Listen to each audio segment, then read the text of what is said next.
Hello and welcome to the weekly live, the Inside the Lab weekly live Q&A. We are here. We are live for our Saturday show. It's so good to be here again. One of my favorite instances and favorite moments here, being a creator on this platform, right? We are here, and as more friends join in, I just want to jump over to the chat really fast and say hello to everyone. We got Cliff. I see Cliff is in the house. XLR Gaming. I see my mom's in the house again. Pamela, she's there. That's my mom. Shout out to Mom Dukes. It's good to see you. Who else? Butterknife, my daughter, Skitty, Scott. Scott's in the house. Scott's good to see you, fam. Welcome to the show. It's always good to see you make a live stream. Thunder, my son's on the chat. Who else? And anybody else, if you're lurking, I see we got quite a few people here. That's awesome. I'm always excited to come live and see who's able to come out and join in for the discussion of our weekly live Q&A, where we discuss all things PC gaming, among other things, and of course answer any and all questions you may have. Again, do keep them coming, right? Like, our show doubles as a live Q&A or as a ask me anything. So don't hesitate. Ask your questions, especially if they are related to the topic or any other topics we've had during the past. Feel free to access anytime. This community is extremely helpful and extremely knowledgeable. If I don't have all the questions and answers, I guarantee you somebody right here, right now, on the live show does, because that's how awesome you guys and gals are in this community. Sparta Rules, also shout out to Sparta Rules. I said we got another regular here on the show. My guy Ant. Ant says, sorry I missed your live stream last week. It's all good, brother. Listen, for the regulars who always come out and show up, I tell you what, I appreciate you guys' loyalty in the form of spending dedicated time, whether it's this week or next week or the previous week. Sparta Rules, you've been a long supporter of this channel, right? Much like yourself, Cliff. Also, as we see, we got Polecat. Polecat123 says hi. It's good to see you, Polecat. Polecat's in the house. Polecat is another regular here on the live show. It's good to see you. All right, and that's awesome. More again, if you're just now joining us, welcome to the Inside the Lab weekly live Q&A show. It's a awesome ride, right? It goes on for a little while, but I tell you what, today we're going to jump right in, right? And we're going to reach out and try to help, those of you who, you want to build a PC, but you heard the horror stories. You're unsure of where you should download games. Quite naturally, we don't get them on disc anymore, fam. Like very rarely will you find a PC gamer with a collection of disc, with their their games on disc. It's just not as common before, unless and for those of you who remember the World of Warcraft days, where those games sometimes came with like 6 install discs or discs is something to that extent. But all good stuff. We're going to talk about that all and more during this live show. I tell you what, let's jump right into the warm up, because let's face it, your PC is capable of doing so many things and more, right? But we build them to play the games, fam. Like, we build them for the games, right? All work and no fun makes Jack a dull boy. So with computers, it's a little different, right? The conception of a game starts within the virtual space of an actual computer, right? It's what I call the spectacular conception, if you will. So where should you go to find them? And by find them, I mean, where should you go to download them? Where should you go to install them, right? That is what we're discussing during this live show, answering any and all of your questions along the way. So if you're new here, welcome to the Inside the Lab live experience. I'm Terrence, your conductor and operator of this here glorious ride. And with that said, buckle up. Let's get ready to begin, because I tell you what, I'm ready to share tons of value on this subject, especially for our replay viewers, right? Like, shout out to our replay viewers. Let me take a moment to say what's up to them, right? Shout out to our replay viewers. If you're here on the replay and you have any questions about anything discussed during this live show, right, leave the timestamp at that specific moment, and I am guaranteed to do my best to help you understand, anything we talked about, any issues we addressed in this live show. I will respond to your comments. I love responding to comments, right? Like, it's another form of engagement that I just really enjoy, being a content creator on this platform, if you will. I seldomly try to use the word YouTuber, because really, when I'm not here on the camera, I'm doing so much more off of the platform that I wouldn't even consider myself just a YouTuber. If I was just a YouTuber, you would only see me doing things on YouTube. But most of you follow me on other places across the web. So shout out to you who follow me on Twitter and Instagram. And we're going to talk about that as we jump into everybody's favorite segment. That's the house cleaning segment. But yeah, definitely give me a follow over on Twitter. Let me get that shameless plug in now, out the way. Boom, over the shoulder, let's go. Give me a follow over on Instagram at Inside the Lab YT. Also, give me a follow over on Twitter at Inside the Lab YT, right? Some of you seen it, right? I posted my first reel showing Snow White, and normally I'm like really hesitant to show Snow on camera, right? Like, I built this PC before I had aspirations of wanting to build a content creator career, right? So it just really, this PC was just meant to be, a no compromising gaming PC at the time. Then I realized it was capable of so much more than just playing games. I launched this channel, right? And what are we, 19 months, right? Our 2-year anniversary is going to be coming up in April 27th. So, or April 20th was the first time we launched the channel, right? Yeah, like, whoop, whoop, anniversary right in the house. So yeah, shout out to Bad Habit. I see Bad Habit join us, another regular here during the live show. It's good to see you, Bad Habit. Thanks for joining in. My guys like Bad Habit and Cliff, I know you guys are well versed in these conversations, but I tell you what, our goal here on this platform, right, is to persuade gamers over onto the PC gaming platform, because we all enjoy this hobby. Rather you're a console gamer, you know what we say about consoles. We talked about it so much in the last live stream. We talked about it on a few live streams. You know what we say about consoles. Consoles have a purpose, but PCs have character. So, you're going to hear me say that a lot, because it's still very much true.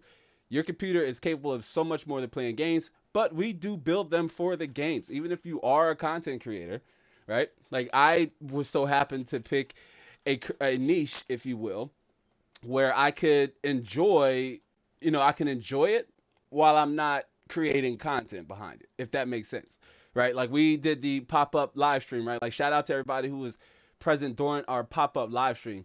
And again, if you're new here, if I haven't yet earned your subscriptions, one, I do encourage you to give this video a like, right? It do help boost the video up in the algorithm, right, to serve the Lord algos.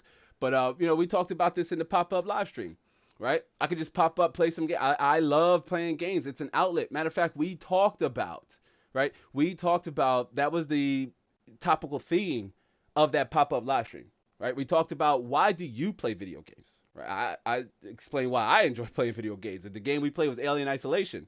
And everything about that game is the reason why I enjoy playing video games, right?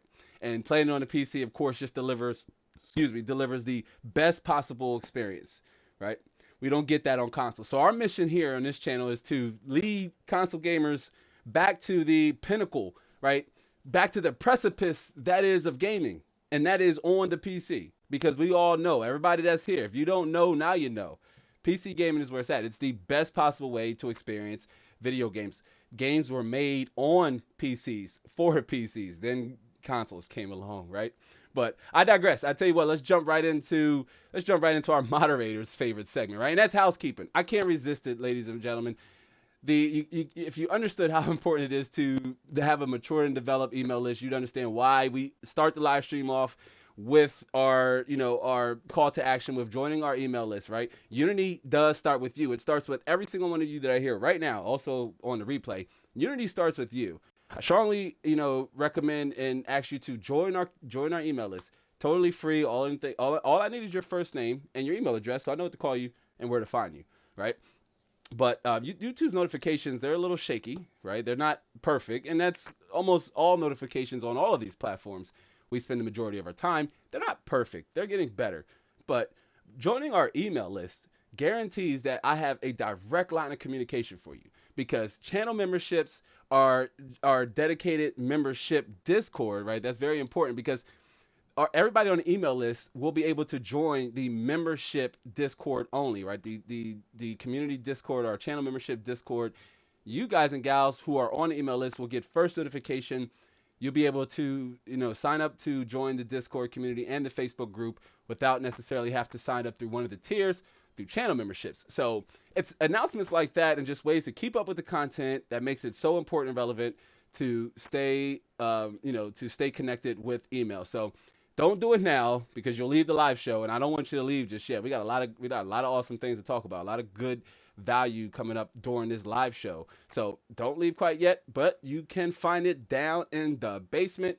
For those of you who don't know, we call the description box the basement. So if you hear me say the basement, head down below.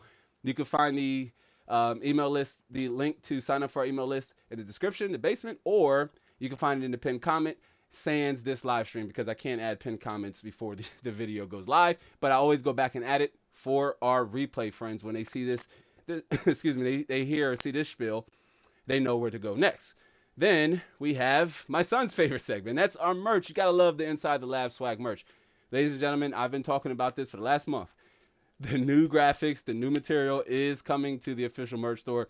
I have some really fun content coming up and planned for it.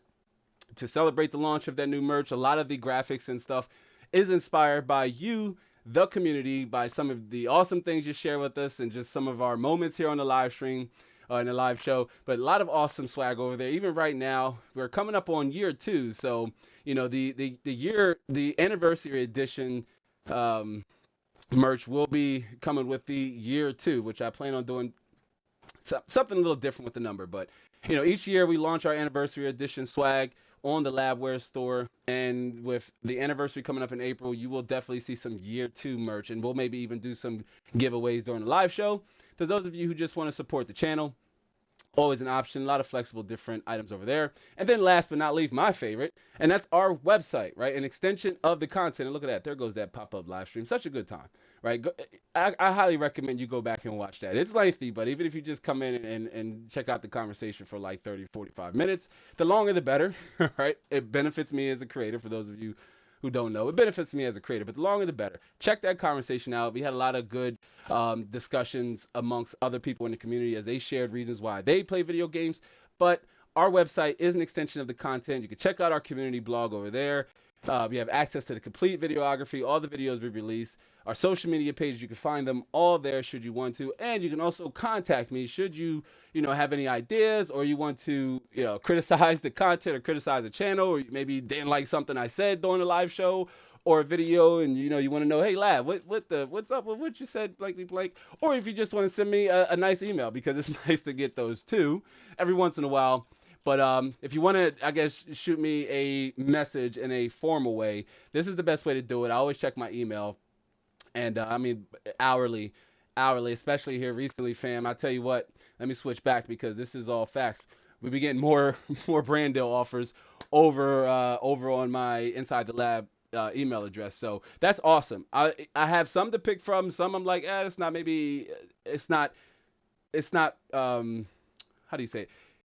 It isn't relative to this community. So with that said, I do only want to recommend products and services that I would use or am using myself, or that I could feel is benefit for you, the community. So do keep a lookout for those, as I've negotiated my price and I've explained that my number one proposition is value. That's the first and foremost what needs to be the end game for my audience with any brand deal that I accept, and any brand deal you see coming from this channel. So to those sponsors, if you're watching now, hello. And I mean what I said, right? I said what I said. Let me jump over into the chat and get caught up. Bad Habit says the Cliff, or let me scroll up. It says Cliff says I wouldn't mind Inside the Lab bumper sticker or sticker. Yeah, I mean, I see Teespring does have stickers, and I was just telling Mrs. Mod, our moderator, that you know what, I do want to throw in some stickers and just send them out to you. Like, I'll do a story, or I maybe do a reel. I'm experimenting with reels, trying to show you more BTS. That's behind the scenes content. But I'm experimenting with reels. I like the music. I like sharing and showing some of my personality outside of the videos, because the videos are so focused around a topic, right? Or around a specific story, rather. We're reviewing a product, which the RTX 3090 review, it's coming. It's like that legacy album that the artist is like, I want to release it, but I want to make sure it's right. I want to make sure, I want to make sure I hit all, cross all the T's and dot all the I's. I want to make sure I covered all the bases. I'm not in search of perfection, but it's such a big deal, and the numbers I got back are a little staggering. But with that said, the RTX 3090 review video will be coming up here soon. It'll be definitely posting within this week. Bad Habit says, I converted a nephew to the PC gaming world, working on the younger one now. I made sure my daughter was born into the PC master race, right? Can we get a horn, Mrs. Mod? Because that is awesome, right? Like, shout out to, feel like we got another convertee. I don't know if convertee is a word, but you know what? Bump it. We rocking with it. That's awesome. Yeah, I mean, that's the mission here in this community. Yeah, again, if you don't know, now you know. Let's get you into the PC gaming community. Every live show is tailor-made around to try to eliminate any doubts a potential builder or buyer, right? It's like, it's okay if you don't want to build your own PC, if you're not confident or comfortable with the process, right? Just familiarize yourself with the process. Pamela, my mom. Oh, I can't call you Pamela. I gotta say mom. Do I say mom on the live show, Mrs. Mott? I guess I say mom. I gotta say mom. Mom says, I want a hoodie. Yeah, mom is coming. Don't worry. Just text me your size. Text me your size and show me which one you want. Accelerated Gaming says, Al, it's definitely happened. Bad Habit. Sony is even in the light. Oh, I am so behind on the chat. Okay, let me hurry up and scroll up, as I see I don't want to bore anybody into bouncing, but let me tell you what, let me get caught up on the chat. As Bad Habit said, hello to everyone and welcome in. It's all good, all love. Bad Habit says, love these Saturday lives. Yeah, listen, I love being here with y'all, right? Like, I love being here with y'all. It's always good, especially when I can see close friends of mine like my mom, and I saw Skitty, who I went to high school with. It's always fun to see friends that I know and in person come out and support the live show. It's always good times. Always good times. Accelerated Gaming says, bring them in the fold, my brothers. That's right. Convert them, bring them. Yes. And Bad Habit says, yeah, I feel like consoles are slowly dying. The PC Master Race is growing. I can feel it. Yeah, and Skitty Live, my buddy Scott had called me in the weekend and shared that, sent me an article that Sony is preparing to, bring a potential launcher. Remember that word, because you're going to hear it a lot during this live show. But bringing a PlayStation launcher to bring more PlayStation games over to the PC. Now, I've always had this stance and belief that though exclusives exist to push Sony's console, especially Sony, because Microsoft has opened the floodgates to their games and have made them accessible to PC gamers. You do not need to own an Xbox to play Microsoft exclusives, and that's awesome, right? Sony, on the other hand, no, they need a reason for you to push their consoles. And you know what? Sorry, not sorry, Sony, if you watching or listening, or if you're a Sony fan here in this live stream. I mean, nothing by this, but the PlayStation Direct, I believe it's called, excuse me, the PlayStation Direct, where they announced their upcoming PlayStation games, it was kind of weak sauce, bro. Like, I saw no reason to, need to have a PlayStation 5, especially if you have a gaming PC and you still wanted the best possible experience on the console, right? You still wanted a PS5. There were no games that screamed, oh, you need to own a PS5, especially over the other option. There's just nothing, at least it wasn't there for me. A lot of the games seemed like they were targeted at a different crowd, right? Like a much younger crowd. And that's okay. That's okay. It's just that when you look at the maturity of PC gamers, we come to expect greater, a content, I guess, in the form of games and not in the form of Cyberpunk 2077, which, again, no shade. That's all love. That's no shade there. Yeah, Cliff said I want a bumper sticker. Yeah, I tell you what, guys, follow me on Instagram, because when I do get those things, I'm sharing it with the Instagram community first. I really want to grow our Instagram, and until I come back on Facebook. I'm in a self-imposed Facebook isolation, so I haven't yet came back. I'm not quite sure if we're going to come back. I don't necessarily need to come back in a personal form to manage the Inside the Lab Network Facebook group, right? But we'll see. We'll see. So definitely follow me on Instagram, because Instagram and Twitter, and quite naturally, obviously, right here on YouTube is where you're going to be able to find me all the time. Our moderator says, outside of Nintendo, I'm not big on console gaming. Games are always too expensive to buy. That's funny, because the moderator kind of led with the overall theme of this live stream, except it's not relative to consoles. It's more so relative to gaming, because consoles with the used market has other ways to mitigate that cost. Like, even when I had a console, I think the last new game I had bought was The Order 1866 or 1666, whatever it was. I pre-ordered that game, and it was not great. It was the last game I ever bought new, and it was the last game, or for a console that I bought new, and it was the last game that I ever pre-ordered. I have not pre-ordered a game ever since then. Prior to that, I caught all the GameStops buy two, get one free, right? I caught those deals. I was buying used games. I very seldomly bought new games unless it was a title, an exclusive title, I really was looking forward to playing. Towards the end there, that just wasn't, it just wasn't on the PS4, right? It just wasn't. It's one of the reasons why, again, we talked about Mad Max is the game that converted me, right? Like, real quick, I tell you what, if you're here on the live show, I see we had a few more people join us. Welcome to the weekly Inside. You know what, fam? Sorry, I keep jumping all over the place, but I do want to mention, I eventually came up with the name of the live show.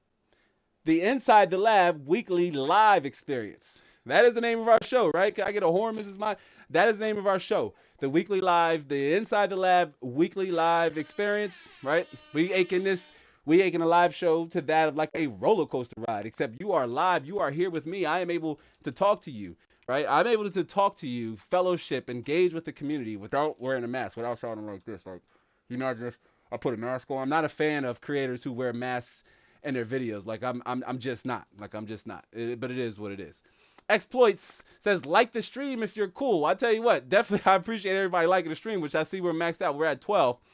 I'm trying to think, should I sing this is mine? If we get to 25, I'm gonna make it hard. If we get to 25, I'll sing again. I owe you guys the Johnny Cash, right? The Johnny Cash song, for those of you who weren't here on last week's live show, which a lot of you weren't, but last week's live show, I had, I bust out and I sung a song. I sung a song I wrote many years ago. So if you're gonna have to kind of trudge on through the live stream to find that. But pretty soon here, I'm going to spend at least 2 days going back and putting chapters in each live stream. And I'll put the chapter in there when I bust out and started singing. But what other creator go live and sing and rap to their community? Let me know. Tell me in the comments who they are. And speaking of, let me get caught up. Cliff says, call it the hype porn. That's right? You got to love the hype porn. I tell you, when my Elgato comes in, we'll be able to just do it at the press of a button, right? Then the stream deck comes in. But Cliff says, Mad Max is a jam. Yeah, you know what? My son, my older son, who's normally here during the live streams, Tiger Nation, he visited us last weekend. And he was telling me he just started playing Mad Max and he's enjoying it. It's a really awesome game, especially if you have it on PC. He's playing on console, right? Like, can we get an F in the chat for him? He's playing on the console. But I highly recommend you play that game on the PC because that is where it's at. Like, I could imagine how detailed that game or how good it looks at 4K. I mean, you're playing in the desert, but when the desert storms come around, the electrical thunderstorms come around, the screen gets all red. It is really, really cool, especially if you like the Mad Max franchise. I highly recommend you give it a shot because it is canonical. It takes place somewhere in between the latest Mad Max that came out, Fury Road, and the, I believe, end of one of the Mad Maxes before. Sorry, I'm so bad, but it's one of those rare examples to where the we don't normally get good movie-based games, but Mad Max and the one we were playing last week, Alien Isolation, they both were really, really awesome games. I enjoyed playing it. And fam, I've only played Alien Isolation with you guys and gals. I was just telling our moderator, Mrs. Mod, that look, I want to play the game just off GP, fam. Like, I want to play it just because I like playing video games. It's an outlet for me when bills and family and work and spousal things, those things happen when life occurs, man. Being able to sit down and lose yourself in a virtual space, in a virtual world, without punishment outside of a death in the form of a level restart, it's a huge outlet. Huge, huge outlet. And this is the reason why I chose to do it on the PC. Cliff says, share the stream, guys. Tell your mothers, brothers, boyfriends, I gotta hear these tunes. I need my Johnny Cash song, right? And I'm a big fan of the Johnny Cash song Hurt. Like, I'll listen to it, driving, drinking my coffee, editing videos or whatever. Normally I like either I'm listening to a podcast or I am watching other content, right? I love history and alternative news and, like ancient artifact discoveries and things of that nature. Like, I like learning about those things. So I just throw it on, listen to it if I'm not listening to music. But yeah, I'll throw on some Johnny Cash, some Run the Jewels, some NERD, some Neptune, some Hove, Kanye, what have you, man. I like a mixed bag of music. There's not one specific genre of music that I like, but I don't listen to country. I can't do country. I like maybe one Kenny Chesney song, and that's the only cat I know of, in that space, right? But I tell you what, let's jump right into the show. Now that we got the housekeeping out the way, we know what we're talking about. Again, if you're just now joining us, we're discussing some of the best places where to download and install your games, right? Legal and legit. I can't stress that enough, fam. I am all for supporting developers, okay? At one point, I was a micro developer, or what they would call an indie developer. I never really liked the term, right? But I was a micro developer at one time. I developed games, and it would break my heart to spend so much time and energy in that product to have it pirated or stolen. But I digress. How you buy your games is ultimately up to you. Just know that there's risk associated with that. I am going to share some of the legit, most cost-effective ways you can download your games without, worry of compromising your hardware or compromising your data and your system. The Mrs. Amify, welcome. I love how Mrs. Amify just slides smooth right in. He doesn't say hi, he just moves. Mrs. Amify just jumps right into the conversation, the chat. Mrs. Amify, it's good to see you. Mrs. Amify says, Cash did a great 9 Inch Nails cover. All right, well, what's the name of the song? I need to hear it. I need more Johnny Cash songs. I need more Johnny. Hear me out before we jump in. Let me jump. The first Johnny Cash song I heard was in the Logan trailer, right? The Logan trailer, the Red Band edition, was done to the Johnny Cash Hurt song. So when I saw it, I was like, you know what, this is like, this touches the soul. Like, this dude, and then I realized how popular Johnny Cash was and how extremely talented he was. But yeah, shout out to Johnny Cash, man, awesome singer. But I really like the Hurt song, and so it's on my playlist, right? It's on that work playlist, is what I call work playlist, and that's editing, benchmarking, building, because I don't use audio when I'm building, so I can just be listening to whatever. Cliff says, yeah, piracy is whack. Yeah, not a fan. Again, not a fan. I'm like, support your developers, support your writers, support your directors, support your actors. This is beyond games, it's movies. Like, I don't want to start an anti-piracy campaign, because to each his own, right? Like, do you, baby, do you. But just do know that you're taking away somebody's hard-earned time, energy, and even in some cases money. Because I was a micro developer too, and I tell you, it's uncomfortable. Mrs. Moderator knows, but it's uncomfortable sharing how much money I invested into our game studio over the course of 10 years. And we published, we had a lot of projects in the pipeline that never got off the ground. And I tell you what, you would have to do a little digging. And if Skitty and if any of you who were working with us during the game studio, you could dig around. You could actually find our freshman game we published. I'm not going to tell you the name of it because that's not the purpose of this live show. That's not even the purpose of this channel. But you'd be able to find that game we published, our freshman game, if you didn't know. It's a little rough around the edges, but I tell you what, it has a story, it has a beginning, middle, end, and an after credit scene. We had a lot of cool games lined up, but developing games is a huge, it's an expensive endeavor, right? It really is. It really is. XLR Gaming says, Folsom Prison Blues. Is that the name of the song? I have to check. Okay, giving us some names of songs. I have to check them out. Like normally on Apple, I use Apple iTunes, and so if I find an artist, I'll just try to find all their essentials. So I do need to check out all of the Johnny Cash essentials, like hands down. Boy Named Sue and Riders in the Sky. Tiger Nation, you did make it. We were just talking about you and how you unfortunately have to play Mad Max on the console, right? Shame on you. I told everybody to give an F in the chat, and I'm going to give you one just because real quick. Normally I don't jump in the chat during live, but I got to give Tiger Nation an F in the chat for playing Mad Max on the console. There you go. Play that game on a PC. It's super worth it. And I tell you what, let's jump right into it, right? And get started with essentially the core focus of this live stream, right? And what are some of the best places to download PC games? I know it says best place to download PC games, but it's really because you have more than one option. To be exact, you have about 8 options to be exact, right? Like I counted. You have about 8 options to be exact on where you can go to legit download and install your games, right? Now, full disclaimer or friendly disclaimer, each of these platforms require you to create a login with a verified account. So just do keep that in mind.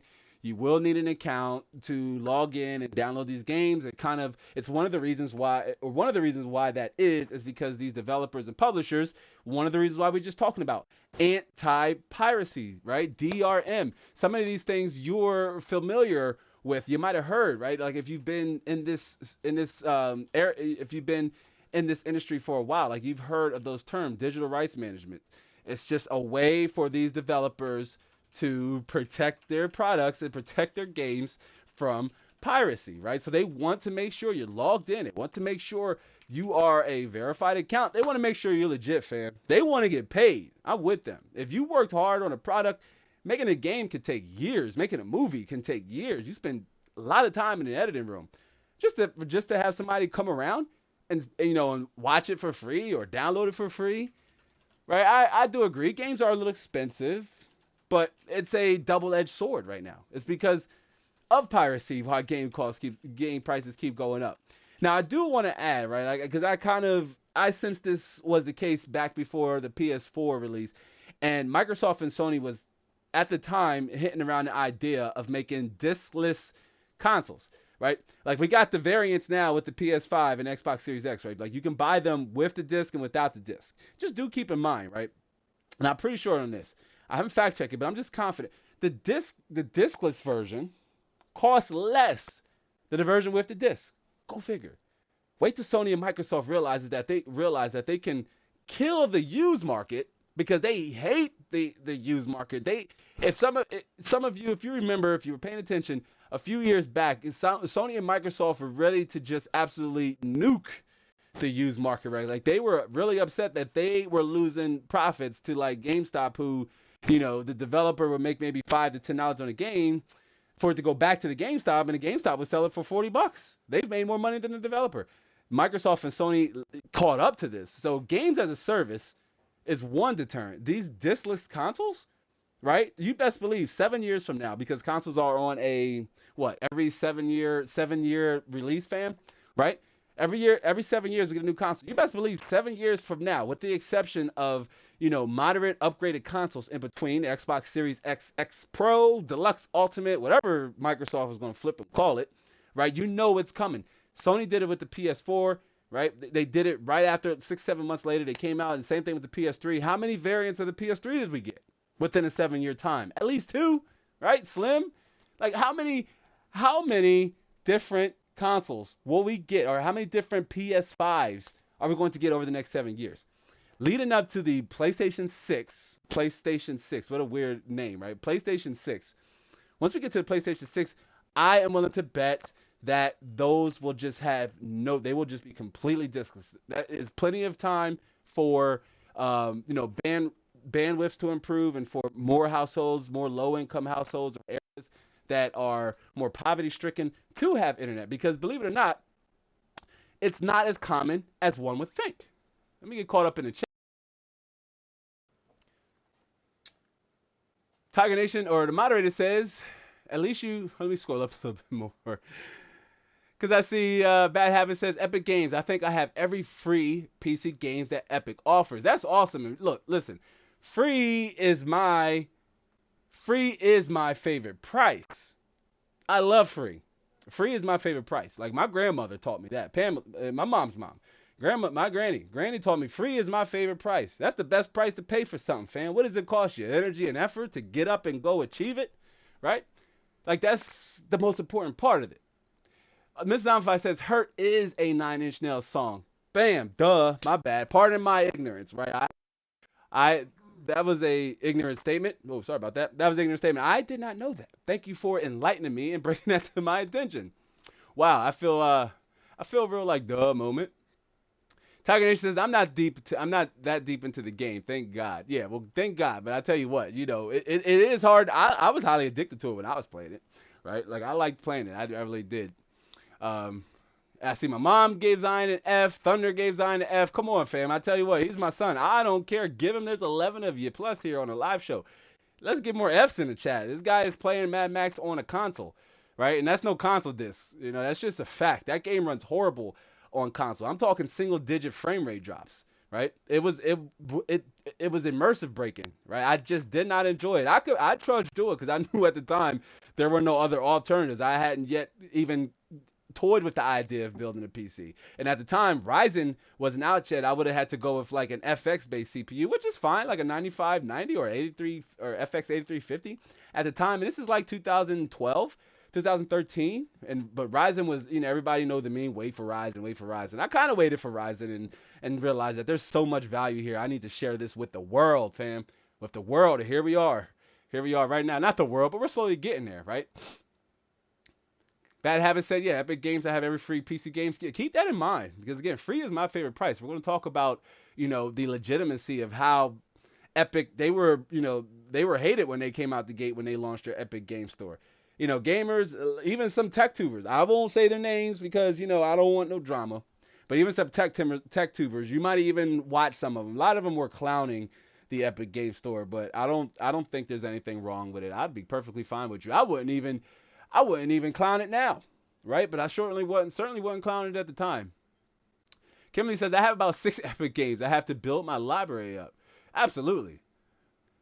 Pam says, my mom says, I thought F was for Fortnite. No, F is for a fail. F is for a fail, Mom. Sorry, ladies and gentlemen, Mom's not as versed. She don't play video games, but, Nintendo, Sega, things like that. Old school.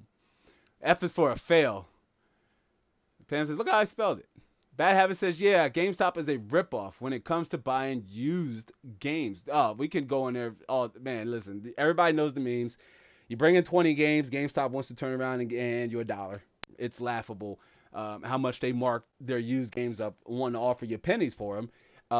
They could have a more robust used program, right? Especially if they would maybe offer 2x times the amount for your trade-ins versus like cash versus store credit. Store credit is normally higher, but it should definitely be higher considered how much money they're making on that used game. And it essentially doesn't cost them anything. They've already made, if they sold Cyberpunk 2077 to Tiger Nation, who likes to play his games on a console. They sold him Cyberpunk 2077 for $60. GameStop's made their money, but let's say Tiger Nation hated it because it ran horribly on console. Go figure. So he takes it in to trade them. GameStop says, well, we'll give you $10 for it. Cash, we'll give you 15 store credit. You can't really buy anything for $15 in GameStop. You're going to have to put more money towards that trade-in. So GameStop already hooked you to buying something else. So you're still very much putting more money. You spent more money once again, and they're going to turn around and sell that game for what, $45, $40 normally new used titles go for, somewhere in that field, somewhere in that area. Bad Habit says, yeah, they buy it for $3 and sell it for 43. Right? Exactly what I was saying. Cliff says, I hope used console games never die just for the principle of it. See, that's the thing. I think it slowly will because there's no money in it for the developers. There's no incentive. And this is why things like DLC, right? Downloadable content, for those of you who don't know. This is why DLC really kind of blew up over the last, since the inception of how the popularity that is of used games, right? Backwards compatibility, those things, they really played a part on solidifying the used console market, the used game console market, if you will. And there's no incentive for the developers after they've already put that game on the shelf to sell it in GameStop and it's sold at that $60 price. We talked about this. Some console exclusives are going up in price. Some PS5 games are $70, right? That we can blame that to the used market indefinitely, and especially because not a lot of people buy downloadable content as much. Microtransactions, all of these things now exist because of the used market. Developers have had to find other ways to make money off their products after their product has launched, right? Again, that's microtransactions, that's season pass, that's let's release a free game, right? And then sell you things for that free game. I ain't hating the model, right? It's a brilliant model. It is what it is. But used games are the result of that, right? The used game market. Developers see nothing extra from used game sales. That's all in the profit of the store that's selling them. Most importantly, GameStop. There was one that was GamerDoc, which if you're here watching and you're from this state, or tell me if there's a GamerDoc in your area. GamerDoc went up in here in Delaware, right? And in the neighboring state, Maryland. They were like a few there, and they were like GameStop, but a little more modernized. They didn't last long, fam. They didn't last long. And I can tell you what, other than those two places, or other than maybe a pawn shop or a pawn store or something like that, I'm really not quite sure where you would go to even buy used games. Walmart, I believe, does have a used game pilot program, to name a few. But, if you're on consoles and you want to walk in and buy a store, or especially now with the advent and the popularity of like the Game Pass and internet speeds improving, more people are just downloading their games. They're not even really buying discs anymore.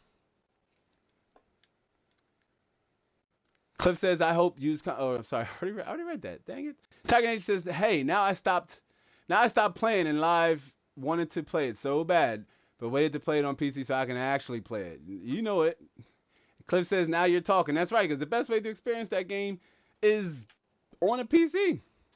The Mrs. Zombie says, any developer who made Valheim is killing it. Nice. Shout out to the developers who are winning, man, with their games. It takes so much work, energy, sacrifice to make a game. I've been there. I've stayed up late when I had a job. I stayed up 2-3 in the morning trying to understand code or programming or trying to sprite, animate, write, all those things, manage the team. Not an easy process at all. Your Highness says GameStop could sell the DLC codes. Right, but then they would have to get them from the developers. And then the developers would say, well, what's the incentive with giving you a cut of selling the DLC codes? Because GameStop would likely want some of that money. And DLC runs for what, on average $10 to $20 for the most part. You figure that won't really go much ways between the developer and the GameStop, right? The developer wants to try to pocket as much money as that as possible. And I have a hate-love relationship with DLC. I very rarely play DLC. I normally try to wait for the Game of the Year editions to go on sale so I can get them at a respectable rate and just get it all bundled in together. But DLC most gamers have a hate-love relationship. Let me just say it like it is, because the content that has been removed from the game should be in the game. You shouldn't have to pay $60 for the game and say another $10 to $20 just to get 2-3 hours more of content, right? Like, that's just not that. Back in the day in fighting games, you had to progress through the fighting game to unlock certain characters. Now you can just buy them, right? So it's just DLC again, hate love relationship. Those things should be there, especially in like RPGs. My favorite genre. I know that's XLR Gaming's favorite genre, but RPG games, story driven games, they're notorious for these, and multiplayer games especially, like Warzone, right? We're having season passes and what have you. But again, they have to make their money. Developers, publishers, this is especially the publishers, right? The suits. The publishers have to find a way to make money off of the game after it's already launched because they know that game's going to go out. Gamers may be going to play it. There'll be no reason for them to hold on to the game. DLC, microtransactions, those things are reasons for you to hold on to your game if you're playing on console and not go sell it back to GameStop for them to make probably 2 to 3 times as much that they're giving you, right? It's a very maligned business practice that GameStop has on their hands. But, GameStop's kind of trying to make a comeback with selling other things other than, other items other than just games. They have novelty items. I like figures and statues, right? You see, I got my guy Michelangelo in the back, right? Like, I got my guy Michelangelo in the back. Shout out to the Turtles. Let me give all of you who are here right now a little bit of sauce, right? Let me give you a little bit of all day sauce, right? This channel, the branding colors, the theme. I'm a long time fan of the Ninja Turtles, right? Ever since I was young, I would tie a book bag around my back. I would stuff the book bag full of clothes, and I would make nunchucks out of socks, or I would unscrew the dust. My mom's watching now; she's probably like, "That's what happened to all my stuff." But I would unscrew the dust, the broom, and I would make it, Donatello stick, or I would get 2 sticks to be Leonardo and Raphael, what have you. So the colors, are closely tied to some of my 4 favorite turtles. Like, you'll see it in the thumbnails. It'd be green, or quite naturally, green is the base color, but like orange, purple, red, but a little bit of a little bit of blue sprinkled here and there. So that's why, just a little bit of history. That's why I went with the colors you see. I'm a big time fan of the Ninja Turtles, right? I love me some Ninja Turtles, all right? Tiger Nation says, my fault. My phone died. It's all good. Welcome back. And again, I see we had a few more people join us before we go right back into, because most of you joined us at a perfect time because we're getting ready to jump right into the first segment of some of the best places to buy, and by buy, it's a play. It's a duality. Download and install. When you're saying buy, it's a 2-part process. Most people realize you buy, download, and install, right? XLR Gaming says GameStop is selling PC hardware online and in-store graphics cards, PSU, motherboard, etc. I did not know that. I had to give them a look-see because I looked for an RTX 3060. Let me switch back here because this is really important before we get started. Welcome to those of you who just joined our weekly live, or our weekly Inside the Lab live experience. All right, we just officially branded the live show for those of you who just joined us. I said if we get to 25 likes, I was going to sing Johnny Cash's "Hurt" or the first couple bars. So if you're watching, invite some friends, share the link out, come back. If you want to hear me sing Johnny Cash "Hurt," let's get the stream up to 25 likes, right? But yeah, I looked for the RTX 3060. I just want to add this because you will hear me mention this in the RTX 3090 review. I shot some of the footage. I just have to shoot the rest of it, and I need to go back and kind of add this in because I'm reviewing the RTX 3090. The theme is 6 months later. Yeah, the RTX 3060 just released. How much faster is it than the 2060? Not by that much, fam. I'll tell you what, not by that much. It's not much to, in terms of to force you to go out and upgrade for it. And guess what? It's not available. I once again sat up 12 o'clock midnight, waiting, 12:01, nowhere. Jump over to eBay about 12:15, all on eBay, $1,000, $1,500. I'm like, $1,500 for an RTX 3060? And they told Lab I was crazy for dropping $2,000, dropping $2,000 on an RTX 3090? They said I was crazy? That's a lot of money. I'd bring up what kind of car you can buy for $2,000 right now. But is an RTX 3060 worth that? Absolutely, positively not. So why spend $1,000 for an RTX 3060, right? They said, Lab, you lost your mind. You paid $2,000 for a graphics card. What? That is a lot of money. Is there value there? You have to watch the review video to find out. I'm telling you. You got to watch the review video. It's good times, man. I got a good feeling about this video, right? I think it's going to do really good numbers. I can't wait to share it with you guys. Definitely keep on the lookout for that. I'm also stuck between 2 different thumbnails to use for it. I like them both, but I thought about doing a poll saying which one of these thumbnails do you guys like, right? It's all about what the community likes. It's not about if I like the thumbnails. I could like something that you guys find appalling, and that's just facts, fam. What's important is what the community thinks it looks, right? What is clickable towards the community? I'm banking on the idea that the topic is really strong. I'm gonna go ahead and tell you now, the RTX 3090, hate it or love it, it is the fastest it is the fastest consumer's graphics card on the market.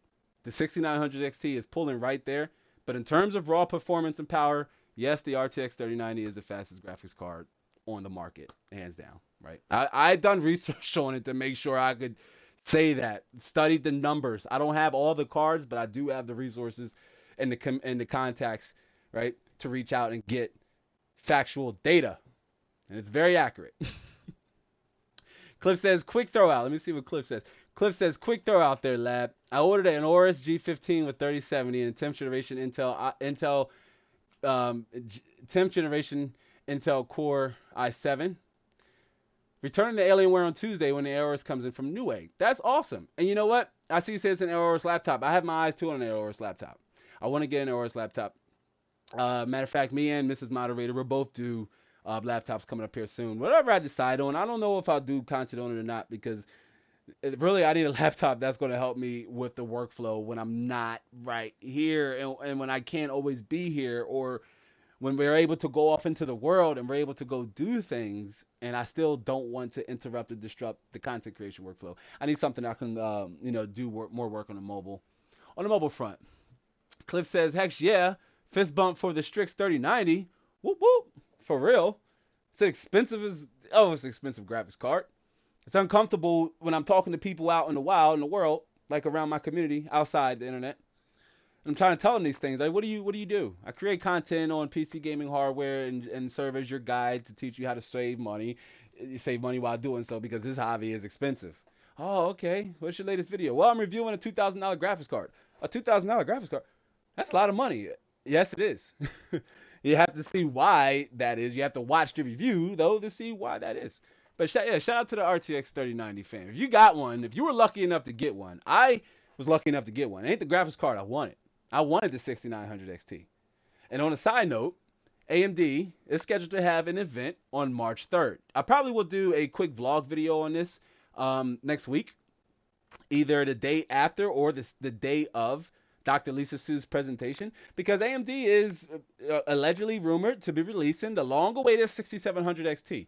Fam, I am going to try. Now, supposedly, the rumor has it that this March 3rd announcement is going to reveal just one graphics card, right? The 6700 XT with the non-XT variant coming a little later down the road. It was delayed. And it's going to be available to consumers on March 18th.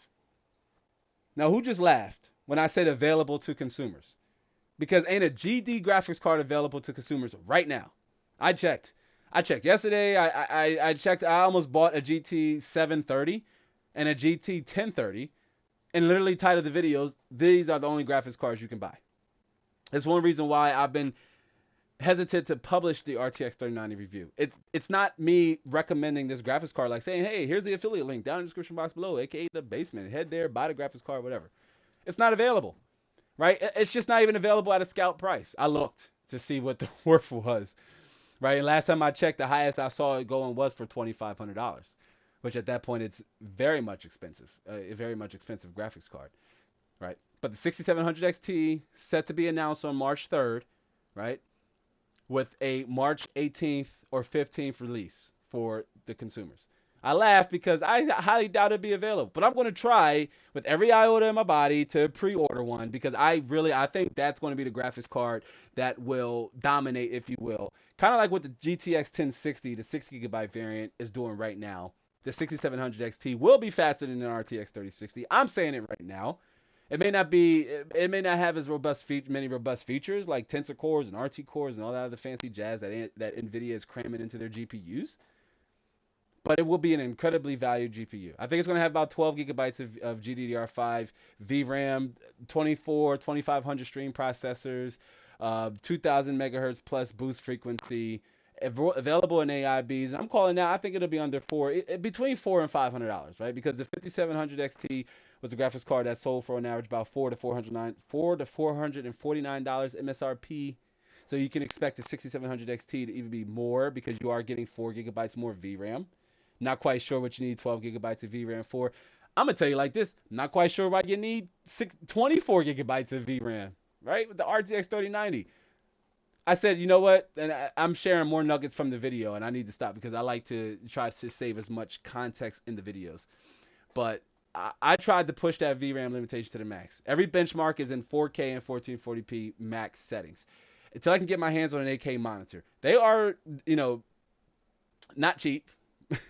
They're not cheap. And other than doing videos, I'm not even in a 4K workflow yet, but I do suspect, that to change going here into the future. Cliff says, resizable bar is a new Secret Sauce 30 series card plus 10th generation, 11th generation Intel. Yeah, and that's their answer to smart access memory, right? Over on the AMD side. I'm really excited. I mean, it's interesting that Cliff brought that up because next month is when we're rumored to see the 11th generation Rocket Lake S, I believe it is, or Rocket Lake, one of the lakes. But next month is when we're allegedly supposed to see that 11th generation Core Intel. We have the 9900K right here, brand new. Right, I brought it up on the camera. I do want to bring it one more time so you can see. Brand new, sealed in a box, right? Like it's sealed. I bought this for $300, $315 plus shipping to upgrade my editing rig because again, I do everything in 1080p, right? I have not quite bumped up to a 4K workload. 9900K for $300, $315 with shipping included, right? Now, because it came all the way from California. But I got that brand new because I told myself, although 11th generation now is not scheduled to have a CPU to exceed 8 cores, it's still very much, I believe, faster than the 10-core, 20-thread 10th generation Core 10900K. So I said, you know what? Before we, build a high-end test bed, I should wait until the 11th generation Rocket Lake drops because 500 series chipset motherboards are available right now.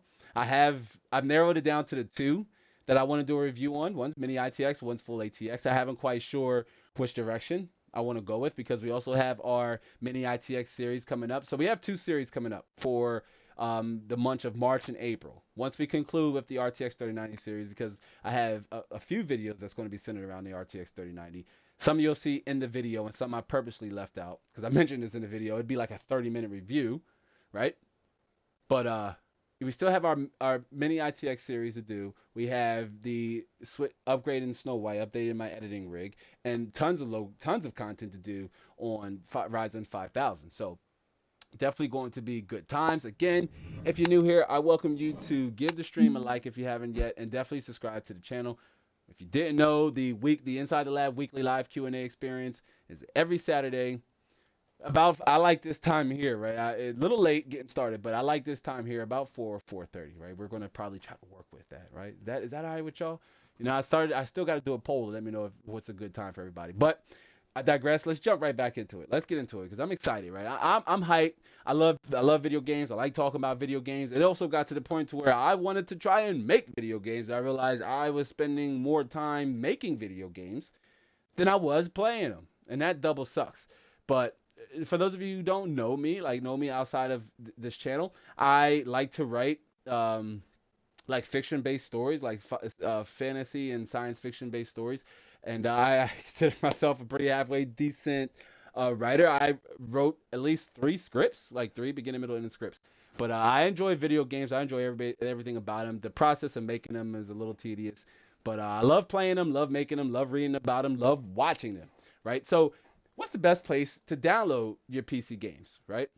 We talked about launchers, right? We talked about launchers. Those are the platforms you can, you download them from the publisher to play their games. And again, this is to help, to enforce their DRM policies and to help protect their games from things like piracy and what have you.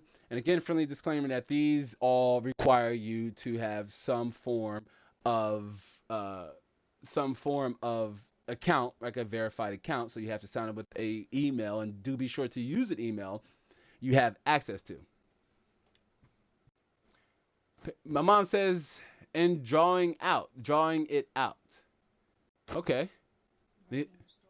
Oh yeah, and drawing. Okay, so my mom's referring. Yeah, I also was an artist. I was actually pretty good at drawing pictures, drawing portraits. Like I was actually a pretty talented artist when I was young. I entered a couple of frame boys and girls clubs drawing competitions and won.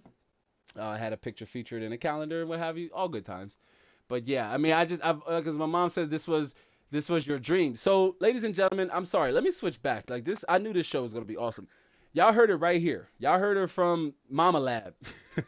Y'all heard her from Mama Lab. Mama Lab said it right there, unscripted and uncontrived. Like this was your dream. I've always had a creative heart to create content from day one, for as young as I can remember. I would draw, my mom's here. It is what it is. But growing up, my mom, my grandmother, they provided us with the absolute necessities. So I couldn't always have the new toys and things like that. So I would draw my toys out. I would draw the action figures out, like in a T pose. I would draw them, Batman, Spider-Man, any character, Spawn, Wolverine, Superman, Wonder Woman. I would draw them. Gargoyles, right? I was a big fan of the Gargoyle series. Shout out if you were an 80s, 90s baby and you watch Gargoyles. Like Gargoyles was the show. I would draw them, cut them out, and I would play with them like action figures. I called them paper men, and my friends thought that was the dumbest thing ever. But you know, I that's how I got my entertainment. That I always had a creative heart. This is why I enjoy creating content. I enjoy this community. I enjoy being here. As my mom said, facts. It's very true. Like it is what it is, fam. I didn't grow up not having much, but I had everything I needed, and that was enough, right? That's life. That is what it is. Just is what it is. But you see, with Mama Lab confirmed it, right? It's always been my dream. It's always been something I wanted to do. And we're talking about, fam, this is before the advent and the popularity of the internet. We're talking about when you still you tried to sneak on there, and my gosh, it was like World War III had started with the loud noises with AOL, right? Some of you remember what that was like, trying to sign on, trying to get on AOL 2 o'clock in the morning, 11 o'clock, 11 o'clock at night. 12 o'clock, 1 o'clock, you trying to get on AOL, AIM, you trying to get on the chat, talk to your friends, do things teenagers do during that time, and it's just that loud noise. You just couldn't do it. And that's what we had to do. That's what we had to do. Matter of fact, it was so rough, I would try to get the magazines. We go into the store, man, I'm going to probably regret this, but we go into the store and I would lift, you know what I mean when I say lift, but I would try to lift the free trial disc that came in the back of the magazines. So that's how old I am. I think I'm 36, Mrs. Moderator says. I think I'm 36. But that's how old I am. That's how old I am. XLR Gaming says, and exploring, that's awesome. That's awesome, Lab. Pamela Moorhead for bringing Lab up right and exploring his creativity. Bad Habit says, you got mail. The Zomify says, you got mail. You guys are awesome. Y'all know what's up. So yeah, you know what it was like trying to get on the internet. And we couldn't really afford AOL, so I would always just try to get the free trials. Remember on the back of the magazines, back in the day, AOL, America Online, they were really big. If you think a company is too big to fall, do your homework on AOL, okay? But AOL really popular, America Online, and it was expensive at the time. I would just try to get the free disc in the back of the magazines to just kind of keep hopping on the internet to stay relative, right? Bad Habit says, you got mail is embedded in our brains, right? Cliff says, oh, you're still a young buck, Lab. Yeah, I mean, I'm under 40, but, I got old spirit, Cliff. I lie about my age, fam. I'm going to tell y'all right now on the live stream, between us and all 10 of you right here, shout out to everybody that's here on the live show. I appreciate y'all being here. I really do. But I normally lie about my age. I normally tell people I'm older than I look. It can't really tell, but I have a little bit of gray hair, like in my beard and stuff. But, it is what it is. You're as young as you feel, right? Like you're as young as you feel, don't matter. But my mom say LOL, yeah, old school. And and I tell you what, Cliff, growing up, I've always appreciated being around older crowds, like older gentlemen, older women, people I can learn from who was experienced. I would much rather prefer spending an hour with somebody twice my age, right? Than somebody that's younger than me or of my age. I'd rather want to spend that time with somebody older than me, 10 years my senior, what have you, just because I know how valuable their information is. Cliff says 36 going on 62. You know it. You know it. Cliff says if it wasn't for AOL free disc, we wouldn't have been online. Same thing, fam. Like if it wasn't for the AOL disc, nope. Sure not. Nope. Yeah. I mean, my aunt who lived in New York, she had AOL, right? She had AOL, She was a little well off, but I remember going up there and trying to get on. But that was about the only time. And I see we had a few more people joining. Again, if you're just now joining us, do remember to give this stream a like, subscribe if you haven't yet. We go live every Saturday. This is the weekly Inside the Lab live experience. I told the community if we get up to 25 likes, I'm going to sing Johnny Cash Hurt. So if you want to hear Lab sing, or if you want to hear a brother sing Johnny Cash in the best way possible, right? Then do be sure to give the stream a like, share it out to your socials, try to recommend some people to come on, but do come back because we got an awesome topic going on here, awesome people in the community, and it's just gravy, baby. It's going swell. Cliff says, man, I'm 42. Don't get me started on gray hairs creeping up because your boy has them in spades now. That's awesome. Hey, you know what? I like the spice. You know what I mean? Give me gray. I wish I had more. To be perfectly honest with you, I feel like I get respected more with people out in the world. Thinks I'm a little older than I actually am. So I'm all for it. I'm like, give me more. Give me more. XLR Game says, yeah, hair, ear, hair, and everything out here. Yeah, I went there. And my mom says, hey, Bad Habit says, those 56K motives, oh my gosh. Right? Bro, it's like you could go make a sandwich. You could go to the bathroom. You can go pay your taxes. You could go draft yourself in the United States military. You can go watch the Super Bowl. You can go bake a pie, make Thanksgiving Day dinner, come back, change oil, put 2 tires on your truck, and still come back, and it'd be stuck on the 3rd section trying to connect.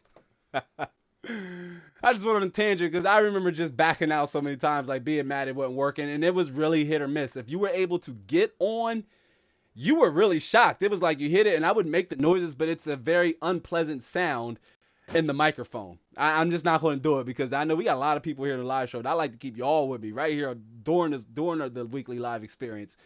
But it's a very unpleasant, unsettling noise that made. But most of you that are here, right? Like I know Tricion is, I think, next to my own kids, is one of the youngest people in this community that I know can verify, right? I know he's young. He may not remember AOL, maybe not, right? But either way, you got to be, little in the ways if you remember AOL. And if you just now join us, if you just now join the weekly live experience, join the conversation. Tell us in the chat if you were around during the time of AOL, as we jump back into the core topic of this live show, of this weekly live experience, and that is where are some of the best places to download your PC game, right? You just built the PC.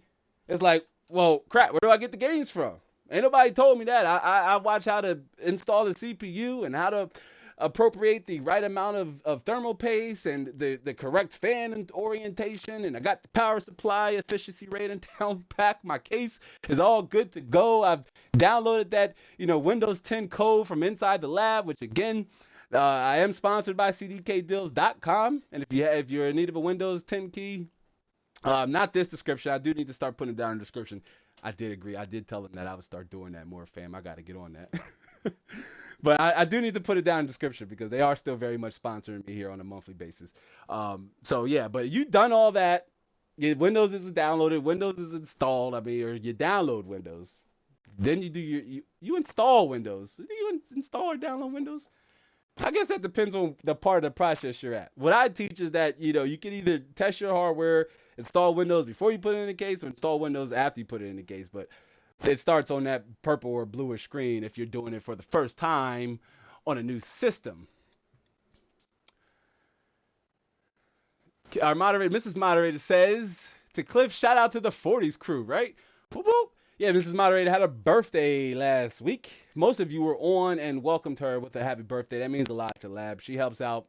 Normally, she's my camera woman, right? Like, I had to prep her for a sequence with the RTX 3090 review. She's my Batwoman to the Batman, right? So, shout out to the moderator. Hey, listen, y'all. I do appreciate everybody gave her a happy birthday welcome. Do appreciate that. Accelerated Gaming says, God Galaxy is doing it right with this launcher. Yeah, we're going to talk about that. I tell you what, that's very true. Let's jump back into it because that's exactly what we're going to talk about. And GOG, right, is one of them.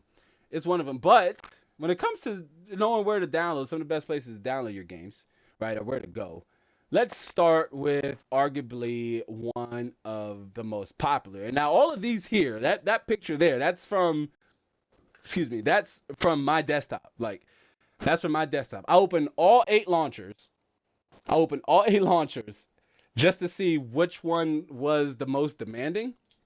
And I'll save that for you at the end, right? I'll save that for you at the end. Like I will show you now, but I opened them all up to see which one took up the most resources in terms of RAM, of just overall processes. Period. Which ones took up? And you'd be surprised, contrary to the belief, you'd be surprised at how much resources launchers take when they're just sitting idle on your desktop or they're minimized to your tray. It's not a lot. But I tell you what, let's start with the arguably the most popular, the most well-known out of all the bunch. Say it with me, fam. 1, 2, 3.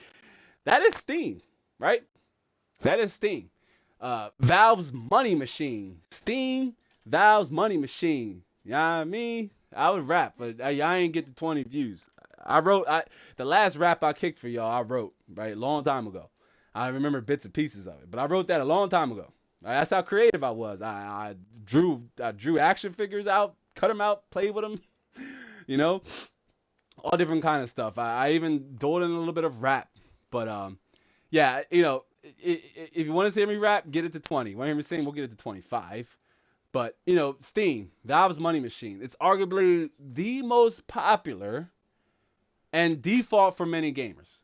It's like, for most of us, as soon as you build your PC, Steam is likely the first place you're going to go to download your games. There are multiple reasons why that could be the case, right? Why Steam could be the go-to for many, right?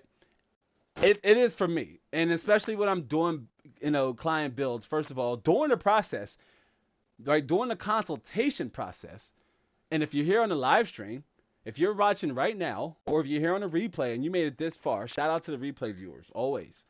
Shout out to the replay viewers. I appreciate the replay viewers. I appreciate y'all, most importantly, because you guys have took time out of your day to sit here, right, and listen to me talk. It's awesome. It's a beautiful thing, right? But when I'm consulting clients, I ask them, what kind of games do you want to play? If you're already on PC, like maybe the person wants to upgrade, or maybe they have a potato and they're like, I'm just ready for a whole new complete base system, like new motherboard, new CPU. I want an updated graphics card. Good luck with that. Like the graphics card market just doubled back, and it is starting to transcend over into the used market. I checked. Like I was going to do a video to let you guys shop with me, like just shop for used parts, and the graphics cards are starting to increase. I'm like, man, I saw a GTX 1060 for like $300. I'm like, more than a 1070? Wow, come on, what's going on? Cliff says, gotta have my badges. I'm hooked on them in trading cards. Yeah, and Steam, on that note, or on that subject, has one of the most robust social media and achievement integrations on their platforms. Better than some of these other competitors or other platforms that we're going to talk about. But one of the biggest things that I like about Steam, right, is that you can save hundreds of dollars by pulling up, right? By you can save hundreds of dollars by pulling up during one of Steam's popular seasons. Right? What is that popular seasons? What would I call it? The sale of seasons. What is that? That's Steam has one of the best sale seasons among all of these other platforms discussed, right? And they normally fall in between like summer and winter. I know there could be more, but normally their summer is where you can save the most amount of money. When we're talking games cut down to like 30-40% off, I've bought almost all of my games from the Steam library during Steam sales. Like, because again, I love saving money. I'm a PC gaming used tech enthusiast, right, if I dare say that. But deep down inside, I enjoy the expensive stuff, but deep down inside, my heart is with the budget stuff, fam. It's with the stuff that's easily and accessible to everybody, right? I bought a $2,000 graphics card so you didn't have to tell you what it was like. Right? No, pretty soon here, I imagine that those larger, they'll reach out. Maybe they'll send labs some graphics cards. We'll get there as this community grows. No is back. No with that unique name. No says, oh yeah, the Steam sales are awesome. No's got a point. Yeah, those Steam sales is where it's at.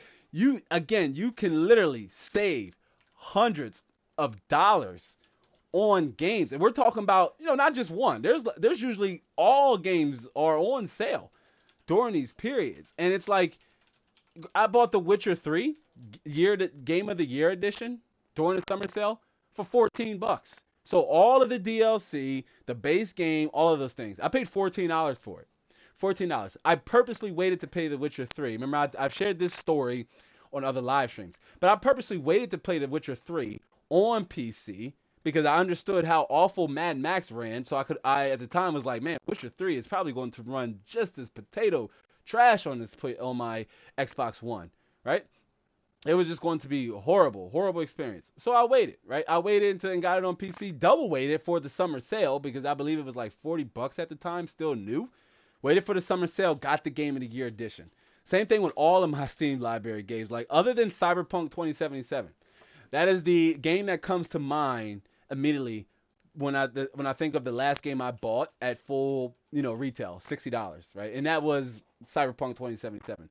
And the other game I bought off the Steam sale. Resident Evil 7, Biohazard, Dying Light, I bought off the summer sale. All the games I bought that I really, really enjoyed, I bought off the summer sale. So Steam is, a viable option, a viable place to go to download your games. They do have a launcher, right? Steam does have a launcher. Let's jump over here just to kind of give you a quick walkthrough. Steam does have a launcher.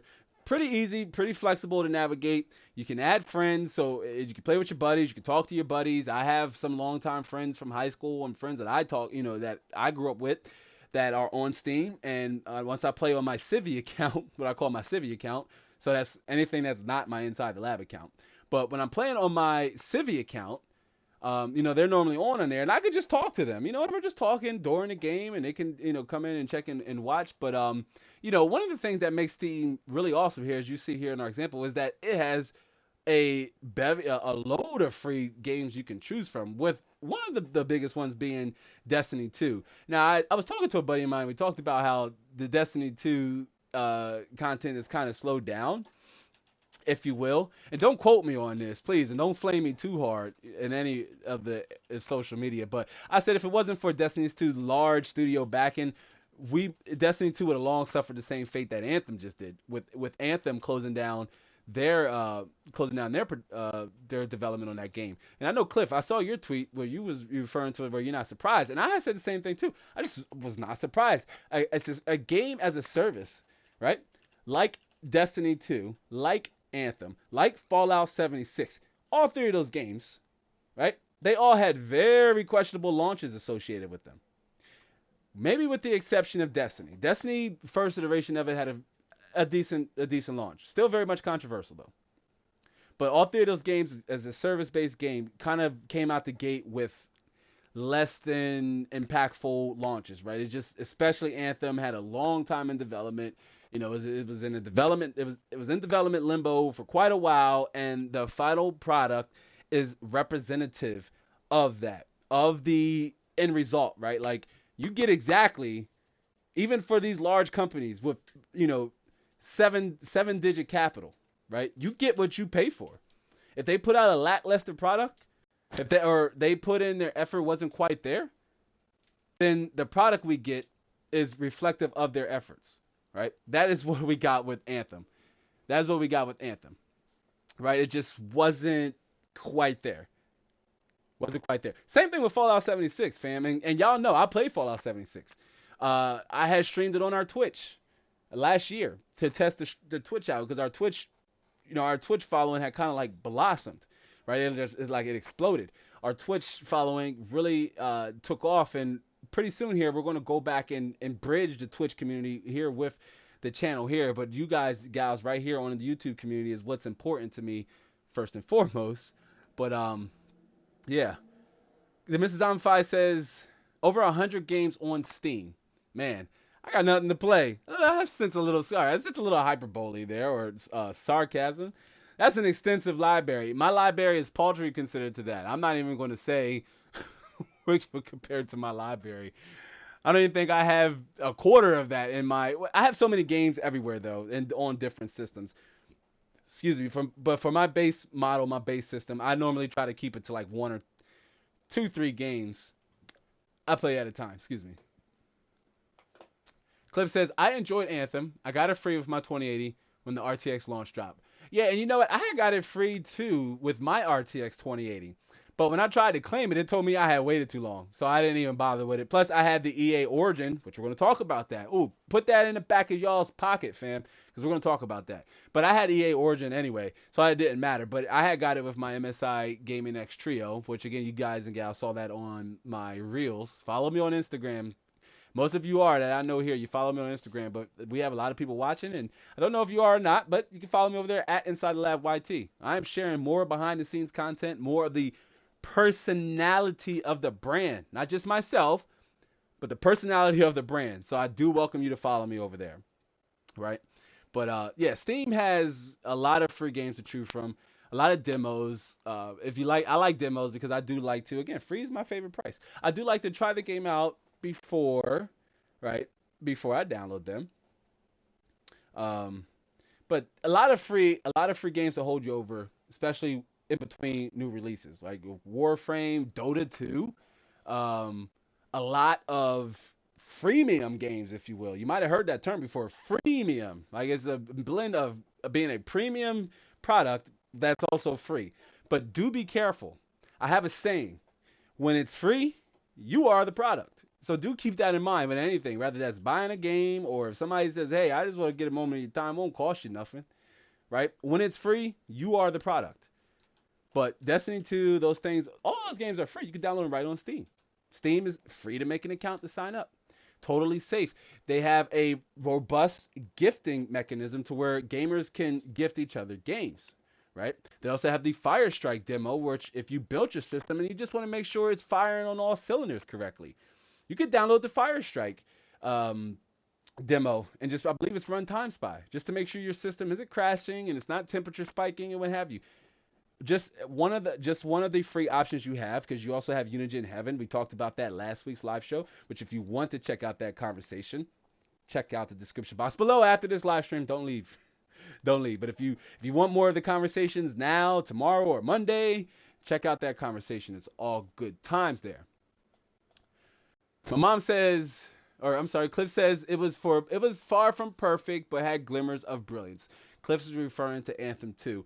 Anthem's gameplay demo, I believe, when I first saw it at E3, I believe 2 E3s ago, I was impressed by it. I said, man, this is a game I want to give a try. And I was apprehensive to games based as a service until I saw Fallout 76. And I said, man, I really want to try Fallout 76. I waited to play Fallout 76. It had a disastrous launch. I'm surprised Fallout 6 is still with us now, but it had a disastrous launch, arguably on the same precipice of Cyberpunk 2077. I don't know if I use that word right, but every time I think about Cyberpunk 2077's disappointment, it frustrates me. Right along with Fallout 76, because it took a lot of patches and updates to get to that game, or to get that game as close as possible to what they originally promised we were going to get. And it very much is still rough around the edges as a game. I haven't went back to it. I purposely waited until the game picked up support for 3440 by 1440p. That came I believe about 6-7 months afterwards. And guess what, fam? I paid $40 for that game, only for it to release on Xbox Game Pass a few months later. I was a little bothered by that, but it is what it is. My mom says, I don't want to miss a thing. I hear you, Mom. Mom's in the house. Mama Lab is in the house. You gotta appreciate Mama Lab coming out for the live show. And Cliff says, Outriders demo is out free. Guys, it's pretty cool. Yeah, definitely check it. I mean, what do you have to lose other than some storage space to download a free demo? Man, when I first built my PC, I wasn't necessarily rolling in it. I'm not rolling in it now. I wasn't necessarily rolling in it, but the first thing I did when I built my PC was I went and jumped on some demos. I downloaded a whole bunch of demos. I was just so pumped and hyped to get an experience different from an Xbox One and a PS4. First game I played was Wolfenstein on a GTX 1050 Ti, and man, I was just blown away even on that setup. I instantly knew I wanted more. I wanted more frame rates. I wanted higher graphic fidelity, and the 1050 Ti ran Wolfenstein 2 well within my monitor's refresh rates. Right, like I was over 90, 80, 90 frames per second on average with max settings, right? And that was without Vulkan. So, I mean, you have options, demos, free games. They are there. You can find a little bit of something for everybody. There's also, indie games. Let me refer to it as games from micro developers, right? I'm not a fan of the term indie or independent. I very much prefer to use the term micro developers. So you have games from micro developers, not as big as the large ones, but you have games you can support developers of all shapes and sizes, large and small, big and tall, right? The higher they are, the harder they fall. That's just horrible rhyming, but it's all of that is facts, fam. It's truth. It's truth, but you have a lot of options to choose from over on Steam. Now, I do want to point out the one downside to Steam is Steam has yet to adopt a subscription model. I reckon that's because they don't publish exclusive games outside of like Counter Strike and Dota and what have you. They obviously those games are exclusive, but they're free, so they're not really worth throwing on a subscription level tier. I imagine Steam would have to communicate that with the developers in some way, shape, or form to be able to implement a strategy like that.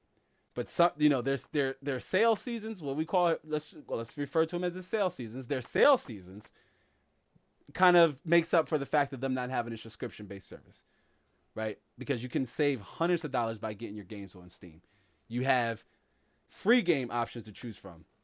Some of what you can see right here in our example. A lot of free games to choose from. I like Steam. I recommend it to a lot of different people. I know most of you right now, right? Like, I believe it was Mrs. Zombified said, I got over 100 games, fam. 100 games. How many of those games, right? Mrs. Zombified, I know you still with us, bro. How many of them games picked up on them during them sales seasons? A lot of people I talk to who build PCs, and they've already had their system, about a year plus. They them sales seasons roll around, fam. They buy games that they haven't even installed yet. They buy, they buy games on top of already having 5 games they bought in during the winter sale once the summer sale done rolled around. They bought it because it was there, and you don't even have to install it. You're gonna hear me say that again for another platform, but you don't even have to install it. You buy it, procure that price, it's in your library. Install it when you are ready. It carries over no matter what PC you're on. On Steam, you can be signed into up to 2 computers. Right? 2 computers, 2 devices to have your games crossed over on Steam. So you can have a dedicated system if you're a content creator or an educator, or you need a computer for other general purpose uses or usage. And then you can have your gaming PC where you can have Steam installed on there and share your library across those 2 devices. It's really awesome. It's really awesome. Cliff says, LOL, those are haha, those sales going to get you. Them sales want to get you're going to see games. You're going to be like, oh, I want to play this game. This game was $50 a couple months ago. I want this game. It's only 15. It's only 10. $7.99. Right? I bought Dying Light when it was relatively new, like a year and a half old. I bought Dying Light for under $10. And I bought 3 games during the summer sale, and I had no business or time being able to play no 3 games, fam. I put all that time into playing Dying Light because I really like Dying Light. Dying Light was really awesome. Like, I'm really upset that Dying Light 2 is in development limbo, but it is what it is given what's going on across the world, right? Right? We just got to be patient, right? Patience is virtue. But Dying Light I picked up under $10. Like, just so many games you're going to see. You're going to be enticed to pick up more than one game, because if you were turned off because you said, oh, I got $60, but I don't want to spend $60 on one game, that's one game. I don't have a lot of money. It's totally understandable. Some of us have families. Some of us, have other obligations, financial obligations that doesn't, that limits our disposable income. So it's totally understandable where you would want to buy a game. You want to make sure that you're able to play and enjoy. Me personally, when I buy a game, I try to compare it to, let's say if the game is $40, I try to get at least 40 hours of gameplay entertainment. That way I've invested at least $1 an hour in pure entertainment. Me and Mrs. Mod, before the lockdowns and everything, one of our favorite things to do as a couple was to go watch IMAX movies together. We would go to the IMAX theater. We're big DC fans, right? Like, there's nothing wrong with Marvel. We ever watch a WandaVision. But we're big DC fans. So all DC releases, we were going down to the IMAX, down in the Wilmington Riverfront. We're going to the IMAX. IMAX tickets are not cheap. I believe for me and her and, popcorn, we share. Again, I'm not cash strapped, y'all. I'm not cash strapped. We share a drink. I learned that one from my dad. Buy one drink and share. We share a drink. We share popcorn. 2 IMAX tickets, because there's no matinee price, right? 2 IMAX tickets, popcorn, and soda. It's like a $70 date. It's more than a video game for maybe a 2.5 hour form of entertainment. What's more? $60 for a game that you can maybe drop hundreds of hours into, or you pay, let's say you go by yourself, that IMAX movie ticket might cost you 30. Maybe you want to drink, maybe not. Let's say that average movie ticket for one person is like $40, $30 to $40. And you're only going to spend something that's going to, or to enjoy something that's about 2.5 hours long. Nothing wrong with that at all. I love movies, love watching movies. But I try to make that comparison and connect that approach with games. If a game costs me $40, I want to make sure I get at least 40 hours of interactive entertainment from that game. There's been very few games who just I was able to be like, yeah, this isn't for me. Mass Effect Andromeda being one of them. I believe somebody in the community bought up that game last week, but it is what it is.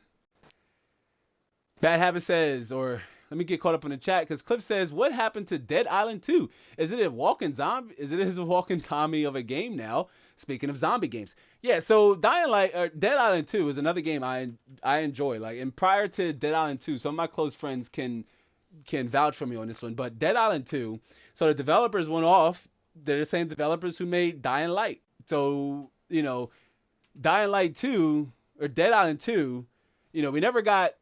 We never fully got the game. It never released because they stopped and they went off to go work on Dying Light, literally. And now the same thing is kind of happening now with Dying Light 2. The developers are going off to go work on something else. I'm like, come on. I enjoyed Dead Island. That was the first zombie game I played. That's what I was alluding to. My friends will tell you, I didn't play any zombie games. Like, my first official zombie-like game experience was with The Last of Us, and they weren't even considered zombies by the game's lore and narrative. They weren't zombies. But when I played Dead Island, I enjoyed this concept of just killing, the same enemy type over and over again. It was something about the game that I just really enjoyed, and I played that on Xbox, right? During the Xbox Game Pass when it had just came out on the consoles. Well, again, remember, free is my favorite price. That's why I played it, fam. I needed a game to play. I said, what is this Xbox Game Pass? We're going to talk about the Xbox Game Pass and how much value you can get from it if you are looking to play more than one game a year, right? This is especially for you. Bad Habit says, I sneak in popcorn and beer in my bag when I go into the movie theaters, right? Man, your movie theater visitations be lit, fam. They be lit. Like, as I see Cliff says, shoot, man, we used to sneak candy and popcorn and Mama's Purse. I know y'all know that Mama's Purse sneak. Yeah, I mean, my mom's right here it's still here during this live show. It should tell you, right? There was a movie theater here where I grew up in Delaware. Okay, I'm not necessarily from Delaware, but I grew up in Delaware, right? Small state on the East Coast. Shout out to the Delawareans. But I grew up in Delaware. There was a movie theater that had a dollar store right next to it. And we would load up on that dollar store. Are you kidding me? The same box of Skittles that cost you $1 in a dollar store, we're going to run you like $5 in the movie theater. So you try to walk into the movie theater not shaking your legs a whole lot because you ain't want the candy to rattle around in your pocket. So you kind of walk in like real Tin Man like, trying not to rattle the candy in there. You know what I mean? Or you had the drinks set up just right in the purse so you could kind of go in and just pull it out. Yeah, man, I've been there. Even when I was young, we go into a dollar store, we buy the candy. We go walking in there like, how y'all doing? Just looking real stiff, right? Like walking like little robots because we didn't want to rattle. We had all this stuff in our pockets, man. We were packed. We were deep when we went to the movie theaters, like 3-4 of us. And yeah, we ain't pay no prices. I mean, if we were old enough, I'd have popped the popcorn and bought it into the movie theater, right? But we were minors, so it is what it is. We had $5 between 4 of us, and fam, we made it work, right? We bought 2 sodas, two boxes of candy, man. You was good, right? You went into the movie theater, you had a good time. But yeah, I know about the Mama's Purse. When we went with Mama, like I saw Jurassic Park. I saw the first Jurassic Park in the theaters with my mom and my dad, and I have, I believe, 2 sisters. Yeah, I got 2 sisters. I saw her with them in the movie theater, man. I'm pretty sure I wasn't old enough to remember if we bought, but I'm pretty sure we did. Because, yeah, I mean, now I support the movie theater quite naturally to kind of tie into what we talked about at the beginning of the live show. I see we got a few more people who just joined us. Again, welcome to the weekly live. Excuse me, I'm so excited. I'm losing my voice. Welcome to the weekly live, the Inside the Lab weekly live Q&A show or weekly live experience. We're talking about where's some of the best place to download and install your games. We just got done talking about Steam. As we jumped over to get caught up in the chat, we're going to talk about a few other places you can go to download your games. Should you want to build a PC, and then you get done, you got to ask yourself, whoa, whoa, whoa, whoa, whoa, whoa, whoa. I'm in Windows, but how do I find the games? What are, like, literally, the question is, where are some of the best places to download games? And by best, we mean safe. We mean legit. We mean, like, we want to support other people. Even if you're a monetized channel and you use ad blocker, that's all on you. Or you might have YouTube Premium. Some way you are helping that creator, even if they're not seeing ads. So it's same concept, right? Support your developers, support your directors, support your writers. Buy their products, right? Don't pirate them. Don't pirate them. So that's what we're talking about during this live show. I see Damon just is in the house. Speaking of Delawareans, fellow creator Damon. Damon says Anthem was DOA. Yeah, we talked about Anthem. We talked about Anthem's lackluster. First of all, D, welcome to the weekly live show. It's always good to see you step up and pop in and say what's up, fam. It's always good to see you. You know, we're talking about some of the best places to download PC games. Excuse me, right? Different options you have, different ways to save money. Moderator says, welcome to the stream. Yeah, welcome. So let's switch back because yeah, again, we're talking about Steam. We're talking about sneaking into the movie theaters. If you snuck into the movie theaters, let us know in the chat. It's perfectly fine. But I do want to let you know, for those of you who just joined in, early in the stream, I promised if we got the stream to 20 likes, I'd try to bust out in a freestyle. If we got it to 25 likes, I'd sing Johnny Cash's Hurt. As much as up to I Know It, I do believe I know the first couple bars of Johnny Cash's Hurt. And I never really was a very good at freestyling, but I'd try. It is what it is, right? Like, it's all right. It's all good. But the Mrs. On5 said, now wait a second. And Cliff said, no, run. Oh man. And Damon says Game Pass. Hands down. Yeah, Game Pass is where it's at. We're gonna talk about Game Pass. Let's stick. Oh man, let's jump right into it because again, we were talking about Steam. We talked about Steam has a lot of cool free games you can download and play the moment after you build your system. Right? Don't complicate the process of loading your storage drive up with games. That's what it's there for. Hopefully you bought it on an SSD because SSDs won't necessarily give you more performance, but what it will do will drastically improve your system's responsiveness, okay? It'll drastically improve your system's load times, your boot times, those things. This is why the consoles, if you're looking at the PS5's marketing material, come on, fam. I know you saw it. I know you saw your games will load faster now ever than before. Your games should have always been able to load fast, fam. Where have you been, Sony? Right? PC gamers, we've had the benefit of fast read and write times for SSDs now for quite a while. They're just now catching up to consoles. Right? But again, Steam, good place to go to find free games, demos. Do look out for those sale seasons, right? What we call them around here, those sale seasons. You can save hundreds of dollars by jumping on and buying games during those times, especially if it's a game you want. Here's what I recommend. Throw it on the wish list. Keep an eye out for it. If the game's not going anywhere, the only thing you have to lose is your time, right? The game's not going anywhere. It'll be there 3 months, 4 months, 5 months, 6 months, 7 months. It'll be there, right? It'll be there. D says, if you got Amazon Prime, you can get free games on Steam, or is it Switch? I'm not quite sure. I have to look into that. I was unaware. I know Amazon did want to break into the PC gaming world. I believe they even had a console at one point scheduled. I wonder whatever happened to that. I'd have to do more fact checking on that. As Cliff says, it's very true.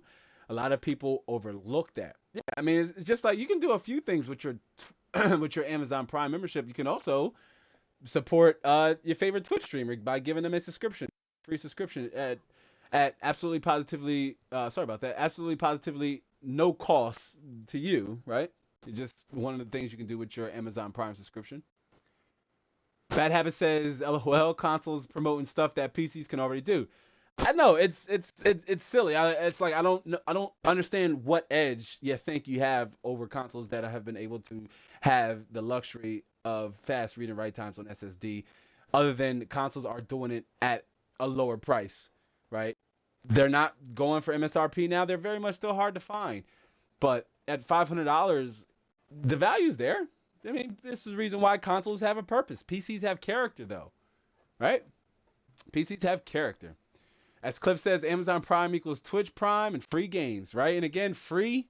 You came on at a time when I had said free is my favorite price. I love free. I'll pay for free any day of the week. Give it to me. But let's move on to the next option, and I'm pretty sure you all guessed it, right? It's hard to ignore, right? It's the home of everyone's favorite battle royale, and that is the EGS. Nobody calls the EGS. I just did that. But it's the Epic Game Store, right? The home of everybody's favorite battle royale. That's sarcasm too. I seriously thought it's everybody's favorite battle royale. But hate it or love it, it's here to stay. It's here to stay. It's here to compete with like Steam and GOG, another one we're going to talk about. Excuse me, but it had a very competitive it had a very competitive launch. Remember, if you recall, Epic was buying up exclusive rights for games left and right, trying to legitimize the reason for another launcher on your PC. Like they had to give you a reason other than Fortnite, because what if you didn't want to play Fortnite? Right? Like, what if you didn't want to play Fortnite? Bad Habit says, never have to worry about red or blue light of death on my PC without being able to fix it. Yeah, and I had the red ring of death on the Microsoft 360.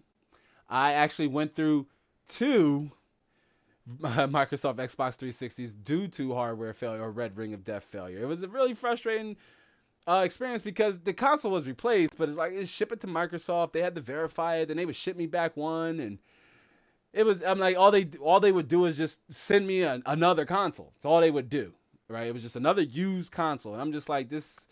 I'm having these same issues. I was very apprehensive to buying an Xbox One. Like at the time, Mrs. Moderator, my wife, she had actually got me a PS4 2 months after they launched in 2013, before I even got an Xbox, because I was just done. The Xbox 360 was just a horrible experience. So, getting into the next generation console, that was with a PS4 in December of 2013. Good stuff. Speaking of, Accelerated Gaming says, the Epic Game Store stole my girlfriend. Bro, go pull up on Epic Game Store. Get her back. Get her back. And Mrs. Mahad says, free and clearance.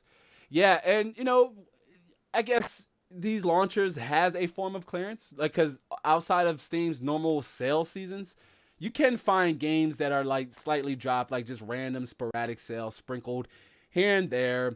I guess you could refer to those as clearance, but definitely, yeah, free and clearance. Like we talked about this with going to Micro Center, checking out that clearance section, right? Buying, products off the shelf. We talked about why they're on the shelf. Maybe Cliff bought an RTX. Maybe Cliff bought his RTX 3090. And he didn't want it. He said, man, this graphics card is horrible value. That's not alluding to the review of my RTX 3090 review, by the way. But maybe Cliff said, this graphics card has horrible value. Here, Micro Center, you can have it back. Give me my $2,000 back. Now Micro Center has to put that graphics card on the secondhand shelf, right? They have to sell it at a price that's not new, because there's nothing wrong with it. They just can't sell it new, right? So they have to sell it at a reduced price. Nothing wrong with that at all. Clearance can... you can really save some money too over in the clearance department. But the Epic Game Store, one of the things I really like about the Epic Game Store, and someone mentioned it earlier in the live stream, pardon my ignorance, but Epic releases free games, right? As we jump over here, because Epic, if you didn't know, Epic has a launcher as well that you will need to download and create an account to be able to download your Epic games and play them. To sign in, it's a little clunky because at times Epic would like randomly sign me out, and I have like a few different accounts, between benchmarking and for my personal account and the test bed and what have you. I have multiple different, Epic accounts. So trying to manage them all can be a little clunky at times over there. They like to sign you out, and you either need like a Facebook or a Google account or something you can link to verify that you're not on their platform up to no good. So, but Epic releases free games, like free monthly games. It's pretty dope. I have GTA 5, right? I've bought GTA 5 probably 3 times now, but GTA 5 was one of the games that was on the Epic Game Store, right? It's a very popular game. Do keep that in mind. GTA 5. I know the Steam survey, you can opt out of the Steam survey. It's not representative of every gamer, but for those who have opted into the Steam survey, GTA 5 still very much in the top 10 right? Top 10 of most games with the highest active player count, right? That's amazing given how old GTA 5 is. Cliff says, "Hey guys, gotta run. Wife wrangled me into a date night. Y'all take care. Have a good night. Catch y'all later. Peace out." Yeah, Cliff. Appreciate you stopping by. Enjoy your time with the missus. Bad Habit says, "Every store I go to, the first stop is the clearance rack." Yeah, and if you noticed, some retailers have gotten smart. They've wised up. They now have put that clearance rack in an area where you will pass before you get to the new merch, right? Before you get to new merchandise. They have made it accessible to you before getting over to that new merch. And I like to go there as well.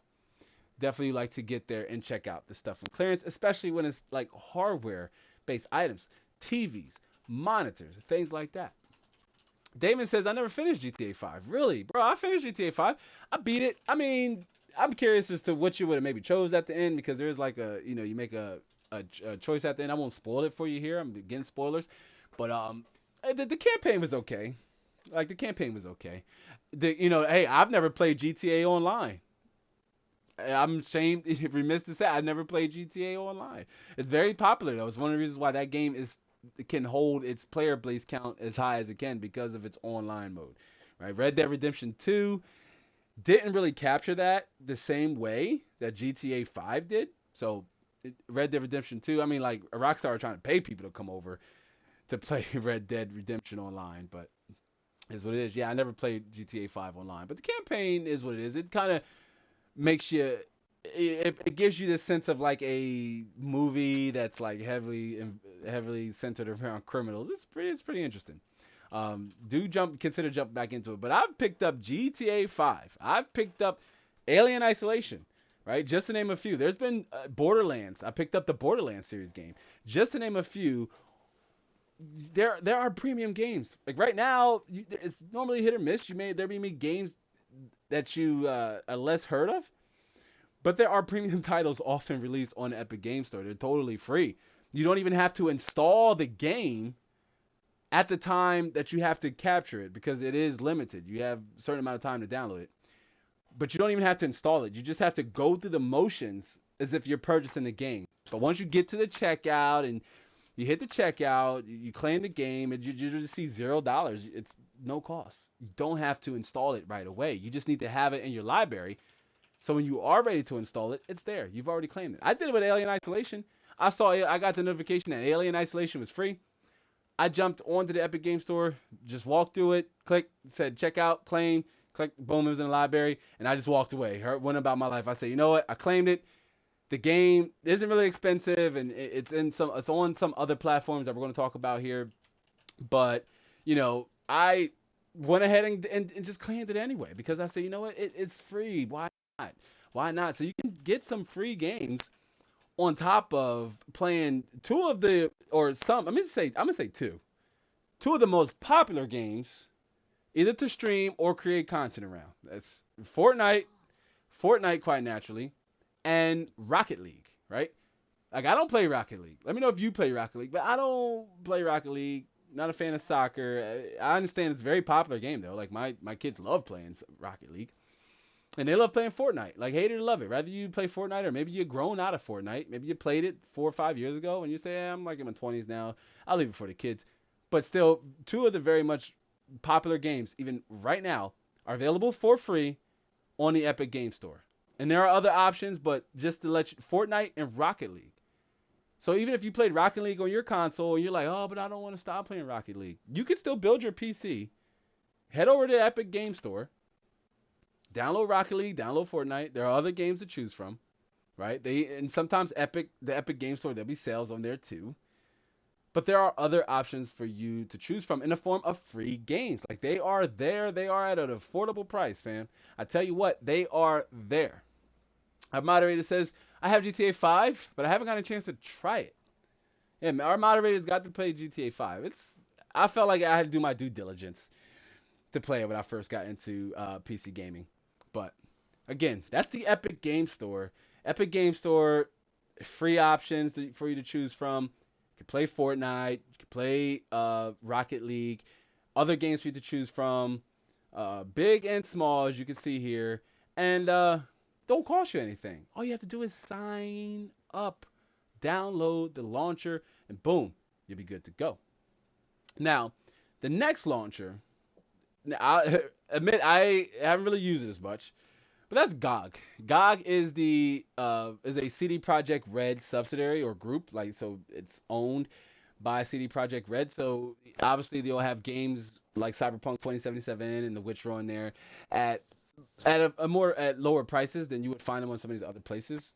CD Projekt can afford to do that, and GOG has actually partnered with the Epic Game Store, right? So back in July, Epic partnered with GOG to integrate your games on the Epic Game Store by allowing you to organize, install, manage all of those things, your games via the GOG Galaxy 2.0. That's their launcher. So yeah, GOG has a launcher as well.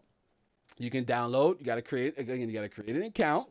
As you can see here, GOG 2 has a wide range of games from large developers, and again, back to that topic of being a micro developer. So you have a wide range of games to choose from, fam, at a wide range of prices, right? You're not limited by any stretch of imagination based off of the games you want to play. I have friends that swear by GOG, right? More than Steam, like they use GOG, and it could almost come down to preference, depending on how large, right, your library is. It could come down to preference. You can maybe say, well, I play a lot of games on Epic Game Store.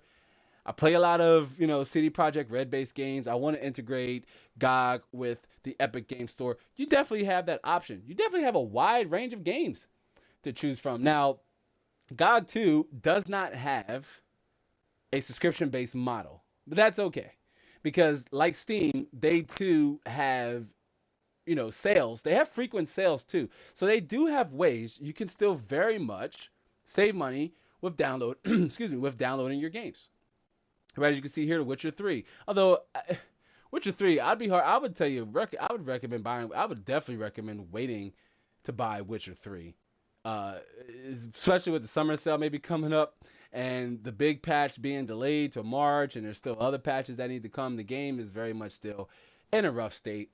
GOG, again, like Cliff mentioned earlier in the live show, who had to leave, they are picking up steam. They're picking up traction with their launcher, especially because GOG Galaxy 2.0 is relatively new. They just launched this launcher. So they are trying to lure gamers over to their platform, right? By sales and some of their own releases being available on there, making them exclusive. But I don't personally use it because I find these subscription models a popular choice, and a lot of the games that are on sale that you will find are on sale on GOG, you can find them similarly priced as some of these other places we're going to talk about. So again, it could very much come down to personal preference should you want to go the direction of downloading your games from GOG. Like if you wanted to marry GOG with the Epic Game Store and kind of, maybe you have friends on the Epic Game Store, right? Maybe all your Fortnite buddies are over there or your Rocket League buddies are over there. So you want to integrate the Epic Game Store and the GOG Galaxy launcher. It's relatively easy. You can do it right from the GOG Galaxy launcher, and that's connect, bridge your Epic Game Store account or your Epic Game Store library with your GOG Galaxy 2.0 library. So rather effortless, really. But I don't use GOG. I don't use GOG. I do use Steam, and that's again because I think Steam sale seasons are really difficult to beat. I really do. Now, another one. Now we're getting into this is the exciting part. Another one here. The Microsoft Game Store, right? The home of the million pixel game that is Minecraft. The Microsoft Game Store, another platform that's gotten better. I think the Game Pass really put Microsoft, gave them a reason to be relative in terms of a distribution platform, right? In terms of being a place where you can download and install your games. Once they open it up with their subscription service, the Game Pass, right, which does require a separate launcher, right? So there is a separate launcher associated with the Game Pass, where you would have to go to buy Game Pass specific games. Like you can You can play other games. You can get other items from the Microsoft Game Store. But let's face it, if you're in a Microsoft Game Store, you're there likely for the Game Pass, or you're there for Minecraft. But the Game Pass there's some value there, okay? Because it's a great way, in my opinion. This is also factual, but it's a great way to play and enjoy Xbox exclusives without the need for a console, right? And there's other popular games you can play too, non-Microsoft exclusive. It is a little clunky, I admit, like the Microsoft Game Store, and it's the fact that, as you can see here, you gotta, have a separate launcher to access your game stores, although you have to go to the Microsoft. I mean, you can download the Xbox Game Pass launcher, but still, it'd have been nice to have that all integrated into one launcher, much like Steam and even GOG and a few other ones we're getting ready to come up and talk about. But the Microsoft Game Pass also could feature, more Bethesda games. If you didn't know, Microsoft bought Bethesda, I believe it was sometime last year or a couple months ago. I could be wrong, so don't quote me on that. But one thing is true, Microsoft did buy Bethesda. So we very much could see more Bethesda-based games on the Microsoft Game Store. One of those being Elder Scrolls 6, right? Like I'm looking forward to Elder Scrolls 6. Let me switch back here really fast. I played Elder Scrolls 5, right? Elder Scrolls 5 was a game that I said I want to purposely wait to play this game or this is the only game I'm really willing to play and run through twice, because games take up a lot of time. Time is precious. Time, unlike money, you can't get back once you spend it, right? You spend $2,000 on a graphics card, you can maybe make that money back. You can maybe work that money back. If you lose $50 on the ground or you drop 100, you know what I mean? You can earn that money back. Sure, you lost it, but what's 40 hours? How do you recoup 40 hours of lost time? Doing something that you could have said, you know what, I don't enjoy this, right? So not only could the subscription service save you money, it could also save you time, right? Because you have an option, you have options, to choose from to download your games, right? You don't have to worry about dropping $40, $60 a piece at a game. Microsoft Game Subscription Service, I had it back on the Xbox. I thought it was brilliant even on the Xbox. I think it's even more special now that it's transcended over onto the PC. I say kudos to you, Microsoft. You opened up your exclusive games to PC players, right? That's a win for PC gamers. WTF? What is Sony waiting for? Right? Like I said, Sony should have developed a PlayStation a launcher at the inception of modern hardware, Ryzen and things like that. It was time we got a Sony launcher, right? We're long overdue. Long overdue. Rumor has it that it is coming, and you can play some Sony exclusive games on PC, right? Horizon Zero Dawn, Detroit Become Human, just to name a few. But most people want they want your God of Wars, they want your Last of Us, they want your Uncharted, they want those games on PC. I, for one, would definitely love to play God of War on an uncapped frame rate, on ultra wide, on a PC. And I've purposely said, you know what, I'm not even going to follow none of Sony's launches, because I have zero interest in buying a console. Me personally, it's okay if you do it, but I don't. And I don't necessarily agree with it, but I wouldn't buy a PlayStation just to play exclusive games. I don't think that's a economical way to invest in your gaming experience. It's all about it's all about how much money you are willing to invest in your gaming experience. That amount is going to be different from me. It's going to be different from you, right? Maybe you only want to invest $600 into your gaming PC. Well, I say, hey, I'm over into the double in the 4-digit range, 2 times over, right? It's all about how much you want to invest in your gaming experience, right? Bad Habit says, oh man, God of War and Last of Us on PC would be the best. I know, right? And I loved, The Last of Us Part 1. I didn't play Part 2 for obvious reasons. I don't have a PlayStation. But, I was looking forward to the remastered version of The Last of Us. And I actually never played The Last of Us on PlayStation 3 because I didn't think it looked great at the time. Like, I knew the game could be so much better. So when Sony announced that they had remastered, right? And there's that argument of remastered is not the same as remade, right? Like some would argue that the Resident Evil games are remakes and not remasters, where the remake fundamentally changes the core principles or core concepts and core mechanics of the game. Final Fantasy versus, for example, or Final Fantasy 7 and Resident Evil 3 and Resident Evil 2, those are remakes. It fundamentally changed the way the game plays. Where The Last of Us was more of a remaster. It didn't change the way the game played. It just changed the way the game ran and looked. And I welcome that. But I purposely waited to play The Last of Us on the PlayStation 4 because I knew the game had so much potential. Seeing it in the trailers, reading the reviews, you really didn't see anything bad about The Last of Us.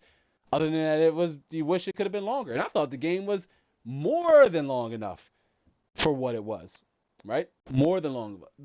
But and then same thing with God of War. I just toned it out, and I played, the God of War games heavy, even on the PlayStation Pro or the PlayStation, the little small PlayStation Portable. I mean, not the Pro, the PlayStation Portable. Like I played God of War on that. I bought the PlayStation Portable just to play the God of War. I think it was Chains of Olympus. Like, I'm a big fan of the God of War games. But once, Sony reluctant to give us a launcher where we can enjoy these games, it's in my opinion, off the record, or I guess this is on the record, we're live, what am I talking about? Sony needs their exclusives to sell consoles. It is what it is.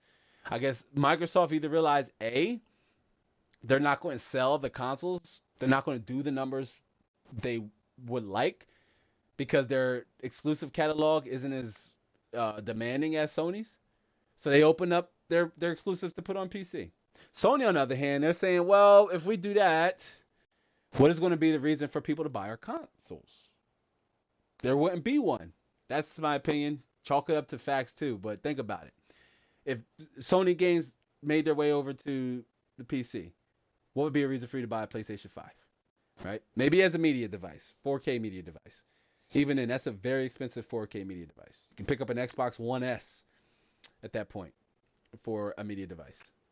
But yeah, they can't push, they can't sell consoles without it. But jumping back over to the Microsoft Game Store. So again, Microsoft Game Store 2 does have a subscription model. It's one of the reasons why I'm all for, the Microsoft Game Store winning. Like, I really am. I want the Microsoft Game Store to win. I want it to do good. Now, how much does it cost? Well, there's two tiers you can get with the Microsoft Game Store if you're interested. Like, if you're interested in playing games like Gears of War, right? The new Gears of War 5.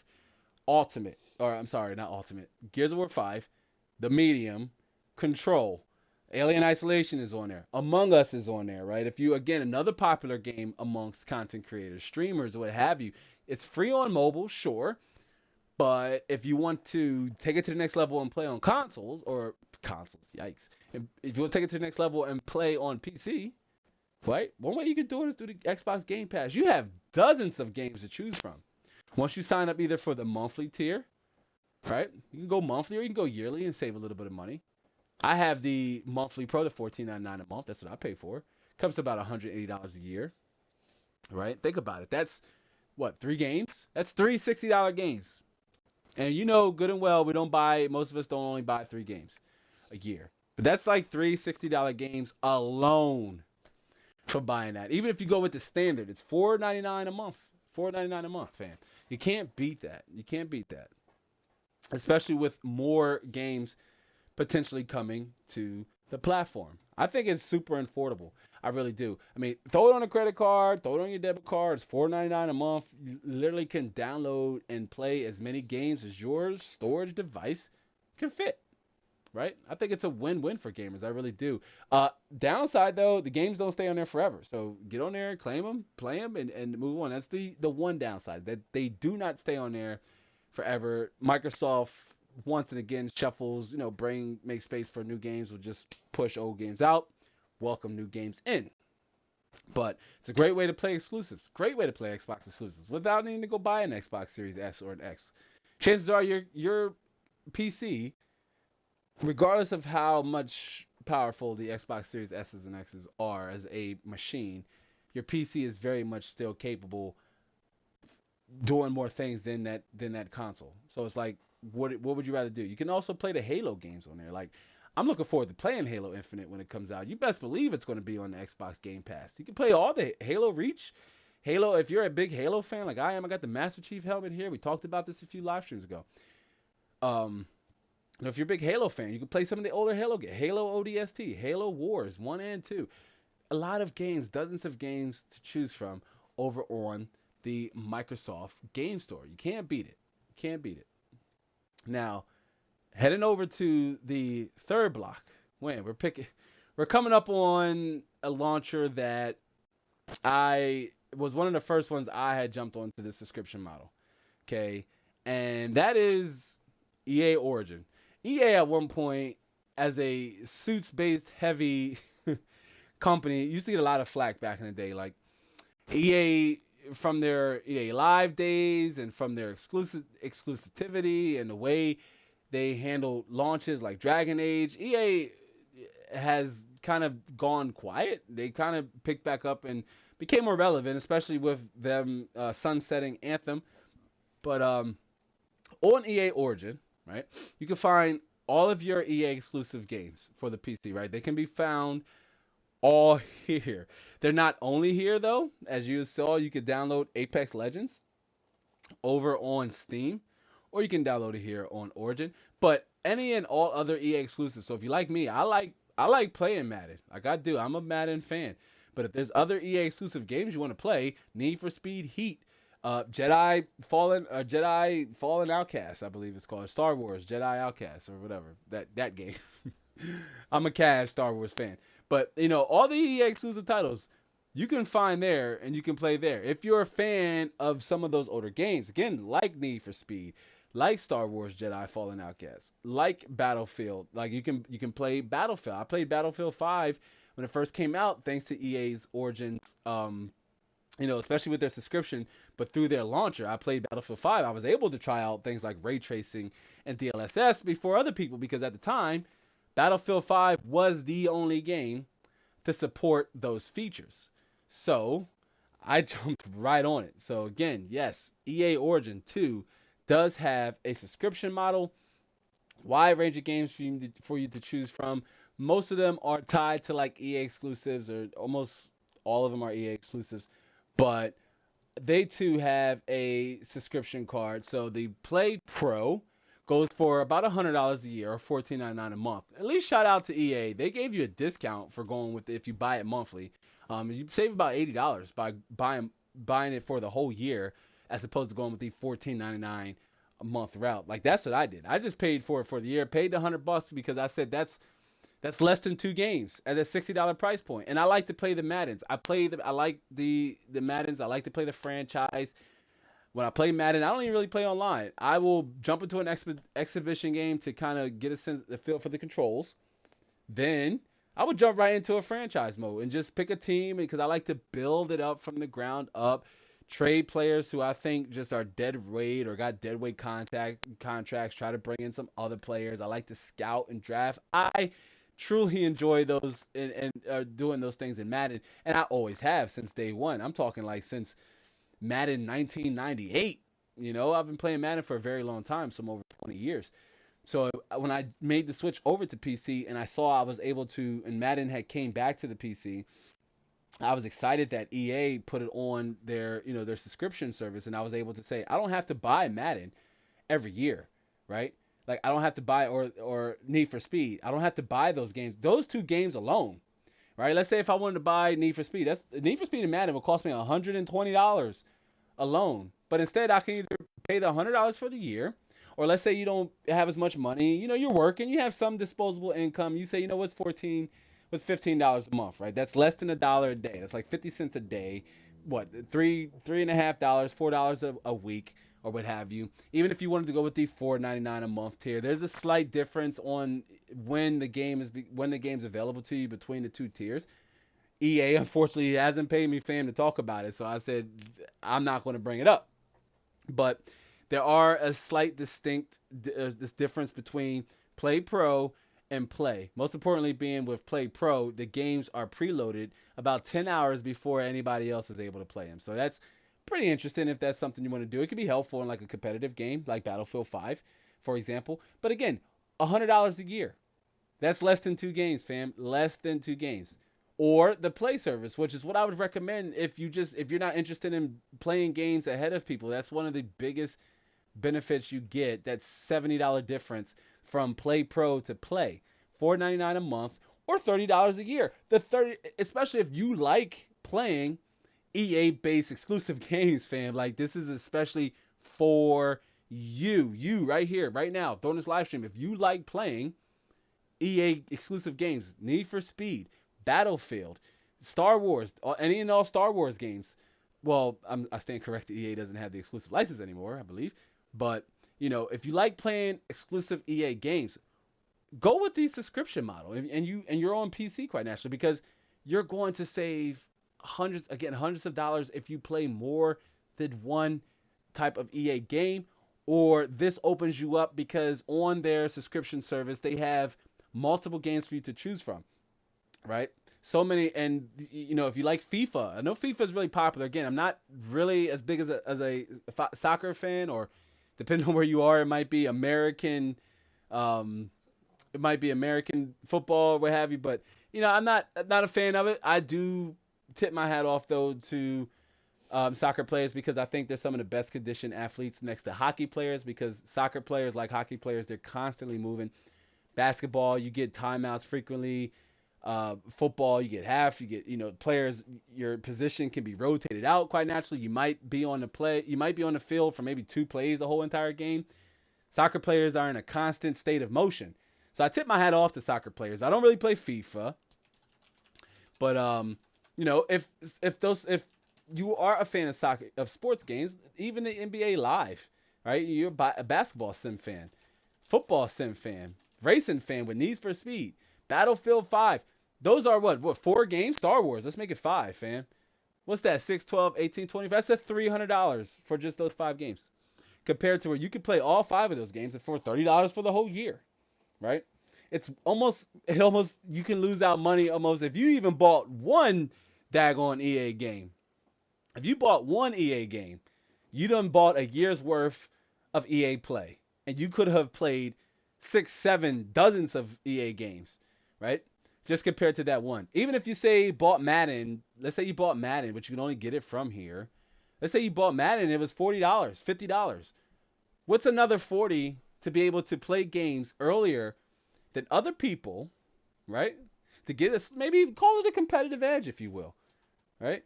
To get to be able to play the game, to preload it is what is the vernacular, for about $70 more.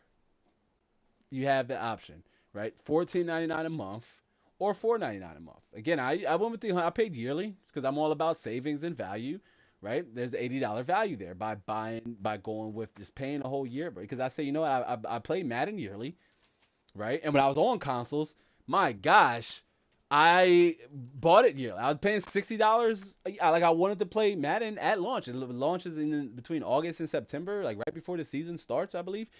I wanted to play Madden, and I would pay the $60 a year every year for it. So instead, I said, here I am now on the PC platform. I officially abandoned consoles. I don't play consoles. I'm like most of you here in the community, and the Nintendo Switch is the console to own, in my honest opinion.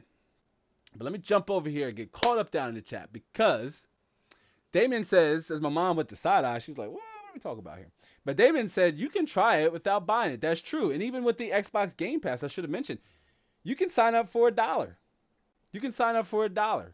You can sign up for $1, try it for 30 days. That's still download the game. Let's say you always say, hey, I like the Gears of Wars. When I played on, back in, I played the first Gears of Wars. 2 of my kids weren't even born yet when I played the first Gears of War. So, if you're coming back into gaming, you're like, well, I want to get caught up. Gears 5 is out. Wow, where's the franchise going? You can pay $1. What's $1, fam? That's less than a cup of coffee, right? That's less than a cup of coffee. But yeah, D's got a point. You can try it without buying. Sign up. So long as you cancel, though, you will need to provide a form of payment. These publishers are not stupid. You will need to provide some form of payment. So if you keep up on it and it's something you want to keep going, say, hey, you know what? Allocate it with your personal budget and your finance. Again, discuss it with the Mr. or Mrs. and be like, hey, I really want to. Oh, sorry about that. Like I say, I really want to play these games over on EA. I want to spend $100. $100, that might sound like a lot of money to your spouse. But once you say, look, compared to that $100, I want to play at least 4 or 5 of these games. Let's say I want to play at least 5. I mean, I want to play Star Wars. I want to play Need for Speed. I want to play Madden. I want to play FIFA. I want to play Battlefield. Right? I want to play Battlefield 6. I want to play Battlefield 6. I didn't like Battlefield 5 because I like modern weapons. I'm not a big fan of like older weapons. I know there were a time when the community was screaming for Activision and EA to give us to go back to the roots of like World War One and World War Two. But me personally, I like futuristic weapons. I like modern weapons. So I'm really curious to see the direction they take with Battlefield 6, and of course the next Call of Duty, right? In terms of its campaign. And Bad Habit says, I like the feeling of owning my games though. So it's a very good point. And you have to ask yourself when you're buying your games digitally, right? What do you have to gain to actually own them, right? Because we can't resell, pre-owned. We can't resell digital games. You can and you can't. It's an unethical way of doing it. But for the most part, once you buy it and it's installed in your library, it's yours. You're right. Bad Habit has a point. But consider this. Once you finish that game, right, and you have no intention on going back to it, and you want to make space, so you uninstall it, what's the chances of you going back to that game, right? So you paid $60 for it. Let's say you paid $60 for it. You beat it, and you're like, I'm ready to go on to the next thing. Let me use Cyberpunk 2077, for example. Because I bought Cyberpunk 2077 to play for myself because my favorite genre of games is like action RPGs, first-person shooters, first-person RPG. I don't like multiplayer first-person games, but I do like first-person based games in general. So like Far Cry, Resident Evil 7, just name a few, Dead Island, Dying Light. I like first-person based games, So when you think about being able to, when I buy Cyberpunk 2077, I beat it. Like, I feel like, well, the game's short. First of all, the main campaign is short. Yeah, there's a lot of side quests you can do, but the world is very much shallow. Really, you're literally just driving and sightseeing. That's it. Like, I enjoy. Some of you know when you watch the Alien Isolation walkthrough, I generally enjoy playing Alien Isolation more than I do Cyberpunk 2077. Put that into perspective. Let me get caught up in the chat really fast. Right? Like, that's facts, fam. Like, I do. I enjoy playing Alien Isolation more than I enjoy playing Cyberpunk 2077. But Bad Habit, I feel you. Yeah, owning your games, it's worth it. Especially like I said, I bought Skyrim 5, or I bought Skyrim 5. I bought Elder Scrolls Skyrim. Because that's the game I said no matter what, I'm going to want to play that for a long time. I couldn't buy it on subscription anyway. But games like Madden, right? That's so seasonal. That's so yearly. I said it wouldn't make sense for me to have Madden 19 in my library I bought, then have Madden 20 in my library, because the chances are I'm not going to go back and play Madden 19. I want to play the newest iteration, right? Battlefield, those games have a stronger cult following, sure. So most people will still be okay with going back and playing Battlefield 4 or playing Battlefield 3. Like, I totally get it.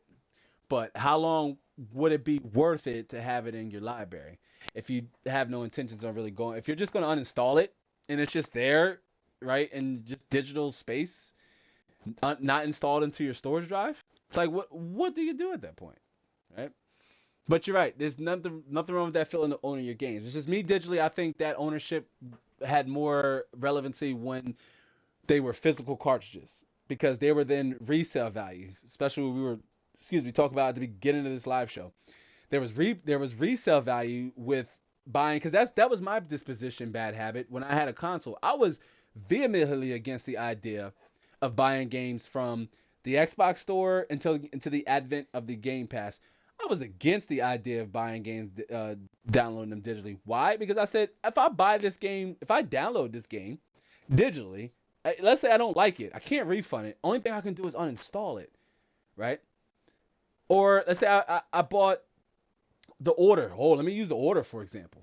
Because I paid $60 for the Order, beat it in like 7 hours, and there was nothing for me to go back and do. I took that game and I sold it. So can you imagine if that was on a PC? A game like The Order that has no replay value, it has no resale value if it's on the PC. It's just there in your library. So in my opinion, with subscription-based games, you can interchange them. right? You can say, I want to play Star Wars Jedi Fallen Outcast. You beat Star Wars. If there's any new content, it's going to come with your Game Pass. You can get that new content. You can uninstall Star Wars any point. You don't have to have it installed, right? Like it's there. So that's another feature I like with subscriptions, because one platform is my favorite subscription model because it's way more popular games. We're going to get to that in a second. But it's that that platform is the reason why I think it's good to have subscriptions, especially when it's with games that have yearly releases, right? Some of the Call of Duties I believe were supposed to be on yearly releases, but what's the point of owning last year's Call of Duty when next year's Call of Duty is coming out? Just like with Madden, you have Madden 21 when Madden 22 comes out, or you have Madden 20 when Madden 21, or what have you. The next FIFA, when those come out, there's less of a reason to have the last FIFA installed on your hard drive. But when you get it on a subscription-based model, you just uninstall the game and say, all right, cool. I could just now go download the new FIFA. And I didn't pay anything. My subscription is covered. I've played 3 games off either a $5 subscription, right? Let me go back here to go back into the cost. I've played 3 games on either a $5 subscription a month or I paid $30 a year. Man, if you pay $30, I wish my EA should have paid me to say this. But look, I don't care. I'm sharing it with you because I think there's some serious value there. But you could have paid $30 for a year and could have played 4 or 5 of your favorite games interchangeably too, right? At any time, as long as you have the storage space, you can download them, right? I think that's a pretty awesome deal, right? But again, if you want to play Apex Legends, you can download it for free, or if you want to play, you can also download it on Steam too if all your mates are over there, right? But yeah, I think there's some serious value there with the EA Play. But this is more so, this subscription model to Bad Habit, I guess, is more so for people who enjoy playing EA games. Most of EA games are on yearly releases anyway. For example, I especially like the service because when the new Dragon Age comes out, which I imagine it will, when the new Dragon Age comes out, it's going to be on that subscription model. And I want to be able to, say, hey, I play Madden once a month. It's enough value for me because I've put so many hours into Madden. So it's enough value for me. But I look at it like when that new Dragon Age comes out, 7, I believe, when Dragon Age 7 comes out, if they keep the number moniker attached to it, then I'll be able to preload it. Again, I've already paid my $100 a year. Even if you download one game a month, you know what I mean? You're saving close to $1,000 on the year as opposed to buying them outright new. And you can cancel at any time. You can cancel at any time. It's good to go monthly if you're unsure, right? Like you think, let me put it this way. Even if you're unsure about it, what's $15 a month or even, $45 a month at the $14.99. If there's new games coming out and you're like, I want to preload those. If not, you're gonna stick to the $4.99 a month. That's where the value is there. But let's say you want to try it out for 3 months. Well, what's $15? That's nothing, fam. Well, to most of us, if you play on PCs, $15 really shouldn't be too much money for you because it's an expensive hobby. But if you want to try it out 3 months, you could try 3 different games. You've already saved yourself money because buying off digital distribution platforms, none of the games you buy are refundable. Steam's is really convoluted. All of them really don't want your money back. They don't want I bought the game and you played it for 3 days and you're like, I don't like it. I want to send it back. No, fam, you can't do that. You can't do that. So if it's an EA exclusive game you want to try, you say, you know what, it might even be economical for me as opposed to buying a game for $60 to just sign up for the monthly, right? And give myself 2 months to see if I really want to continue playing this game or do I want to try other games on their service, right? A lot of value there. AW, it's good to see you, fam. AW, how you doing? Welcome to the weekly live. Welcome to the Inside the Lab weekly live experience. We're talking about some of the best places to download and install your games. As you say, I love the streams. I love you. I appreciate every single one of y'all coming out here and coming onto the live stream. I'm nothing without the community. The community is what makes this possible. That's true, big facts. But I generally watch the replays because I'm always on duty. I try to let my shipmates know about your channel because I think your info is valuable. Thank you for all the info. That's awesome, and pardon my ignorance, but I'm assuming you serve in the Navy. If that's correct, if you're still here with this AW, I do appreciate you. Serving, serving your country and your sacrifices and just being out there in the water. I'm not a fan of boats or the water, so I tip my hat off to the Navy. I really do. And I also appreciate you, recommending the channel and bringing more people to this community. When they do that, make sure they let me know that, hey, AEW sent me one of my, one of my shipmates. When my shipmates, they sent me, they told me your content is fire, and I came to burn. I came to check it out to see what it's like. So I do appreciate you doing that. Definitely. Definitely appreciate you, AW, and glad you were able to make it here live. And I appreciate you watching their replays, right? Like when you watch the replays, comment. Let me know you watch the replays. I want to do a giveaway during this live show because you can, these platforms, you have currencies you can buy. But for those of you who are here now, you heard it now. Do like this stream and definitely do give it a comment. But I'm going to start gifting or doing giveaways for those of you who watch the replay and for those of you who are here live, of course. But and I see D had to roll out. D, I might have missed you. If you had to roll out, D's a fellow creator. Definitely appreciate you stopping by. D be going hard with the his drones and his DG, his Maverick and what have you. It's good stuff. Good stuff. Bad Habit says my wallet is staring at me with a frown. Don't, Bad Habit. It's all good. Hey, listen. There's a understanding between ourselves and our bank accounts and our wallets. And my bank account especially. Like I gotta talk to my bank accounts before I get ready to make any sizable purchase, right? Because again, I'm sponsored. Smaller fish have been reaching out to me, right? I'm a small fish in a big pond. Pretty soon here, I hopefully plan to be a big fish in a small pond, being stricken right here to this niche. But the larger companies haven't quite yet started sending me stuff, but I do suspect that's going to change here very soon. But yeah, I feel you, man. My wallet, my bank accounts, they stare at me. They're like, "What are you about to do?" Should have seen my face when I bought the 3090. I really wanted to get the 6900 XT, but it is what it is. And AW says, "Thank you. You're certainly welcome. Thank you, of course, for being here. Everybody being here. We're gonna let's keep right on tracking, right? Still tons, loads of value to share. Speaking of value, again, you got EA's their Play Pro subscription service, $100 a year. Bad Habit, this one's for you, brother. $30 a year or $5 a month. I'm not sure if you pay EA based games, but if your flavor of games is a wide range, then it could be worth the $5-10 investment to be like, what, you can play so many different games you can choose from. Like they're within their launcher, you have old games, new games, the Battlefield, Star Wars, Battlefront, Madden if you're a football fan, FIFA if you're a soccer fan, hockey if you're a fan of the ice, which hockey's intense. Hockey's intense. Again, I got mad respect for hockey players and soccer players. They are really conditioned. I wouldn't want to try to run from them or have to outrun them. But the EA subscription, their Play Pro subscription, $30 for a year, $5 a month to be able to download and play all games that they have available under the Play Pro service. $100 for the year, $14.99 a month to be able to play games up to like 10 hours early, I believe. Huge value there. Again, especially if you play more than one EA game, right? This is another viable option, right? We talked about Steam.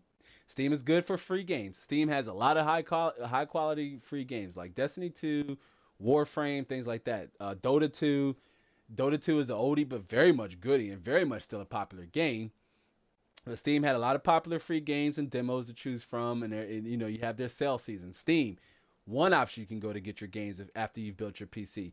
Boom. We talked about the Epic Game Store, another platform you can go to find more free games. Epic Game Store and Steam don't have subscription models like EA's Play Pro service, but they do have one with Epic. They have, they give you free games monthly. So that's a definite plus. Then again, two of the most popular games on the internet right now, hate it or love it, Rocket League and Fortnite, all available for free. So even if you have young children or coming of age children and they want to get into the competitive scene on Fortnite or Rocket League, the barrier to entry is low, fam. You just got to build yourself a halfway decent, modest PC, which is challenging given the GPU anomaly right now. But, all you have to do is build yourself a moderate PC. And these games are available for free. Epic Game Store, Steam, we talked about. Here we talked about the EA Origin, and we talked about. I'm sorry, we talked about Steam, Epic Game Store. We talked about GOG. GOG is CD Projekt's Red's version of a launcher, which is it's okay, right? They have a wide range of games, large and small. One of their biggest caveats is being able to blend your Epic Game Store library with your GOG with the GOG Galaxy 2.0 launcher. That way you can manage and install all your games across both launchers, right? It's kind of like you just would need one to handle all your your gaming sessions. And you would say, why would you want to do that? Well, for starters, GOG doesn't release free games, but the Epic Game Store does. But maybe you prefer the GOG launcher, but you still want to take advantage of those free games. So your Epic games will still very much appear on the GOG, right? And they're interchangeable. I think options are good too. It's one thing that make this platform, especially the PC platform, especially special, and that is the idea of options. Then we talked about the Microsoft Game Store, home of Minecraft. Another, Microsoft Game Store has the Game Pass subscription service, with Game Pass being, let me switch it back up here, $180 for a year if you go for the year, and the standard being $30 a year. So either $14.99 a month or $4.99 a month. I had the $14.99 a month. So again, you figure with all my subscriptions, I pretty much buy one game a month tallied up between, the two we talked about thus far, Microsoft Game Store and EA Origins, right?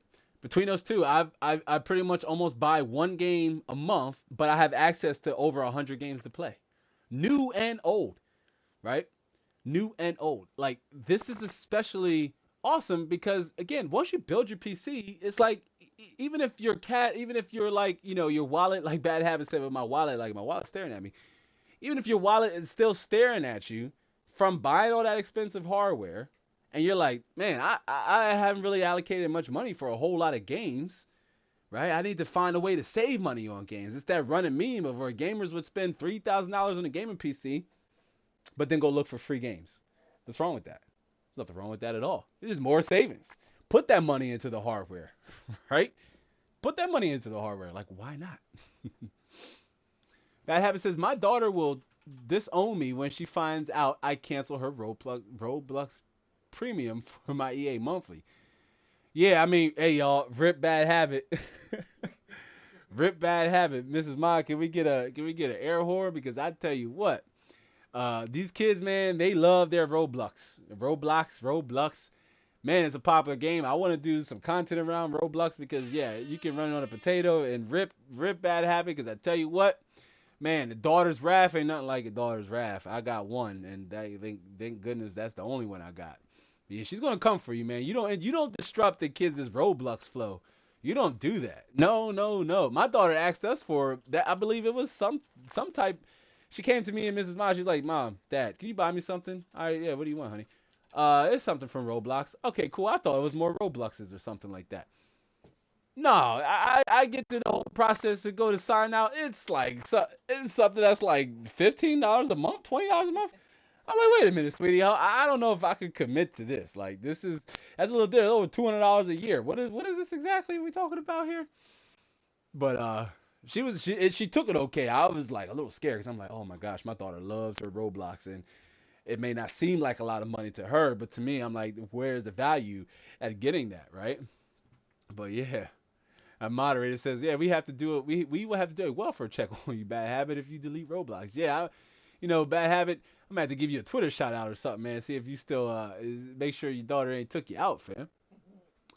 And Mrs. Amify, oh man, I'm late on Mrs. Amify. Said they had to split. Catch you later. Mrs. Amify, I'm not sure if you're still here, but it was good to see you, Mrs. Amify, as always. I see we had a few more people up, but jump in, but leave it. It's all good. Bad Habit says, yes, if you don't see me here next Saturday, you know what happened. Well, folks, you heard it and saw it here, right? If we don't see Bad Habit, then I might have to step in and help you out with your daughter's subscription. So we might have to maybe put you in the Lazarus pit or something.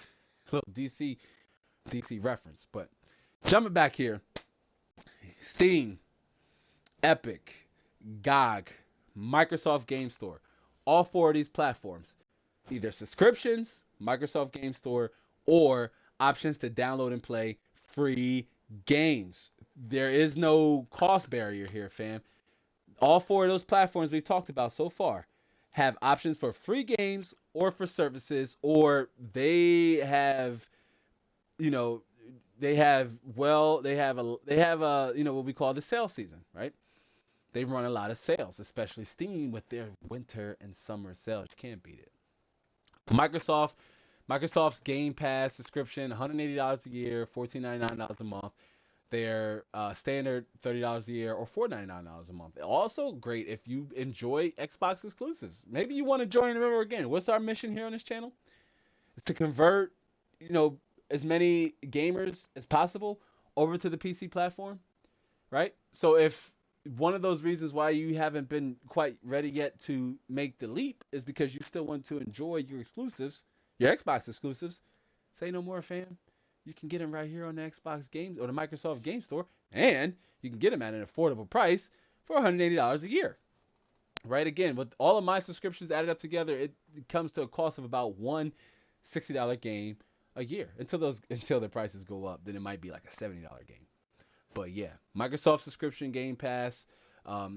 Again, do keep in mind we could see more Bethesda games come over to that platform as well. Then we talked about EA Origins. EA has a subscription model too with Play Pro, right? They have a subscription model too with their Play Pro. You have the $99 you can pay for a year, so you save $80 by going with the yearly subscription, or you can pay $30 for a year and not $30 and for the year and not have access to games or be able to preload them before anybody else. So either way, if you play a lot of EA exclusives, this is definitely for you, fam. Like, I highly recommend you try it. Don't cost you anything. You can always back out. It's free to try, right? They give you 30 days, I believe. They give you 30 days. You got to give them your credit card number, but they give you 30 days. So at most, you have $5 to lose. But you could play, new games like Need for Speed Heat, like Battlefield 5. Let's say you got a shiny RTX card, 30 series, if you were lucky to get a 30 series card, right? Or a 20 series card. And you want to try DLSS. You want to try ray tracing in Battlefield. I don't know why you would, because it's a multiplayer game and frame rates are very important to remaining competitive. Even if you're playing casually, frame rate is still very much important.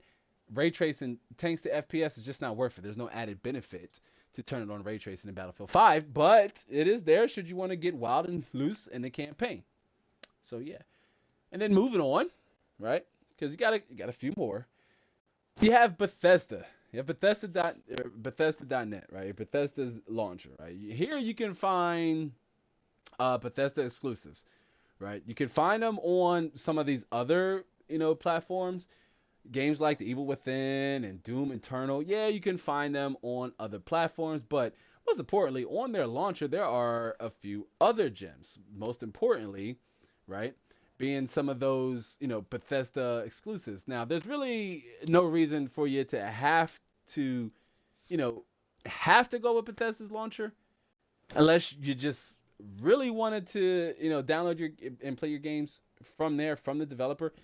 When I bought Fallout 76, the only way to play it was on, download and play it was on Bethesda's launcher. So I had to go with it there. But again, most of these games you can find on other platforms. Sometimes they run sales and they might be, they might cost a little less. But for the most part, no, you can find most of their games on other platforms. As the moderator said, yeah, indeed. Indeed, we'd have to keep a lookout for bad habit. But as you can see here on their store, there are some games you can find. Sometimes they're priced a little lower than some of those other places, especially with some of the classics like you see here, Wolfenstein and Fallout. The Evil Within is a game I wanted to try. Like, again, I also like over-the-shoulder games too, but I played the first Dishonored. That was awesome. I have Doom Eternal. I haven't been able to play it outside of benchmarking it.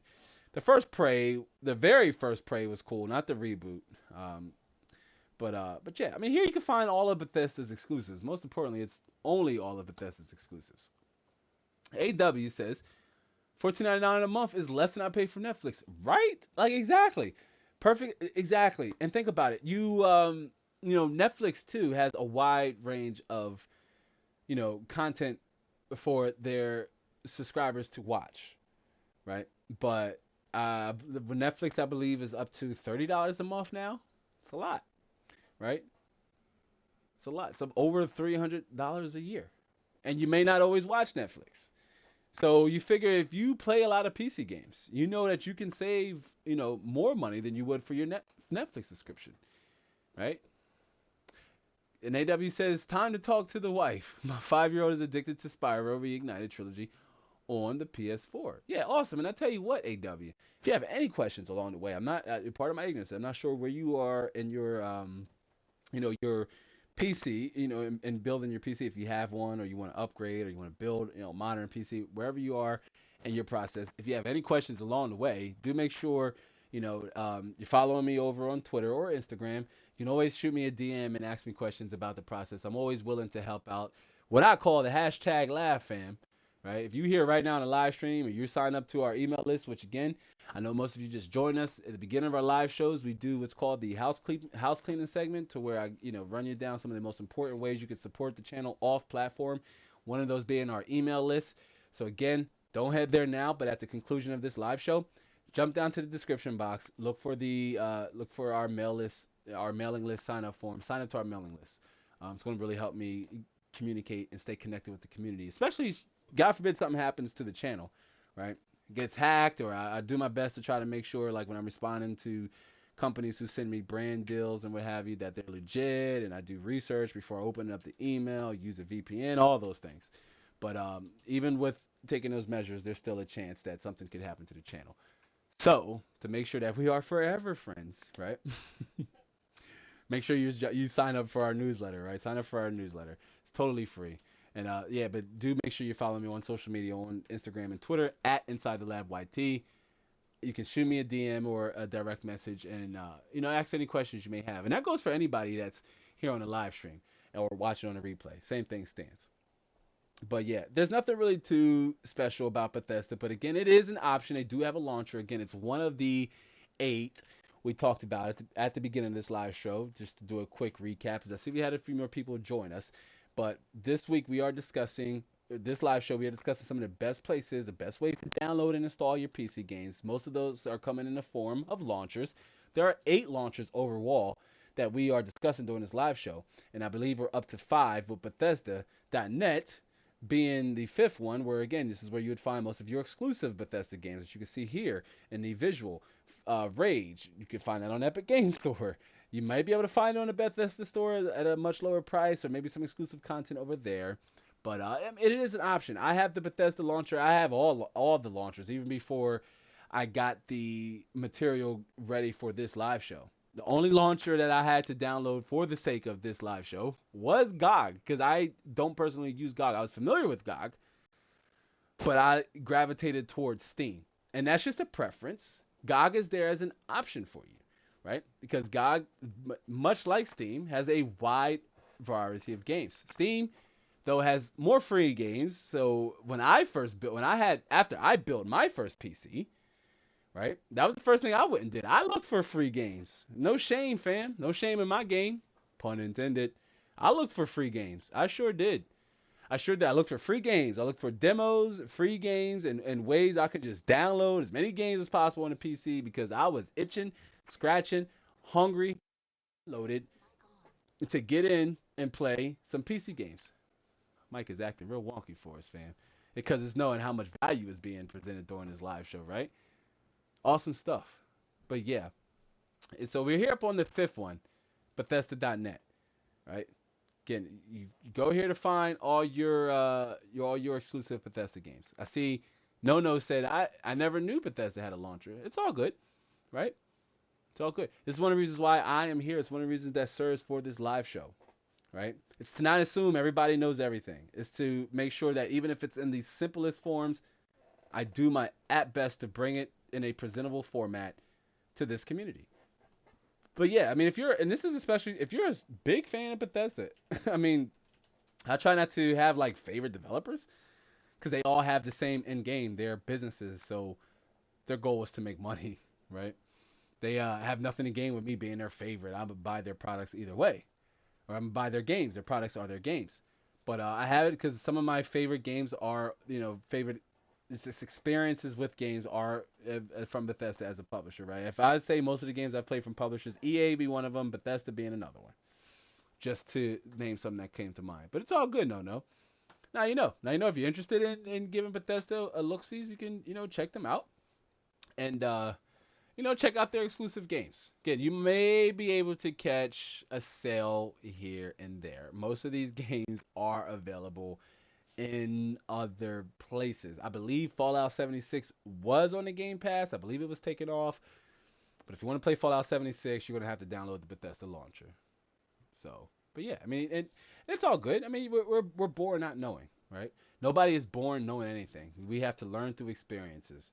Part of those experiences are your live experience right here with the Inside the Lab weekly live experience show. That's our official branded name for those of you just joined on. If you didn't know, we've officially branded the live show. It's the Inside the Lab weekly live experience, right? It's our weekly live experience. But yeah, so give it a look see over. No, give it a look see over, especially if you want to play Fallout 76, a game-based service. But again, not too much anything special happening over in Bethesda. But if you want to play Bethesda exclusives, it is there. It is there for you.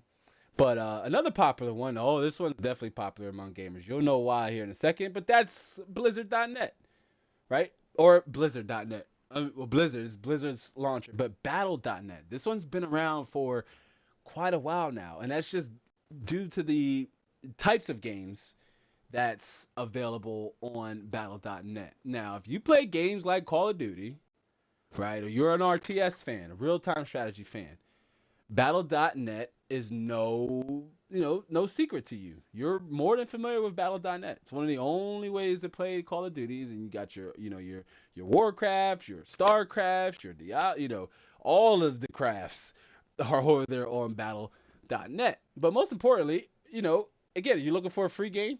One of the most popular games, Call of Duty Warzone, at least it was. I keep saying that because I know that the hype shifts every once in a while. But Call of Duty Warzone is a free-to-play game.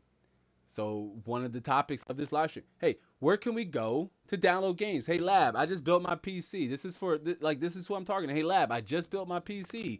Where do I go to download games? This is for you. This live show is for you. And if you have a friend, right, like AW said, he shares they share their content with their friends. If you have a friend that could be on the fence, share our live streams with them. This is for them. This is to show you that you can immediately download games after you built your PC, fam. Free and other affordable options. Let's say if you built your PC, you only got $13 left over. You're like, man, what the heck? What game am I going to buy with $13, right? I don't want to just play the free ones. Yeah, you'd be able to download Fortnite and Rocket League and Warzone and Destiny 2 and Warframe, just to name a few. There's other options, other free options as well. But yeah, you can download those freemium games, but you're like, I want to play something a little more modern. I want to play something new. I like that game, The Medium. I want to try that, but I don't have $60 to drop on. Or I want to play Control because I have a ray tracing based card and I want to see what's all going on with ray tracing. Fam, you got the Xbox Game Pass that'll help you with both of those options. First of all, Medium and Control are both on the Xbox Game Pass, and it only costs you $1 to sign up. $1. So even if you had $13 left over after building your PC, fam, take that $13. You can sign up for the Xbox Game Pass. You can sign up for EA's Players Pass, EA, to play EA exclusive games over on the Origin platform, and still have money left over for a Diet Coke and a bag, or a Coke and a bag of Doritos, Blue Ranch Doritos. I don't know why I said Coke and Ranch Doritos because I love those two things. Teresa Grayrat says, hi guys, I'm sorry I'm late. I just woke up. You're never late. No, never late. We're rocking and rolling. We're talking about some of the best places where you can go to download and install your games after you built your PC, Teresa. If you have any questions about, the topic on hand, do feel free to ask at any time. You came at a very interesting point. We are on the sixth launch, or the sixth place you can find to go to download games, and that is battle.net. But to do a quick recap, the first one we talked about was Steam. Most of us are familiar with Steam, right? It's like the go-to after we built our PC. Steam has free games, premium free games, and demos to choose from. And they got their sale seasons where you can buy and save money on games. We talked about Epic Game Store with their monthly free games, which some are of high caliber. right? I also got the Borderlands prequel and Borderlands 2 when they were free. We talked about the Microsoft Game Store with their Game Pass being an affordable option for you to play Xbox exclusives and other games. Um, we also talked about GOG, which is CD Projekt Red's uh, parent, I guess, baby company, I guess it'd be, or it's a group. It's a subsidiary of CDPR. We talked about they like Steam and they have integration with Epic Game Store. So if GOG was more of your flavor, you can go with GOG. And then we talked about the Microsoft Game Store, and again, their subscription model you can sign up for to even save more money on games. Like my example I just gave, Teresa, I had said, what if you just built your nice gaming PC? You saved up, you found a graphics card, at least a halfway decent graphics card, right? And you dropped 800-900 on the on your hardware, and you're like, man, I only got about $13-20 left over to buy some games, right? Let's face it, if you're rolling in it, good for you, fam. Roll right on, baby. But if you're not, like most of us, you gotta really, make sure you have disposable income left over to play the games, right? It's okay to spend $3,000, in my opinion, right? I may, incite a flame war somewhere on social media or bring on the dislikes. Doesn't matter. I think it's perfectly fine to either put all or most of your money in your gaming PC, your hardware. That's what matters the most. That's the source of your experience, your machine, not the games. What makes more sense? Undercut yourself to save money for the games? Limit your hardware selection, right? No, there are other options that could be available the moment after Windows completes the last update and all your drivers are fully updated. And you're like, whoa, let's jump over to Steam. Let's do it.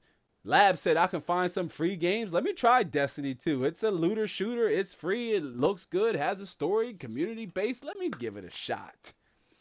I got $10 left over on my debit card. Let me sign up for the Xbox Game Pass. What's this promotion? I can sign up for $1 and I got 30 days. Hey, I got a job. I'm going to make more money, right? So you can sign up for $1. Boom. Now you got 9 left over. And you say, what else can I sign up for, Lab? I can sign up for the EA subscription at $4.99 a month, right? There's 2 platform options right there. Both will provide you with dozens of premium games, some even new, like Medium and Control. Games you'll see in my RTX 3090 benchmark, by the way. The benchmark video. Hans Shlomo. What's happening, Hans? Good to see you, fam. Our brother from way across 7,200 miles and counting. Our brother and fam from across the side of the globe. Hans Shlomo, welcome to the weekly live. We officially branded the live stream. I know you weren't here for the warm up, but we officially branded the live stream.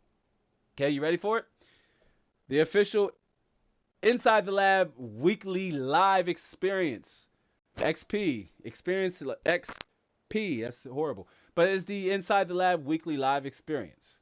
Right? That is the name of our live show. I always just call it weekly live Q&A, but officially it's the Inside the Lab weekly live experience. It's an experience, right? You're a regular here on the show, Han. You know how it goes, man. When we pull up and we're sitting here live and I'm distributing value to the best of my ability, and the conversation gets rocking and rolling, and we got new people coming in and just sharing, and it's just a great time. It's good vibes. It's an experience. So that's why I went with the name, Inside the Lab live experience. But we're talking about some of the best places to go after you've downloaded your games. I know you're experienced veteran here in the PC gaming world, but we're talking about like, hey, if new builder just built their PC and they're like, oh, whoa, I don't have a lot of money left over, Lab. How am I supposed to buy games? I don't have $120 to buy these 2 games I want to play. Some of us don't know about some of these subscription-based services, or you don't know how much money in all actuality it can save you. We talked about the subscription. I have all of the subscription model. I have all 3 of them. And what it equates to is actually less than what it costs for one $60 game a month. I have the $14.99 EA Pro subscription. I have the $14.99 a month Microsoft game subscription. It's like $30 alone. And then I have 2 other ones. One we're going to talk about here coming up. Sorry, I wanted to spoil it just to kind of keep progression. And we talked about, Steam. As I see, you said you just had breakfast. What time is it over there? It's like dinner time over here. It's dark, man. It's a little after 7, I believe. But yeah, good stuff. It's always good to see. But we talked about, for I see we had a few more people join us too. Just to do a quick recap. We talked about Steam. One of the caveats of Steam: free games, the sale seasons. Take advantage of them. Summer and winter especially. Some free games could hold you over, especially in between those two seasons. There's other ones like fall and what have you, but summer and winter are their two biggest. That's what makes Steam a viable option for your games. You have Epic, who releases monthly free games, right on top of having some of the most other popular games like Rocket League and Fortnite. Hate it or love it, right? It's pop. Sorry, I can't see my fingers. It's popular amongst the kids, right? We talked about GOG and how heavily integrated it can be with the Epic Game Store and how you can save money on large and small games over there. Then we talked about the Microsoft Game Store and how you can download Xbox exclusives without the need for a console, fam. So if you don't want to let go of your Xbox One or One S, right? If you're not quite ready to let go because you don't want to miss out on the Xbox exclusives, say no more. $30 a year for the Xbox Game Pass. That's less than 50. That's less than half of a fully retail price game. And there's other games you can play. Among Us, Alien Isolation. I keep saying Alien Isolation because I'm fanboying over it. We're going to do another pop-up live stream. So, I know we had a few people, new viewers, came by. No and Teresa, Polecat, if you're still here. Fam, we did a pop-up live stream. So do make sure you have the notification bell turned on so you can, pop up for that, because I don't market the pop-up live streams. I don't promote it. I just pop up and say, what's up? So you definitely want to make sure you're subscribed to be able to catch the pop-up live streams, because we just let loose and play some games. It's real informal, and I'm experimenting with something, and it all makes sense in a couple months from now once you see with the pop-up live streams. But do welcome you to jump out there, because playing games is what it's all about. Like the topic heavy is the topic of last pop-up live stream is, why do you play games? We were playing games while I'll talk about playing games. But yeah, after the Microsoft Game Store, we talked about, Bethesda's launcher, which is good for their exclusive games, no subscription model or what have you.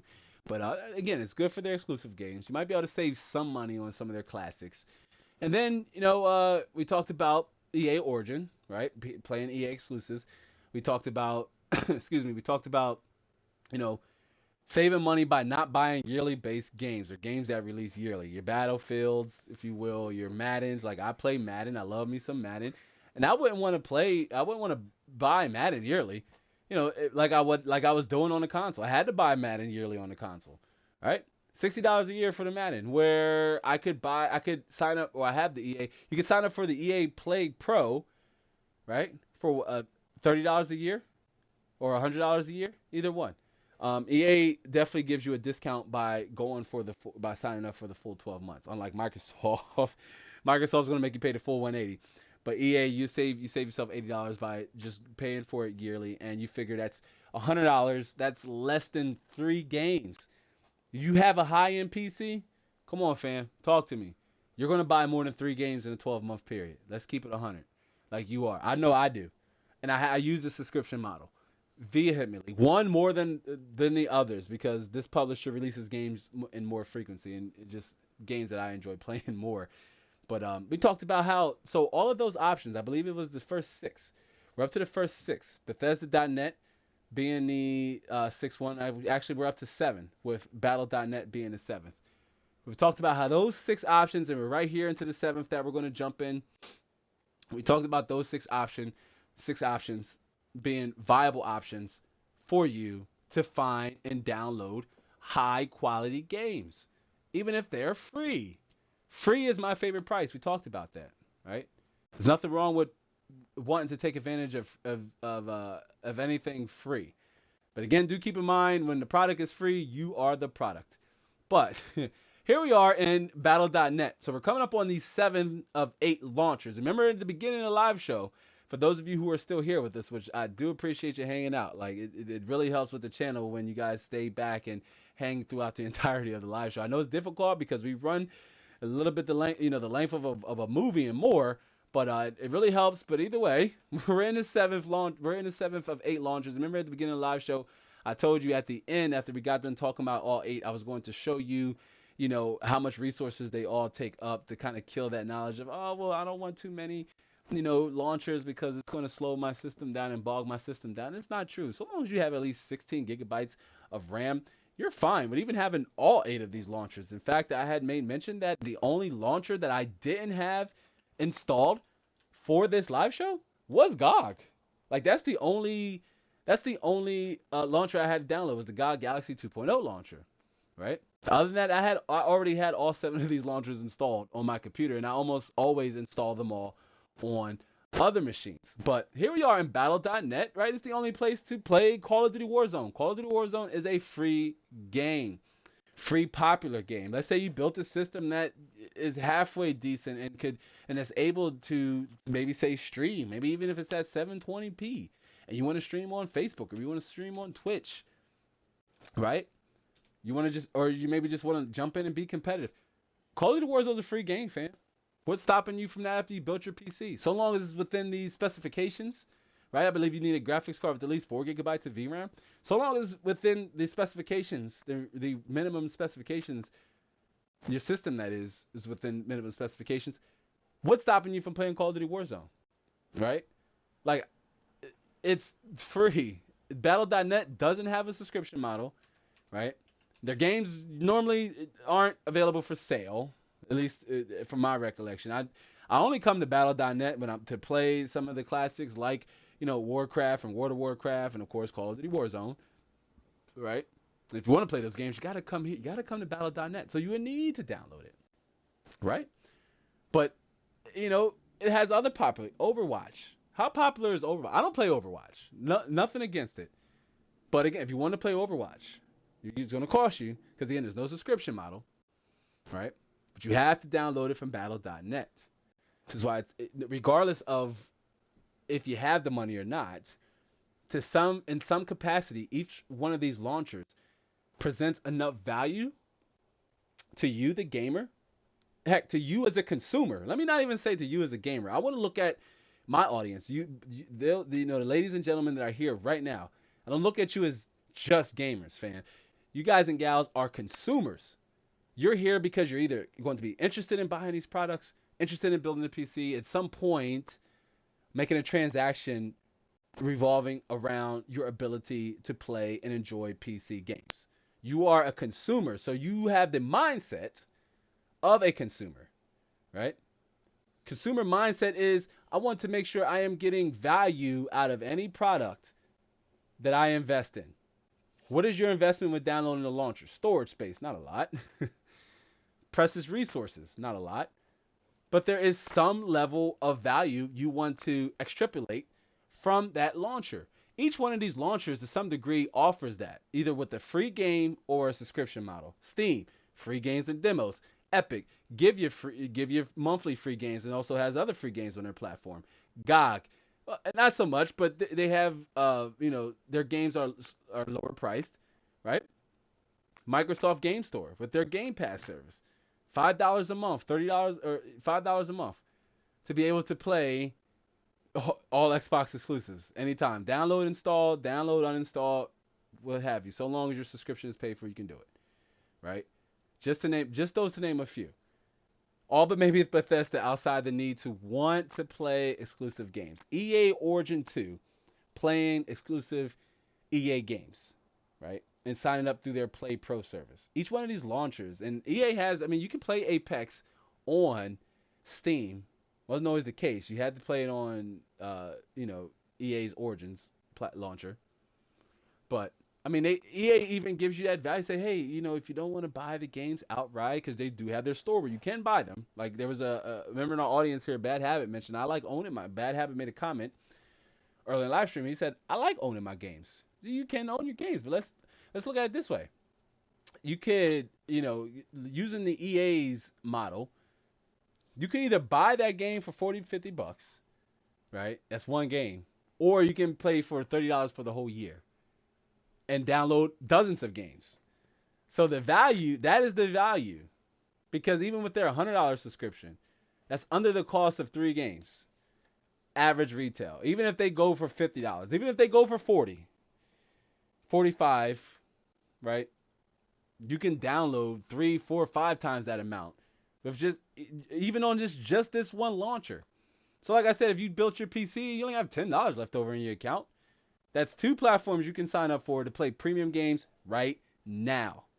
30, 40, 50, 60 seconds right after you build your PC. It's nothing. $1 to sign up for the Xbox Game Pass to try it for 30 days. $4.99 you can try it for free on EA, right? EA Origin. Teresa says, in my service area, when you play free games, there's always a large amount of cheaters in it. At CSGO, after it's free, it becomes unplayable. Every ranked match has cheaters. Yeah, and you know what? There's always going to be, bad apples in there that kind of it comes in and ruins the experience. But you're right. I read similar reports that once CS:GO, which CS:GO has had the mantle of the highest player count, man, it's just nobody's really been able to surpass CS:GO. I believe last time I even checked, over 1 million active players. That's a lot, fam. Like that, and it holds that number one spot. Like it retains it. Nothing is really coming close to it in terms of player base count. But Teresa, there's always going to be bad habits. There's always going to be bad apples that ruins the experience. I think that happens sometimes in Fortnite too. When I'm playing and like things happen, I'm like, wait a minute, there's no way, another multiplayer games. But cheaters never prosper. They're just selling themselves short, right? But CS:GO is a perfect example. Another free game over on Steam. The most popular, according to those who have signed up for the Steam survey. Still the most popular game on that platform in terms of active player counts. Over 1 million. And you can build your PC, and CS:GO can run on a potato. But if you wanted to jump in and play CS:GO and jump into the competitive scene, you could go for it, right? You could go for it absolutely free. Again, it's one of the reasons why Steam was the first launcher we led with. Quite naturally, it's the most popular, right? Like I don't want to say I led with the best, but I definitely led with what was what can be considered the most popular, right? Their free games and their sale seasons are really hard to rival on some of these other platforms that we mentioned. Yeah, their Play Pro service, $100 a year, $14.99 a month. Could really, if you put all your eggs in the basket and you invested in a high-end machine and you don't have a lot of money left over for games, Lab is here to tell you it's fine. I don't see anything wrong with putting all your eggs in the basket in your PC. The games aren't going anywhere. The hardware will. Let me switch back. That's so important, fam. It's okay. Put your money in your system. The games aren't going anywhere. Look at the graphics card market, right? Would it have made much sense to say, well, I don't want to buy the most powerful graphics card because I want to save $100 for games because there's 3-4 games I want to buy, so that's going to cost me $180. So I got to set that money aside. I'm trying to be, financially responsible with building my PC. That's perfectly fine too. I respect that, right? But I'm here to tell you that build your PC, invest in your gaming experience. That's going to start on your PC. The games aren't going anywhere. We just looked at Bethesda's launcher, right? Which they're clunky. You can't buy the games from the launcher store. You click the link and then it'll open up a separate tab in your browser and you have to buy the games there.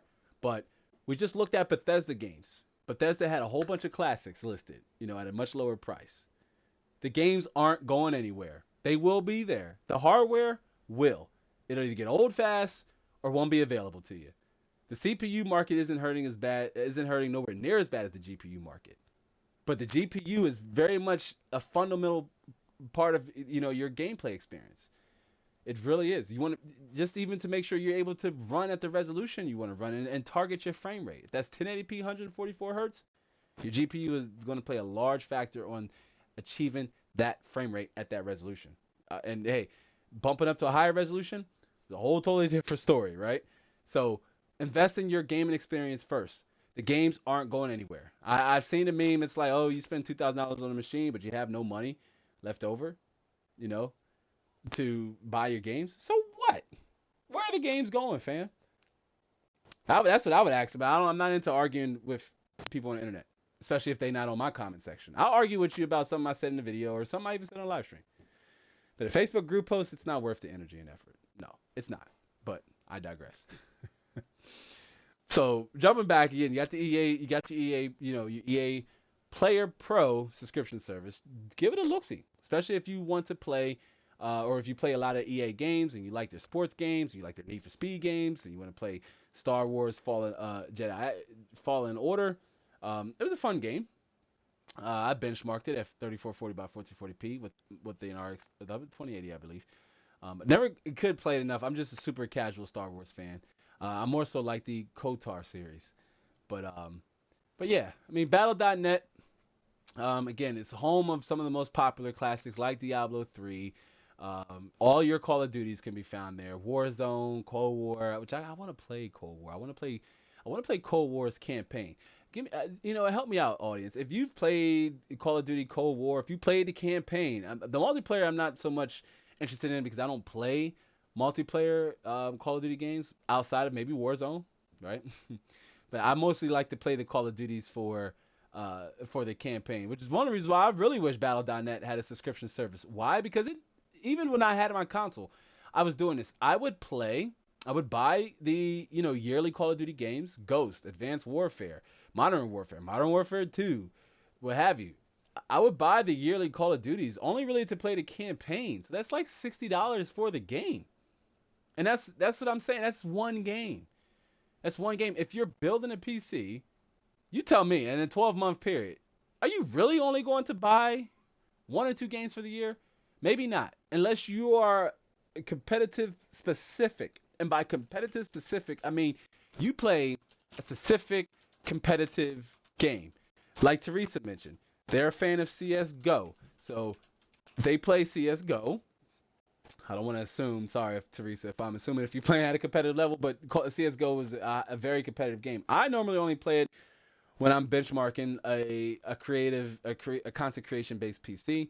But you have your CS:GO players, you have your Fortnite players. Fortnite's free. Maybe you only really step into the Fortnite competitive scene, or you want to make content around Fortnite. Fortnite's a free product. Why wouldn't you want to put the money into your machine to make sure it's competent enough to deliver a high refresh rate at 1080p or higher? That way, that transcends over into a healthy viewer experience for your audience if you would be interested in creating content around some of these competitive games. Call of Duty Warzone being another one, right? Han Shlomo says, agreed. Snap the 5900X and 6900 XTs when you can, right? I sure as heck couldn't find a 6900 XT. We talked about that when I unboxed my RTX 3090. My RTX 3090 was not my first choice. It really wasn't. 6800 XT, then 6900 XT. RTX 3080. Hear me out about the RTX 3080 before we go on and conclude from Battle.net and go over into the eighth and final. For those of you who are just joining us, the eighth, is that eight? The eighth and final launcher. The 6800 XT or the RTX 3080, brilliant card. Definitely faster than the 2080 Ti, but you kind of going backwards because the RTX 2080 Ti still very much has 1 GB more VRAM. So let me put it this way. If NVIDIA was trying to tell us that graphics cards are going to need 11 GB in the indefinite future, me at the time, I had an RTX 2080 Ti. I have my RTX 20, the EVGA for the win RTX 2080 Ti. And I said, you know what? Is it really worth it for me to try to target an RTX 3080? I'm losing 1 GB of VRAM, gaining some things in Tensor, gaining some performance in DLS with third generation Tensor cores and second generation RT cores, so getting improved ray tracing. But 1 GB, I'm losing 1 GB of VRAM. It's like a side grade. So the only other option I can go with was the RTX 3090 because I essentially I don't want to say I gave up, but I gave in, if you will. Right? Either graphics card was going to be for content, right? It's going to help with the content creation flow, but I have other graphics cards that I'm just glad I'm holding on to them, right? Just glad they're in the boxes. I'm glad I'm holding on to them because the market is just really messed up. And unless I was selling a graphics card in a PC, I'd be very hard pressed to sell it online because I know there's vultures out there who would buy, pay you what they're going to try to scam you and say, oh yeah, I'm bidding on the PC and oh, can I buy your RTX 2080 Ti at a respectable price? What's a respectable price, fam? Oh, I give you $700, $800, $600 for it. Okay, cool. Think you're doing something until you see your graphics card over on eBay now for $20. Like you got hustled, you got scammed. So yeah, like Han Shlomo says, buy the parts as soon as you can when you have the money. The games aren't going anywhere. If you're afraid that you won't have money left over to buy games, no, you have options both free and paid. 7 of those 8 launchers we talked about, they're right there, right? Warzone being one of them. So, again, Battle.net doesn't have a subscription service. That's okay, though. It does have Call of Duty Warzone for free, so there shouldn't be any complaints there, fam. Come on. It's free, right? They should have it because, the Call of Duty launching the way it does, like, come on. I don't want to pay $50, $60 for Call of Duty Cold War. The next Call of Duty is going to come out, and then everybody's just going to move over to the next thing, right? Come on, Battle.net. Get with the times. Activision, if you're listening, Blizzard, if you're listening, watching Battle.net, come on. Add a subscription model service. I will pay. Even if it's along the lines of their competitors. $14.99, that's like their most, I believe, you should pay. All the subscription models I have factored in all together, again, they're less than $60 game. Less than $60 game. Now, I say the last launcher because it's, in my opinion, one of the most, it's not often mentioned as much, and that is, Ubisoft Connect. They just rebranded it to Ubisoft Connect, but that's Ubisoft's launcher, right? Home to all of Ubi, however you pronounce it, Ubisoft's exclusive games, right? Now, Ubisoft also has a subscription service, right? It does cost, but they have a subscription service too. If we jump here and check out the price, which is just a flat $14.99 a month, $180 a year. What does that get you? $180 a year, $14.99 a month. All of the, all of your Ubisoft exclusive games, day one. The new ones, especially. Like I'm talking Far Cry 5, and I'm looking at you, Far Cry 6. I can't wait to get. I want to play Far Cry 6. Like if you like the Far Cry 5 games, if you played the Far Cry 5 games, let me know. But I mean, you can play games like the Division 2, all the new Assassin's Creeds. Most of the games I play, they're over on Ubisoft because they have new games over there. Valhalla, I've played Valhalla, tried it. It's okay. Watch Dogs Legion, again, it's okay. I'm doing a walkthrough of Assassin's Creed Origins. Like you have all these different options of games to play from. So again, after you built your PC, let's try to up your budget a little bit, fam. Hopefully you got $20 reserved on Tuck, right? Let's say at least $20 you have put to the side. And worst case scenario, you build this fabulous machine and you're like, oh man, but now I want to play some like story-based games. Download the Ubisoft launcher. Sign up for the Ubisoft Plus. $14.99 a month, and all of these games you can play right here that you see on your screen right now. At any time. I have like 6 of them installed. You can see this is my Ubisoft library here that you're not right here, but it's a little up. But I have 6 or 7 games installed over from the Ubisoft launcher. And I only paid $14.99 a month. What is that? 6, 12, 18? That's an over $300 value right there within itself. Over $300 value. Triceon, it's good. Oh, Triceon made it through the live stream. It's good to see you, T. How you doing, fam? We were mentioning you earlier with being one of the confirmed youngest people in the audience. We were talking about AOL, America Online. Let me know if you had any experiences with an AOL. If we talk about having ways you had to sign up on the internet back in the day. I see Triceon says, are you still planning on testing that one Assetto Corsa Rain mod with your RTX 3090? They just came out with a new update. I will probably feature it in a separate video, as I had to exclude some of the games in the RTX 3090 review. It's one of the reasons why it's taken so long to be published. I did have to exclude 1 or 2 games from the RTX 3090 benchmark video, and it was tossing back and forth between, let me switch back here. I was tossing back and forth between the production of the video because there were things I wanted to leave in and then things I didn't want to, have run over into like a 30-minute video. I kind of wanted to keep it under 15 minutes or somewhere around there. But there are other games that I do want to revisit with the RTX 3090. So we have a few series coming up around the RTX 3090. With the theme being of, who is this graphics card even for? Why the heck did I even buy it? And I bought it so you didn't have to, just to see what the fastest graphics card on the market can get you. I led with a spiel earlier that yes, this contrary to the belief, 6900 XT, super powerful graphics card, 16 gigabytes of GDDR5X. I want to say no. Oh, I can't. Don't quote me on that. I can confirm though that the RTX 3090 has GDDR5 X memory, or GDDR6X memory, so it does have fast memory, but it is also still very much the fastest graphics card. It's the most expensive graphics card for a reason. It's not just for that VRAM buffer. Tricion says, "What's up?" Yeah, it's good to see you, Tricion. Good question, but yeah, I do plan on doing more games that you won't see in the benchmark video. Which again, there's like 5 or 6. Which is normally more. I normally try to keep it to like 4 core games, but it's like 5 or 6 games in the benchmark, and I had to leave about 2 or 3 out, just for the sake of length and to get to the point.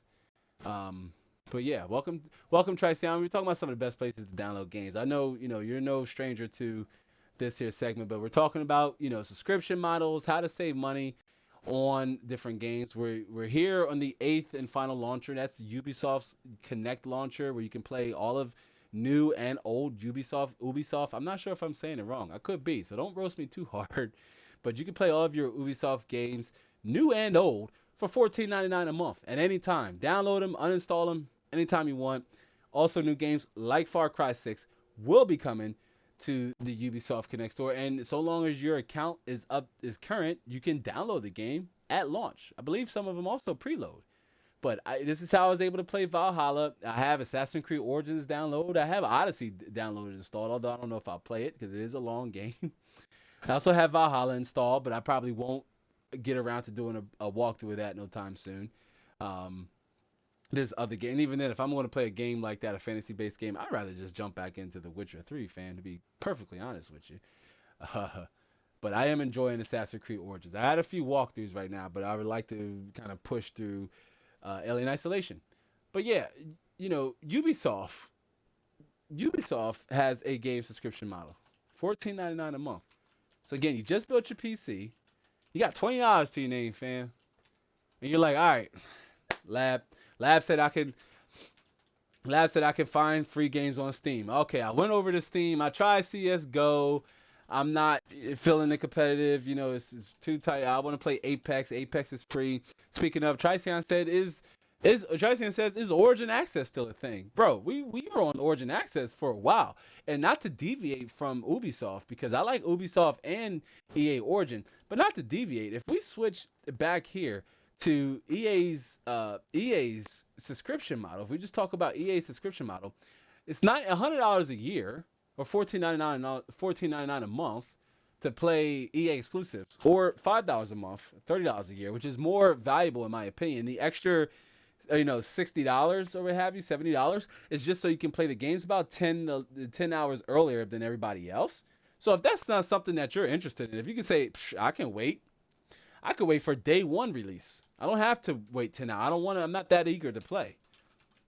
Right? You can download all EA exclusive games, old and new, for $5 a month. So if you got $20 left over after building your PC, where can you go to download your games?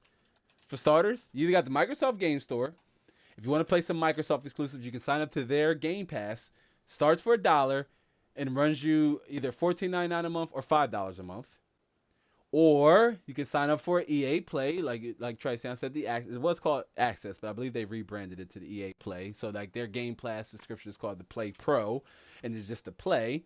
Play is the $30 a year. That's hyper affordable, fam. That's I keep repeating this, but the $100 a year subscription is less than you buying 3 games even at a $40 rate, right? Like, come on. How many games do you play a year? Or how many games do you buy a year? I buy as many that's available, right? Same thing with download. This is why I vehemently stand by, game subscription models. That's being able to download, right? Dozens of games. Download and install dozens of games at any point in time, right? As many games that your hard drive or SSD, fam, hopefully it is an SSD, right? If you're still running a mechanical drive, that's fine. But an SSD is a single affordable upgrade that would just drastically improve your experience on your PC. But yes, EA, Tricion, to answer your question, Origin Access is still a thing. And hey, you know what? Hate it or love EA, It's a great way to experience their games, especially if you like to play a lot of their sports games. I like to play a lot of their sports games. I like their Maddens. I like, more importantly, their Maddens. Need for Speed's okay. I tried Heat, didn't really like it.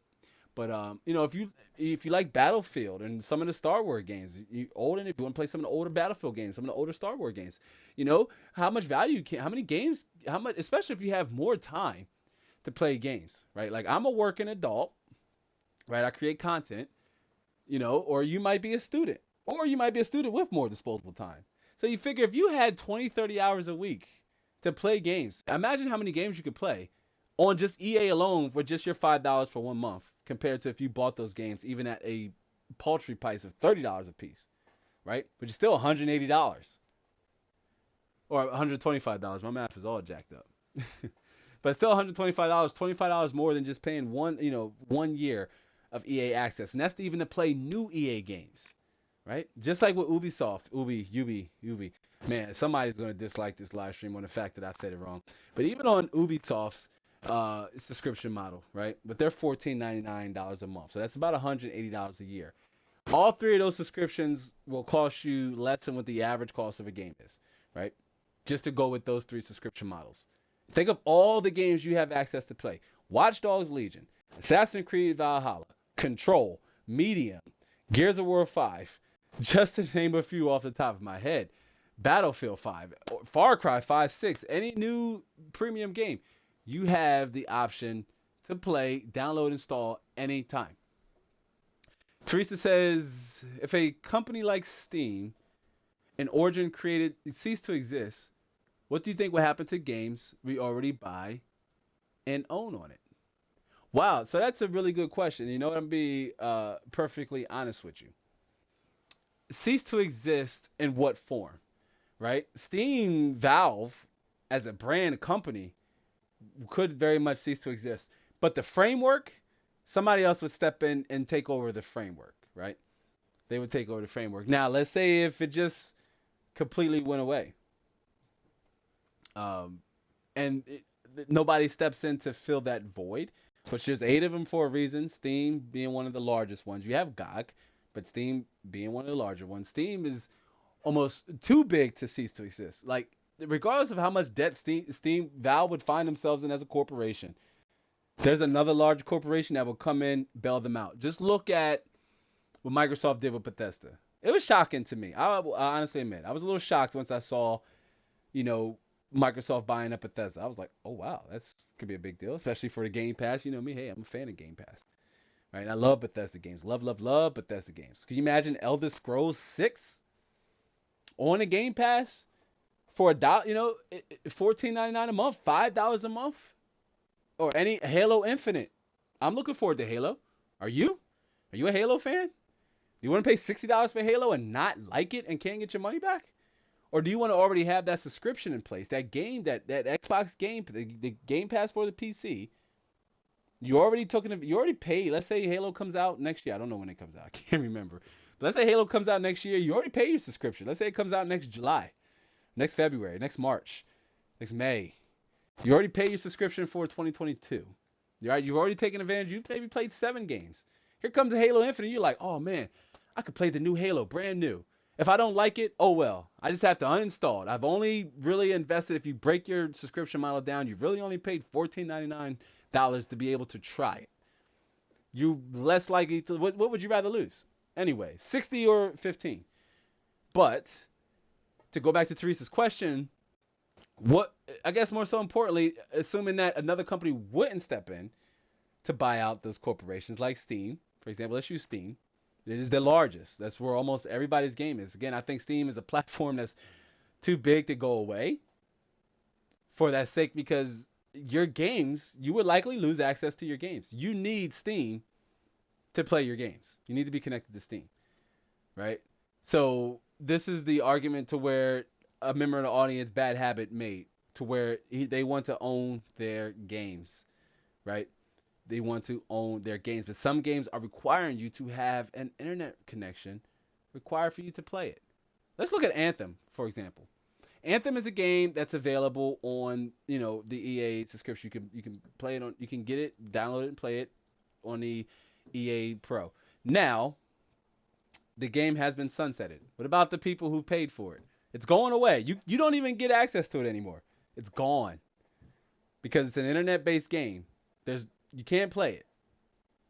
Same thing would happen to our games should, you know, Steam, using that example, or Origin. Again, Origin 2, very big. I mean, EA, these are multi-billion-dollar corporations. There would be another larger corporation like a Microsoft, or so that would definitely step in and buy it.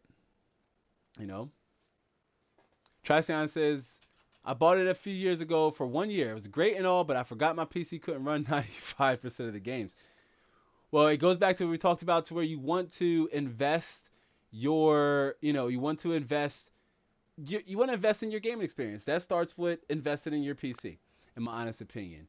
But and this is why, because the games are always going to be there. Look at it now, Triceon.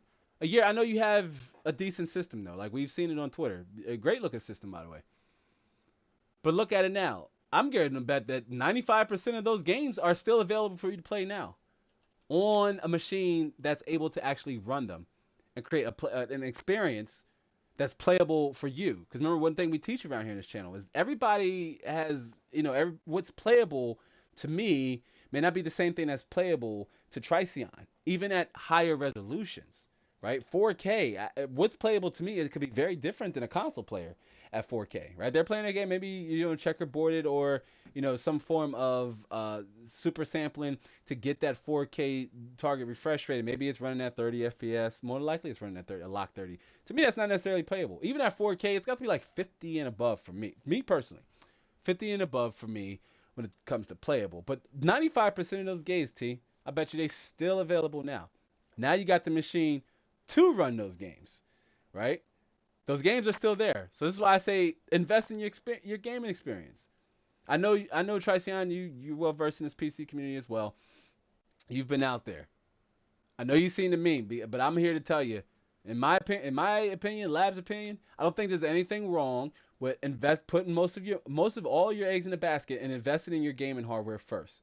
Not the concept of the running gag that, we're PC gamers, we drop thousands of dollars on our PC and then we turn around and try to look for free games, right? Or we can't afford the games because we put all the money in our PC. So, I just went over 8, right, as we conclude with the Ubisoft launch. I just went over 8 different places you can go to download games, right? All with affordable options. You can pick 3 out of those 8. You can sign up for 3 out of those 8 subscription models, and it'll still cost you less than what 1 game a month would cost you, right? And that's at MSRP. Even on the PC, we still pay $60 for our games, but that's a whole nother rant. I'm not good at ranting, fam. I'm not.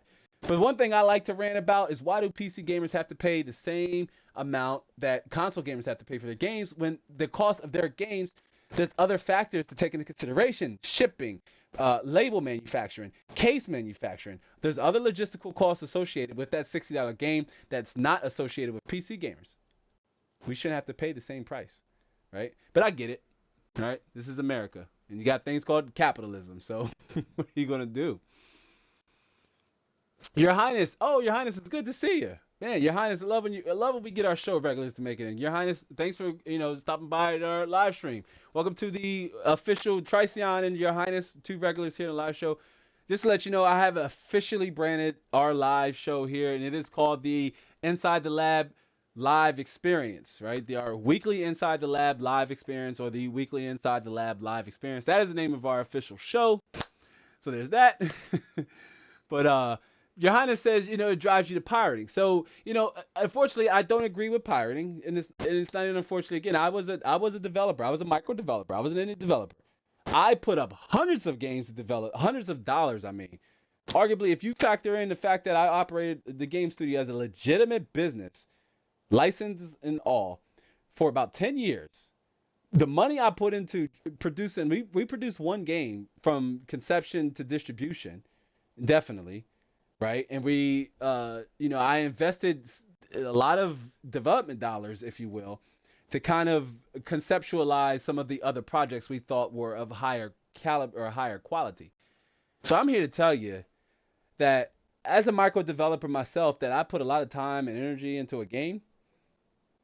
and to have it essentially, to not have any kind of monetary contribution to it, really hurts my soul. The concept, the idea. Now, I'm not here to tell you pirating is right or wrong. That is entirely up to you. All I'm saying is take into consideration, the men and women who are hard at work developing the games. We see names. We see Bethesda. We see, Blizzard, Ubisoft, Microsoft. We see brands, but the brands don't make the games. They fund the games. There are men and women Monday through Friday.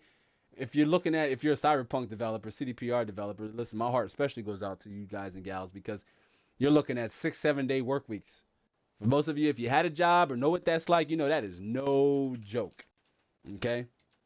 But there are men and women who put a lot of hard energy, hard work into these games, right? They've already earned their check. I get it. But guess what? Who do you think the brand takes the pirating and what have you out on? Piracy. It's kind of already made their way to us consumers who don't even pirate games, because we have things like DRM and, like I mentioned a few seconds ago, always needed to stay connected to the internet to play some games. There's a reason for that. It's to help fight piracy. So we're paying for that. You best believe the developers, the men and women who actually are putting the energy and effort, not just the dollars, right? That's up for the publishers. Blizzard shows up, Activision shows up, to the studios, and they're dropping those, those checks, and they're like, oh man, here's $1 million budget. Make this game possible, right?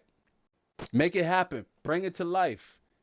The men and women are like, oh man, we gotta, let's bring this dream to life. Or look at CDPR. I mean, they were hacked. That sucks. I don't wish that bad karma on nobody. I can't even say they deserved it or had it coming, right? I'm not going to bestow that bad karma, but I will tell you what, fam. CDPR had their karma because they straight up lied. They straight up lied, and they paid for it. It's not been great press. Trisan says, honestly, I pirate most games first before I actually buy it to make sure I like it. So, I mean, I get it. That's also should be up to the distribution platform that you buy your games from.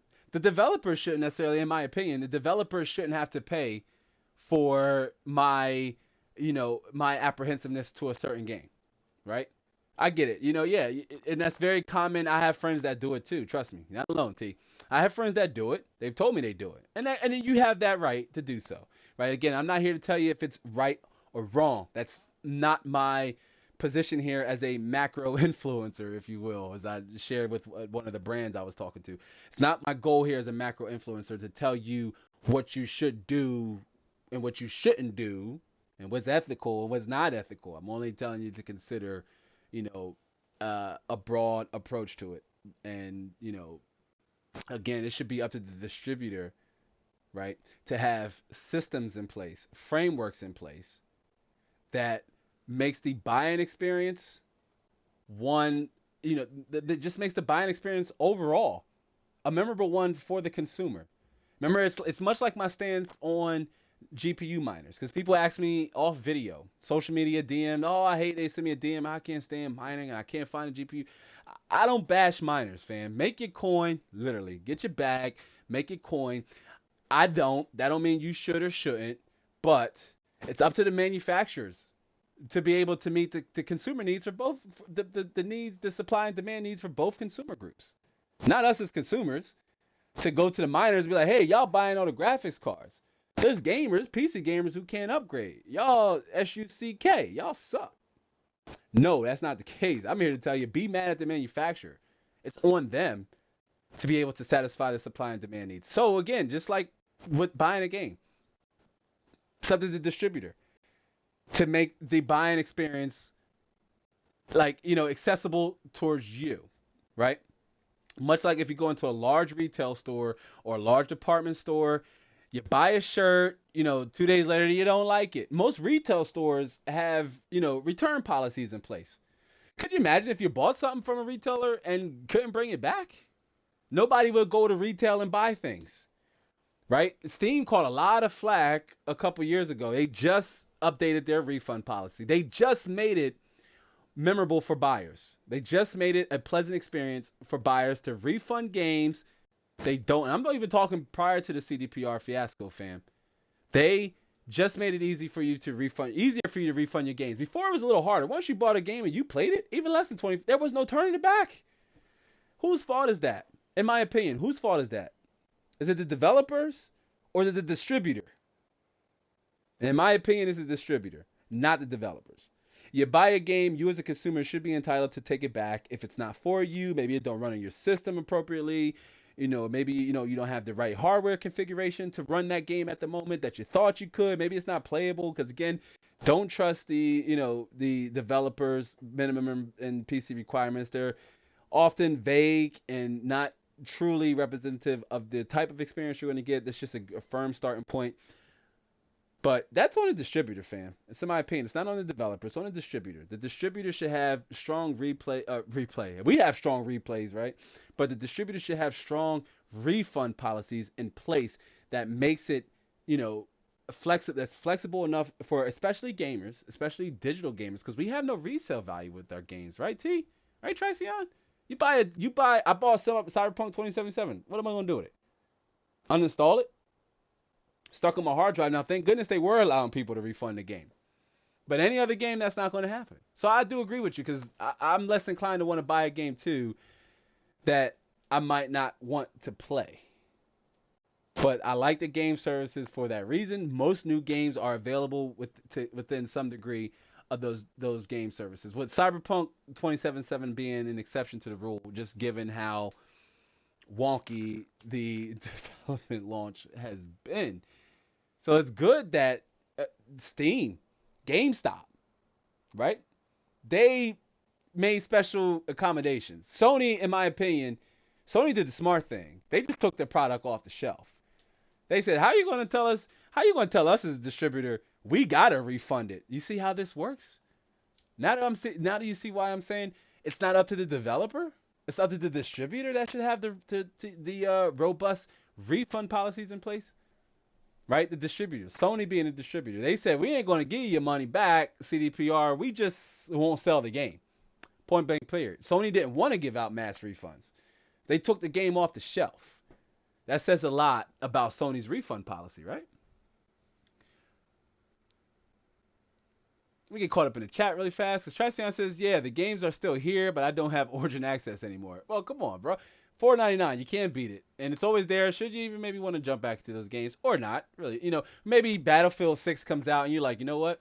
I don't know if I'm going to like Battlefield 6, but it's $5 a month to restart my trial. What's $5 versus $60? I'd rather spend $5 and have 30 days with the game other than spend $60 and not like it in the first one, right? I'd rather go with the latter versus the former, or the former versus latter, whatever. I'd rather spend the $5, try the game for 30 days. Don't worry about refunding it and being stuck with it all the time and liking it. I'm out $60.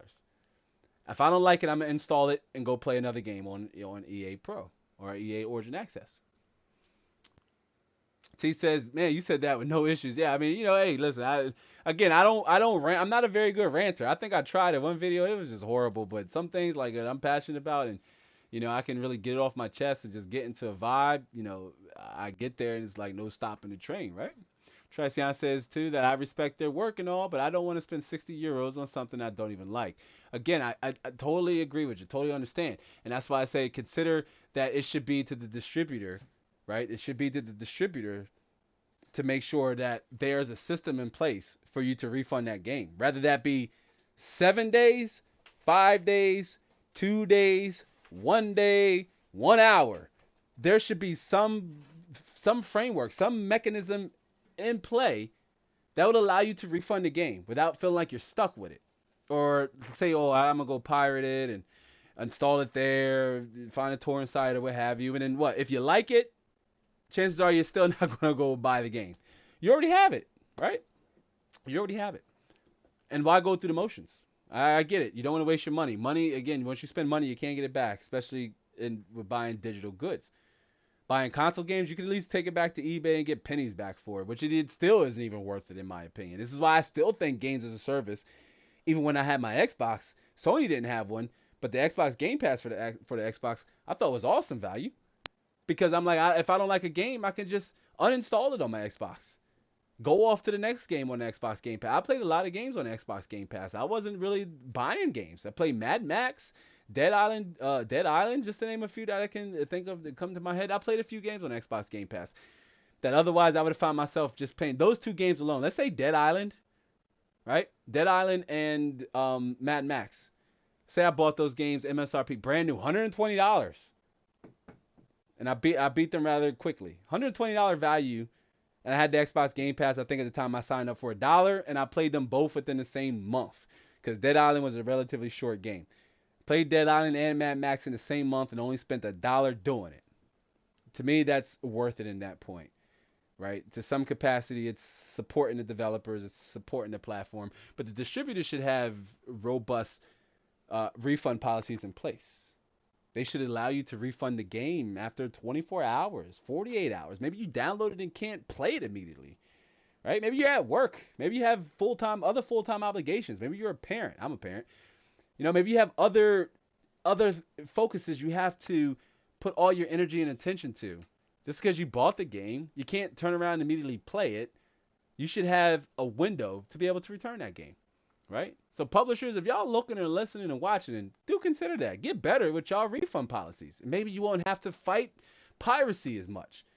But again, T, this is America. Capitalism runs all too well rampant. And where these companies can make their money and not lose it, they will. And this is why you don't have robust refund policies, because the distributor will lose the money. This is why, again, Sony pulled Cyberpunk 2077. This is why they pulled it. They pulled it because they would lose money if they had to start refunding it. So they pulled it.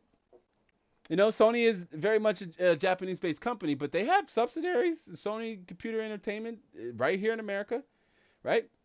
So they are very much riding that capitalism train, which I'm not an enemy of capitalism, right? It literally is what it is. But companies should have robust refund policies, but they're too concerned about making money and losing money. You best believe they're more concerned about losing money first than they are with making money. Sony wouldn't have pulled Cyberpunk 2077. Hear me out, fam. They wouldn't have pulled Cyberpunk 2077 if they were more focused on making money than they were losing money. Sony was more afraid of losing money than they were making money off the game. So they pulled the shelf. Capitalism. In my opinion, anyway. But I feel you. You don't waste your money. Hans Lomo, let me get caught up in the chat really fast. Hans Lomo says, I am pretty happy, and remember, there is a delay. There's about a 15, 30 seconds delay, but I do want to get caught up in the chat here before we wrap up with the Ubisoft launcher. And I show you, how much resources, because it's not a lot, or how much resources that these launchers take. Hans Lomo says, I am pretty happy with the 6900 XT. 16 gigs is solid. Has no ray tracing, but I don't care that much. Yeah. So AMD's version of ray tracing and DLSS, super sampling, whatever, it is coming, to the card. I thought it would be here by now, given that the card it's been 6 months within its launch, and we haven't gotten these features that they displayed and talked about so much during their keynote. But even 16 is a lot. People told me, 24 is too much, lab. Why do you need a graphics card with 24 gigabytes of RAM? I talk about it in my RTX 3090 review, and I tell you what, even at 4K max settings, you're not even seeing 10 gigabytes of VRAM being allocated and used. But I like to believe that at 8K is where you'll start to see that maybe even 16 might not even be enough, right? Might be enough for 4K, but you're in a weird spot, because once you get to 8K, I would like to think, is that going to be enough? I don't know. I am going to get 8K monitor though, and test that exact question, figure that exact question out. Bad Abbott says, how about devs releasing unfinished games and charge you to download a DLC which is a patch? Yeah, we talked about that. Hey, Bad Habit, you know what? You remember you were here still. We talked about that at the beginning of the live show about how, no, if there's something I can rant about, it's developer shady practices of excluding content that has been cut from the game and charging you a premium just to access that content. No, that is definitely not okay. But it goes back to the argument of how we have piracy, in my opinion, to attribute to this. Developers have had to find way in the used game market, especially. I stand corrected. Most importantly, the used game market. Why is that? Because developers, publishers, most importantly, because most of them are always owned by the developers, are always owned by a larger publisher, right? The many studios that make the Call of Duty game. I believe there's 2 or 3 of them. They're all owned by Activision.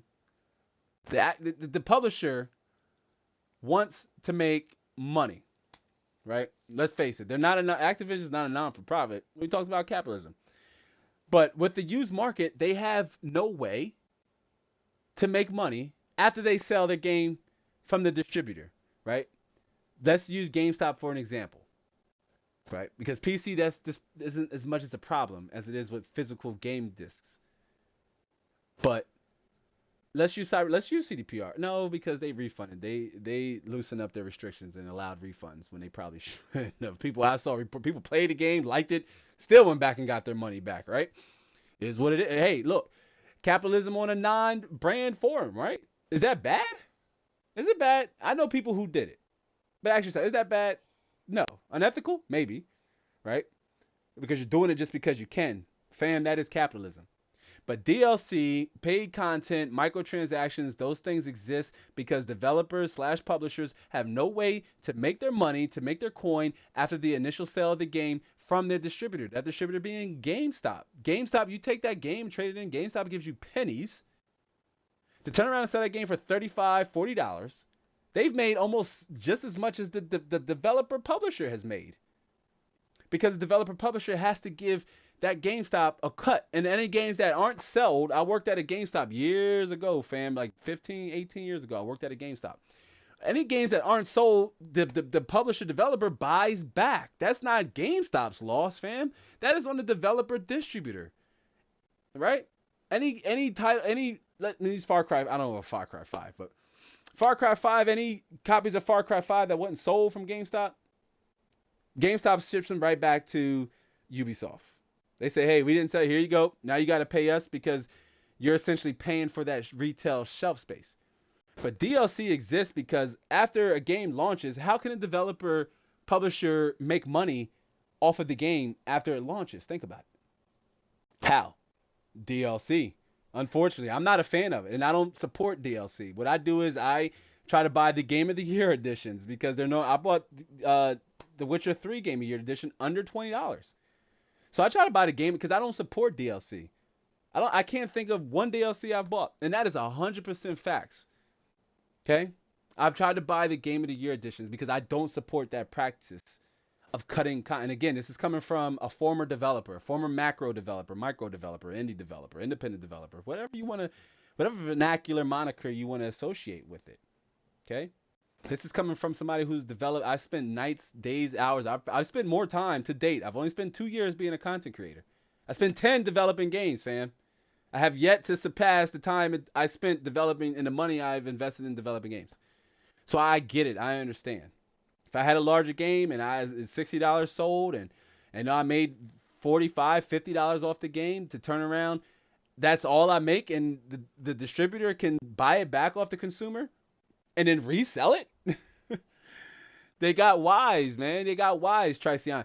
Tricion, I talked about this at the beginning of the live stream too before we jump back over to the Ubisoft launcher.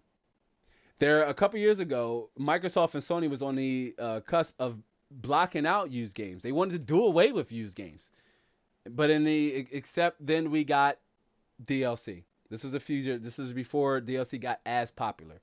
Microsoft and Sony was ready to boot the used game market. Now, discless consoles are becoming, next 7 years, I said this beginning of the live stream, next 7 years, you think the next set of next generation consoles are going to have disc trays?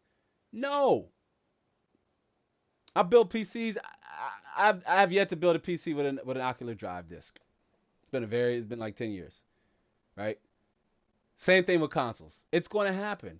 Once consoles do that, what's going to happen to the used market? It'll be relevant for people on previous generation consoles, sure. But slowly but surely, those consoles are going to leave used games in the dust. Because there's no way yet, unless there is an outlet or a forum to where you could barter digital games, maybe sell the keys or what have you. But then Steam will be like, well, you bought this game on a Steam sale for $10. How are you trying to sell it for $20? You're making more than us. Not going to happen. Not going to happen.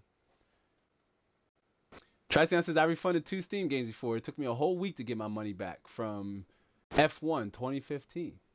Yeah, it's a slow process. Again, games like that, I try to read, non-spoiler based reviews before I even, because the heck with the money.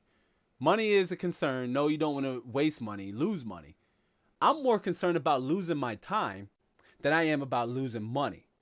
I lose $60, I can go out and make that $60 back. Go do a branded video, do a consultation service, get contract. I can make that $60 back. But if I lose 60 minutes, if I lose an hour, I lose 60 hours. How am I get that back? I don't get that back. I can't go make that back. That time is gone. So my focus with games is I don't want to waste time before I have to worry about wasting money. Like you said, you got your refund back, T. Took a while. That sucks, right? I hate refunds, especially when refund. If I can't walk into a store and get my money, it's a process. That's anything you buy online, though. The refund process takes, the company has to get the product back. They have to verify it, and then I know you're in a different country, but here in America, the banks move like turtles sometimes, and it's quick instance for them to take the money, but they always tell you it's 7 business days to get it back. That's so common here. Like, it's very common. I try to avoid having to go return stuff. It's not worth my time, right? It's not worth the gas. I got to go to the store. I got to box it back up. Chances are I now have to go buy the right product. If it's like hardware, if it's a game, you just like, just give me my money back and I'll go off to do something else. But God forbid it's like a new printer, which we did just buy, because our previous wireless printer clunked out on me for whatever. I didn't have it that long, but we had to buy a new printer, for example. And I bought that offline. It's going to suck. I mean, if something happened to it and I have to return it, it's going to be very challenging. But yeah, I mean, they move. I try to make sure I try to avoid the pitfalls of refunds because they're just a pain in the butt. I would use a different word, but I mean, this is a friendly family environment. You're going to have to catch me during the reels and off of YouTube to hear the choice words. But it's a pain in the butt, right? It's a PIA. It's what I call a PIA. If you know what an acronym is, you kind of have an idea what a PIA is, right? Trisound says I just got new RAM, so I don't have $4.99 to spend. I'm looking forward to Battlefield 6, though. Yeah, I mean, you got time. It's $5, bro. You got plenty of time for Battlefield 6. Let me keep getting caught up in the chat here really fast. Teresa says, I also did as Trisound did. When Battlefield 1 opened beta, my device at the time played very well, 64 people server. I was very interested in that game. So when it sold off, I bought it for $26. When I played it again after that, my device was no longer able to play it, and I had to upgrade the whole machine to be able to play it. Make it a playable experience for it to be stable. Teresa says, and since then, I still think it was the most wasteful upgrade for me, all for one game. Hindsight's 2020, Teresa. Don't consider it an upgrade for one game. You're not going to play that one game for the lifespan of your computer, right? You may have your computer for, years before you, or you just upgraded, so you maybe not due for another upgrade no time soon. But think about it. You didn't invest in your gaming experience to just play one game. So I wouldn't necessarily look at it, as a wasted upgrade because the performance increase didn't negate the cost of the upgrade. Well, consider like this: your system should be able to run the new Battlefield 6, right? The new Call of Duty. Remember we talked about in the beginning of the live stream? Invest in your experience first, your machine. Then, invest in the games. The games aren't going anywhere. There's always going to be games, and the distributors they have everything to lose to not make those games available. We danced through the Bethesda launcher, and so where you can buy classics, but Bethesda themselves call them classics. So maybe you didn't have a competent enough machine to say play Fallout New Vegas, or Fallout 4, or Prey, or Dishonored 2, right? Let's say you didn't have a machine at the time to play those games. Maybe that deterred you. Say, you know what? I won't be able to play this game the way I want to. I don't have the money for the system. You got your system now, and those games are still there available to play. And they're cheaper than what they cost at the time when you couldn't afford, or you couldn't get the performance that was playable and that provided a playable experience to you, right? But like Trisound says that sucks. I guess that sucks, but you will definitely use more of your PC in the future. Bam, and I didn't even see that. Sorry, I'm so late to the chat. Trisound is resonating exactly what I said. You'll have other uses for your PC. right? Triceon says, I haven't played Battlefield 1 on my new PC yet. I used to run it at 15. Oh, God. 15 FPS? Triceon, what was your previous specs? 15 FPS? Are you on integrated graphics? Wow. Tell me what your specs were when you were trying to run Battlefield 1. Wow. And Bad Habit says, no, I don't know what a P is. Can you tell us out loud? Out loud. Yeah, a P is a pane in the glass. You get it. You catch it from there. Pane in the glass. Having to refund anything, especially a game, is a pane in the glass. I want to make sure, see if I can manipulate the YouTube algorithm here. Probably not. It's pretty smarter than I am. But, yeah, you got your P's. But refunds are just, it's a pain in the butt, fam. Like, it really is. You have to return anything, especially games. Depending on when you bought it, how you bought it, you might not be able to, get your money back. But I feel you. And like, Triceon says, yeah, 15 FPS on a 4:3 aspect ratio monitor. Holy smokes. Yeah, Bad Habit says LMAO, 15 FPS. We gave my son an F in the chat for playing Mad Max on a console. We're going to have to give an F in the chat for them FPS, fam. That's just not playable at all. That's almost like console level performance right there, T.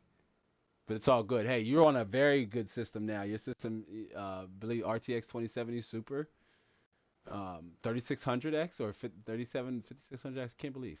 Triceon says, I was using a passive cooled GT7. That'll do it. 710 and Intel Pentium. Yeah. At least I can say I built the PC. Absolutely, man. You have every right to be, to be confident in your ability to build, right? Because that's what it's all about. You got yourself experience. You could play Battlefield 1 now. What, 5 times that FPS rate? At glorious full HD 1080 1920 by 1080p? And it's still there. It's right there if that's a game you really want to play. It's aged well, in my honest opinion. Triceon said it was playable, bro. I was used to 25 FPS and lower, so I really didn't mind. Yeah, not for me, especially with a first-person shooter. That's just way too choppy. Remember, games are digital interactive flip books, right? That's all they are. They're digital interactive flip books. So at 15 rated, your book is like blah blah blah blah blah blah. It's like real choppy. That ain't a book I could read, fam. I can't resonate. I can't jive with it. But it's all good. But I tell you what, let's jump right back here really fast. We talk about the Ubisoft launcher again. If you really like playing Ubisoft games, Assassin's Creed, Far Cry, especially Assassin's Creed and Far Cry, two very big, and Watch Dogs, 3 very prominent, franchises in the gaming, in the PC or in the video game world altogether. And on top of that, you have the Division 2, right? All of these games you can play on the Ubisoft Plus at $14.99 a month. It's $180 a month. $180 a month. $180 a year. I mean, it's not bad. Not bad at all, in my honest opinion. But, it's such a wide variety. I can't say that word. Variety. It's a wide variety of games that you can choose from, too, on Xbox Game Pass. Triceon says, well, yeah, if I play it now, I would literally get a headache. Yeah, it'd be all over the place. But that's the beauty of scaling, your PC hardware. Is that it's all about how much you're willing to invest in your experience. So if you want a headache-inducing experience on your hardware, you certainly can achieve that, right? Because you scaled your system up since then from being on an Intel Pentium and a GT 710 to a 2070 Super, and I believe you have an 8-core Ryzen CPU. I'm not sure which architecture, Zen Plus or Zen 2. I know it's not Zen, but yeah. I mean, you're able to scale your experience and improve your experience from there on. So yeah, you have the Ubisoft launcher. Check it out. If you want to play, premium games over on the Ubisoft camp, go for it. It's $14.99. You can't beat that. Like, why not? Why not? Why not? So, and in essence, to conclude, if you will, slow it down. Let's slow it down more so. But you can build a PC. The GPU anomaly aside, is what I'm calling the great shortage, right? The GPU anomaly aside, you could build a PC with a modest budget and still be able to enjoy a wide range of games, either free or at a monthly cost. $14.99, $4.99. Those are typically between the two prices you're going to pay, like between $4.99 and $14.99 for a subscription based service to download and install games, right? Games like, Call of Duty Warzone, free, right? You can find free games like Call of Duty Warzone, Dota 2, CS:GO, Fortnite, Rocket League, all of which are in the top 10 games with the most player count, according to the Steam survey, right? And then you can also play popular titles on the Xbox Game Pass, like Among Us, Control, Medium, Gears of War 5, right? Microsoft, they're constantly adding, interchanging games out on the Game Pass. So you have options. Alien Isolation's over there. The Blair Witch game. You have a few different options to choose from. Over on Ubisoft, you can play games like Assassin's Creed, Watchdog, Far Cry, or the Assassin's Creed as it says, 4 or 5, I think. All of the Assassin's Creeds are available for the Ubisoft Plus, right? All the way down to Black Flag, Syndicate, Black Flag, the Ezio trilogy, Valhalla, Origins, Odyssey, right? Those games were just as demanding as they were now when they launched. What's really changed about them? They were demanding when they launched. They're demanding now, right? It's just that now you're able to compensate for the performance. Let's use Triceon for example. Triceon couldn't run Battlefield 1 at launch when it launched due to hardware limitations. Now Triceon is on a 2700X, so an 8-core Zen Plus CPU, right? Tremendous, great IPC and boost clocks, right? Huge performance leap coming from an Intel Pentium and a passive cooled GT 710. You couldn't play it then, you can play it now. The game has not gone anywhere. It's just become more accessible, right? Over on these launchers where you can either download games for free over on Steam, pay a subscription model over on Microsoft Game Store, Ubisoft Plus, or EA Origin Access, right? Or GOG, Bethesda, Battle.net, you got Warzone, that's free, and some other classics available. But again, games ready to install, right? Like, what's an obstacle to a challenger? A hurdle to a believer? A barrier to entry with no getting around? Building a PC can be expensive and complicated. Don't let the process of buying games be as well. Okay, I can't stress that enough. Let me repeat myself, man. That's so good. This is incredible value. Again, if you haven't yet, do be sure to give the stream a like.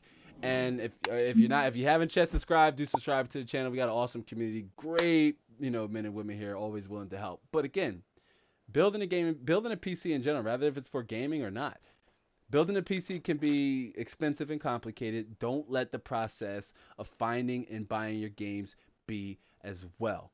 Okay. No player in the wild. There's options. Okay. I don't want to feel like, I said, what's an obstacle? What is an obstacle to a challenger, right? What's an obstacle to a challenger, right? What's a hurdle to a believer and a barrier to entry with no getting around? Okay. No game in the wild. There are options. Games ready to install. We went over 8 of them. 8 different options. Let's name them really fast. Steam, Epic, GOG, Microsoft Game Store, Bethesda, Battle.net, EA Origins, Ubisoft Plus, or Ubisoft Connect. Okay? You have 8 options to either find freemium games or to download games as a service on a subscription-based model. And to save yourself hundreds of dollars on a year, right? I use an example to where I said let's try buying EA games, because EA, in my opinion, there's at least 3 or 4 games you would want to buy. Even if you wanted to buy that for just a month, you bought 3 games. That's 100, 100? It's over $200, fam. Close to $180. It's $180, right? I don't know if you have taxes or whatever, but base, that's $180. That's more than what the whole subscription will cost you for the year, fam. Think about that, right? Again, games ready to install. What's an obstacle to a challenger, a hurdle to a believer, a barrier to entry with no getting around? Building a PC can be complicated and expensive. Don't let the process of buying games be as well. No players in the wild, fam. That's going to be on the shirt. No inside the labware, no player in the wild. What does that mean? That means the purpose of this community is to convert, you know, new gamers over to this platform. Move them over from consoles to the precipice of gaming, the pinnacle of gaming. Remember that live show we talked about? The superiority of PC gaming? Remember that live show, y'all? This is the platform to experience games. Let me get caught up in the chat really fast. I was using, okay, we got with the specs. Trisound says, now I have a 3600X. I had a 2700X before this, but now my little brother has it. Okay, awesome. So I stand corrected. Trisound's using the 6-core, 12-thread Zen 2 Ryzen 3000 CPU, 3600X, still a bomb CPU. I have a Ryzen 5 3600. I plan on doing some low, budget quality content on it. That's a CPU coming in under $200 just about now, so it's incredible value there. It's like a slightly cut back 8700K. It costs almost less than half of it, even brand new. Bad Habit says, I can't wait to upgrade my GPU. A little off subject, DisplayPort or HDMI for gaming? So as Trisound says, DisplayPort for sure, and that's because most monitors, to get the full effect of, like high refresh rate monitor, you're gonna have to do it on DisplayPort, right? I guess that's also attributed to because HDMI has the job of transmitting video and audio across its cord, whereas the DisplayPort just has to worry about transferring the video signal from the computer to the monitor to the computer, right, and register input. So I mean, high refresh rate gaming, definitely go to DisplayPort. Standard, 60 hertz monitor, I would do HDMI where applicable, but if you don't have an alternative sound solution, you could run into a problem, right? So you make sure you have, gaming headphones or a set of speakers you could plug up and rock with there. Trisound says DisplayPort for sure. My monitor can run HDMI and DisplayPort 1.4, but DisplayPort has way less latency for me. I mean, me as well. On my main station here, I'm running DisplayPorts, right, and then HDMI to the monitors. But I almost definitely would recommend DisplayPort first. Again, depending on the monitor and the refresh rate, you'll need a DisplayPort to take full advantage of that refresh rate. Like anything over 100 hertz, I believe, don't quote me on this, but it has to be transmitted over DisplayPort, right? HDMI 2.1 can do 4K 120 FPS, 144 FPS, I believe, 144 hertz. But just something to take into consideration if you don't have an audio solution, right? Most people want to go with HDMI because you just plug it to the monitor. If your monitor has speakers, you're good to go. But yeah, and Bad Habits says, Trisound, man, been using HDMI forever. I will switch to DisplayPort tonight. Yeah, definitely. I mean, switch to DisplayPort. I wish I had some in the link. I should have dropped some in the link, but I am an Amazon affiliate, so I get this very small kickback. But yeah, I mean, it's a huge upgrade, and like Trisound, I highly recommend you go with it. Definitely go with the DisplayPort. Bad Habit. All right, fam. So again, game's ready to install. No player in the wild. Okay. There's options out there. Make sure you're educating your friends and fam. Point them to this live show. Speaking of, as much as I regret to say it, I think the ride is slowly coming to an end. Remember, this is a live, the official branding of our YouTube live show or our live streams are the Inside the Lab live experience. Okay, the Inside the Lab live experience. That's the new branding of our live shows here. I do want to jump in and give a shout out to everybody who was able to stop by today. Let me just start with everybody that's here right now. Starting with my guy, Bad Habit. Bad Habit's always showing up, popping up, showing support here on the live shows. Trisound showing up, like always. Trisound Long. Trisound, man, you've been a subscriber, bro, when I was like under 400 subs. 300 subs, man. You've been around for a while. Yeah, I mean, this channel started out with 0 subscribers. Y'all. All channels start out with 0 subscribers, but less than 2 years, here we are, something close to 2,400 or something like that, I believe. I try not to check as often, right? I just let it go. Whoever joins, they join. I don't care about who's here, who's not here. I care about who's here right now, right? Anybody else that's going to come, they're going to come along for the journey. Trisound's been around for a while since, under 300 subs, 400 subs, I believe. Let me scroll up really quick. Teresa stopped by again. Teresa, I'm not sure if you're still here, but thank you for stopping by and adding value, adding context, adding questions, and joining the conversation. That's what it's all about here on the live show and engaging with the community, right? Is just us talking and engaging, right? Love it, love it, love it. Teresa, thanks for stopping by. Let me see. Han Shlomo, right? Our friend 7,200 miles away over in the Republic of China. Han, thanks for stopping by. You as well, man. You follow me over on Twitter. You follow me on Instagram. You're loyal here, loyal viewer here to the channel. Appreciate you. I know you. I'm not sure if you're still here with us, Han Slomo, but Han Slomo was here earlier. Who else? Your Highness too. Another regular. It was good to see Your Highness. Our moderator. Shout out to our moderator, Kimberly, who isn't a fan of our lengthy live shows, but you gotta appreciate our moderator for keeping the conversation fluid, moderating the chat. Kimberly, yeah, definitely shout out to our moderator. Let me see, Thunder, who is here. Shout out to Thunder for stopping by. My son always showing up. AW said that you know what they share the channel with their shipmates, who I assumed was in the Navy. They didn't say no, so you shouldn't assume, but that assumption proved correct. But AW said that they like sharing this channel with their friends, and I tell you what, that is awesome. It's going to do a whole lot to grow this community even more when we're able to do that. So I definitely recommend, if you know like-minded individuals who are on the fence about joining over to PC gaming, you've been in their ear. You've been telling them like, no, fam, this is the way to do it. This is how you should do it. No, come on, man. Games are the experience. Point in this direction, fam, if they're not listening to you. Hopefully, maybe my voice can carry through, right, and penetrate their logic and their thoughts, and hopefully persuade them to join over into to the side that is PC gaming, because we all know PCs, this is the way to experience games. At the beginning of the live show, I talked about the spectacular conception. Right?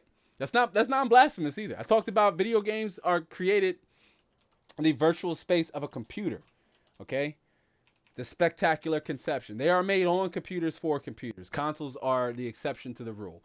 They have a purpose, but consoles have character. Okay, fam? But AW said they share their community, they share this with their friends, and I highly recommend you. If you got Twitters, you got Instagrams, drop my link. If you know it's not for everybody, that's fine too.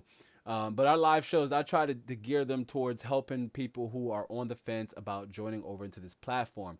We talked about PSUs, understanding your monitor's refresh rate, shopping for used hardware, pros and cons to gaming on PCs. We took the good with the bad, baby, and threw it out. The rest of the water. But I digress. Mrs. Zombified, man, Mrs. Zombified was here too. Another regular like Bad Habit. Who else? I can't really. There we go. Damon was here with us earlier. My mom was here for a while, right? For those of you who don't know, my mom was here on the live show. She was here very early on. Pamela is her name, but she was here very early on the live show. Shout out to my mom for stopping. I seriously doubt she's here now, but shout out to my mom Dukes for stopping by and validating my creative come up as just like being hyper creative when I was young, just drawing and writing and coming up with stories, and I'm like 10, 11 years old. You know what I mean? So wanting to be a content creator, that was in the making even when I was young. So Mom Dukes confirmed that. It was all good.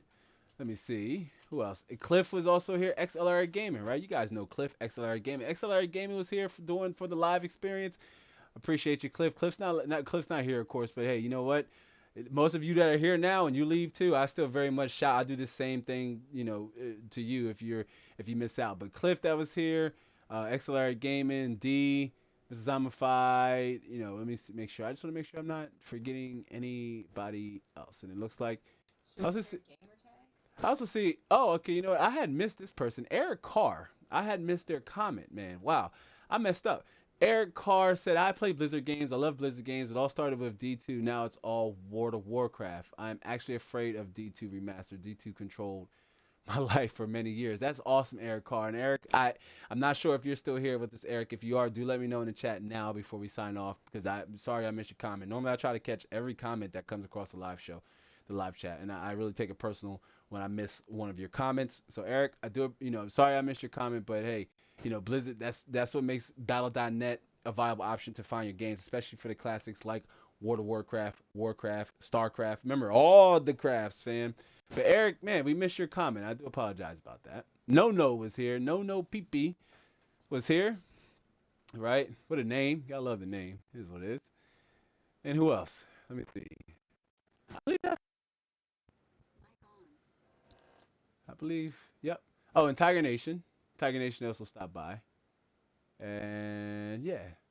So yeah, we had a lot of good friends and fans stopping for the live show, and I see we had a few more people join in. I'm sorry you came in towards the end of the live experience for the Inside the Lab weekly live experience, but we did talk about some of the different ways you can download and play your PC games. All you can if you just signed on, you're like, oh, he's leaving, I'm leaving too. But hey, look, before you dip out, you can always go back and watch the replay up until this point. It was a great conversation as always, and this is the purpose of the live experience, right? As our moderator says, thank you all for hanging out with us in the Inside the Lab experience. We appreciate you all. Have a great night, and like always, stay safe. Yeah, definitely. And let me get caught up here a few before we. As Teresa said, yes, I'm still here. Thank you for the stream. Yeah, no problem, Teresa. Appreciate you being here. Bad Habit says, yep, hi, Teresa. And Bad Habit says, thank you to the moderator. Still showing some love to our mod. Your Highness was like, shout out to Mom. We called her Mama Lab. Your Highness, I just officially branded her Mama Lab, so I just was calling her Mama Lab because I kept accidentally referring to my mom as her first name. I was calling her Pamela. I'm like, Pamela says, I'm like, holy cow, I'm probably pay for that one off the stream. So I just was like, Mama Lab says blank. And I did say if we had got to 25 streams, I would sing Johnny Cash Hurt, or 25 likes, I would sing Johnny Cash Hurt. We got to 21. I know I said I would freestyle at 20, but I was really hoping we got to 20. I'm not the best freestyler, so we have to save that for another live stream. I owe y'all a freestyle. I'm not reneging on the deal, okay? I owe y'all a freestyle. Okay, my bad. I did say at 20, but I really wanted to get to 25 so we can sing some Johnny Cash. Tiger Nation said I never left. Okay, Tiger Nation, cool. And No says, love your show. Again, No, I love all of y'all. I truly do. I love this community. I appreciate every single one of y'all. I appreciate you showing up, being loyal to the stream, being loyal to the show. I do look forward to seeing you all in the next one. As each show, remember we will do another pop-up live stream, so do be on the lookout for that. Okay, do be on the lookout for our pop-up live streams. But again, the ride slowed down. 8 ways to download your games: Epic, Steam, Microsoft, Bethesda, Battle.net, GOG, Ubisoft Plus, EA Pro. All 8 options. I had to make sure that looked like 7 on my end looking at the screen. All 8 options, they're viable, free and paid. No games in the wild. Games ready to install. Okay? You can make it happen. Make it happen. But all right, now the ride is slowly coming to an end. We slowed it down. The ride's slowly coming to an end. I already shouted at everybody. Thank you for stopping by. Feel free to hang out, for the thanks for watching, end of screen show notes, or where we jump into the music and the montage. If you want to hang back and watch some footage for some previous videos, I keep the live stream going. I still very much engage with you in the chat, so don't dip out quite yet if you want to keep the conversation going. But I'm going to roll our thanks for watching montage as the live streams were going for 4 hours almost. It's about 4.5 hours. If you understand this platform, not too many people can solo a live stream for that long. That's quite a feat, right? Most live streams I watch is like 2 or it's a whole bevy of people. 2-hour podcast, 3 or 4 people hosting the podcast. Not too many people can solo a 4.5-hour live stream, but it is what it is. All right, fam. Thanks for hanging out during this YouTube live and rocking out during the YouTube live experience. I do hope to catch you all in the next one. So until then, be on the lookout for that RTX 3090 review video. It is coming. It's coming this week. I'm sitting on it, but it's going to be gold. I promise you. The story is going to be epic. But until the next time, be easy. Yes, Tricion. 4 hours. Tricion's like 4 hours. Dang. Yeah, fam. 4 hours. 4 hours, man. I appreciate every minute with y'all. Bad Habit. Have a great night to you as well, fam. Tricion, see you, fam. I'll catch you over on the gram and over on the show. Okay? And yeah, Tiger Nation, I'll see you soon. I hope not. Thunder, I'll see you soon. Peace out, though, fam. And do stick around for the thanks for watching montage. If you want to check some videos that I've uploaded, bloopers and parts of videos that I've never check it out. Enjoy the music. I'll catch you all in the next one.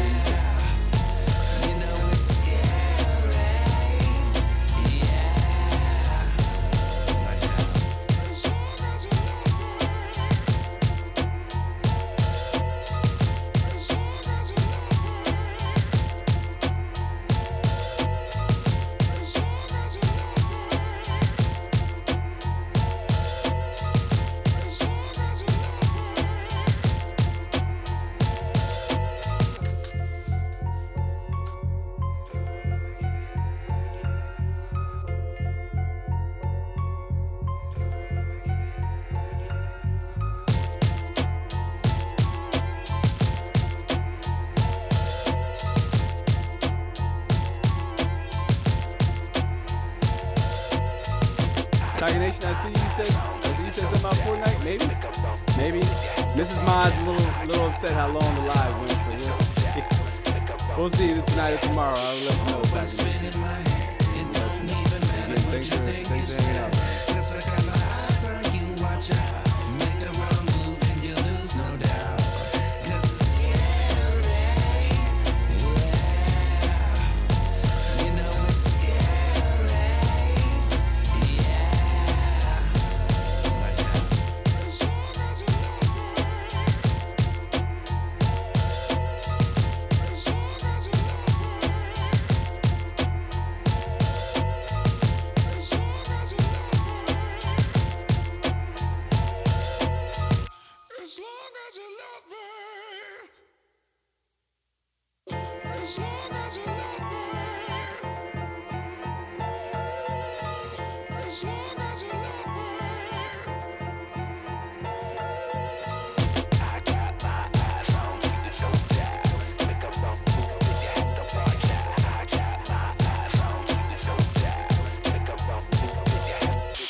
Track is banging. I'm not sure if you still hear it, baby. I just saying freestyle in my head. I love this artist is Otis McDaniel, man. I love Otis McDaniel stuff. Sorry if I love you too.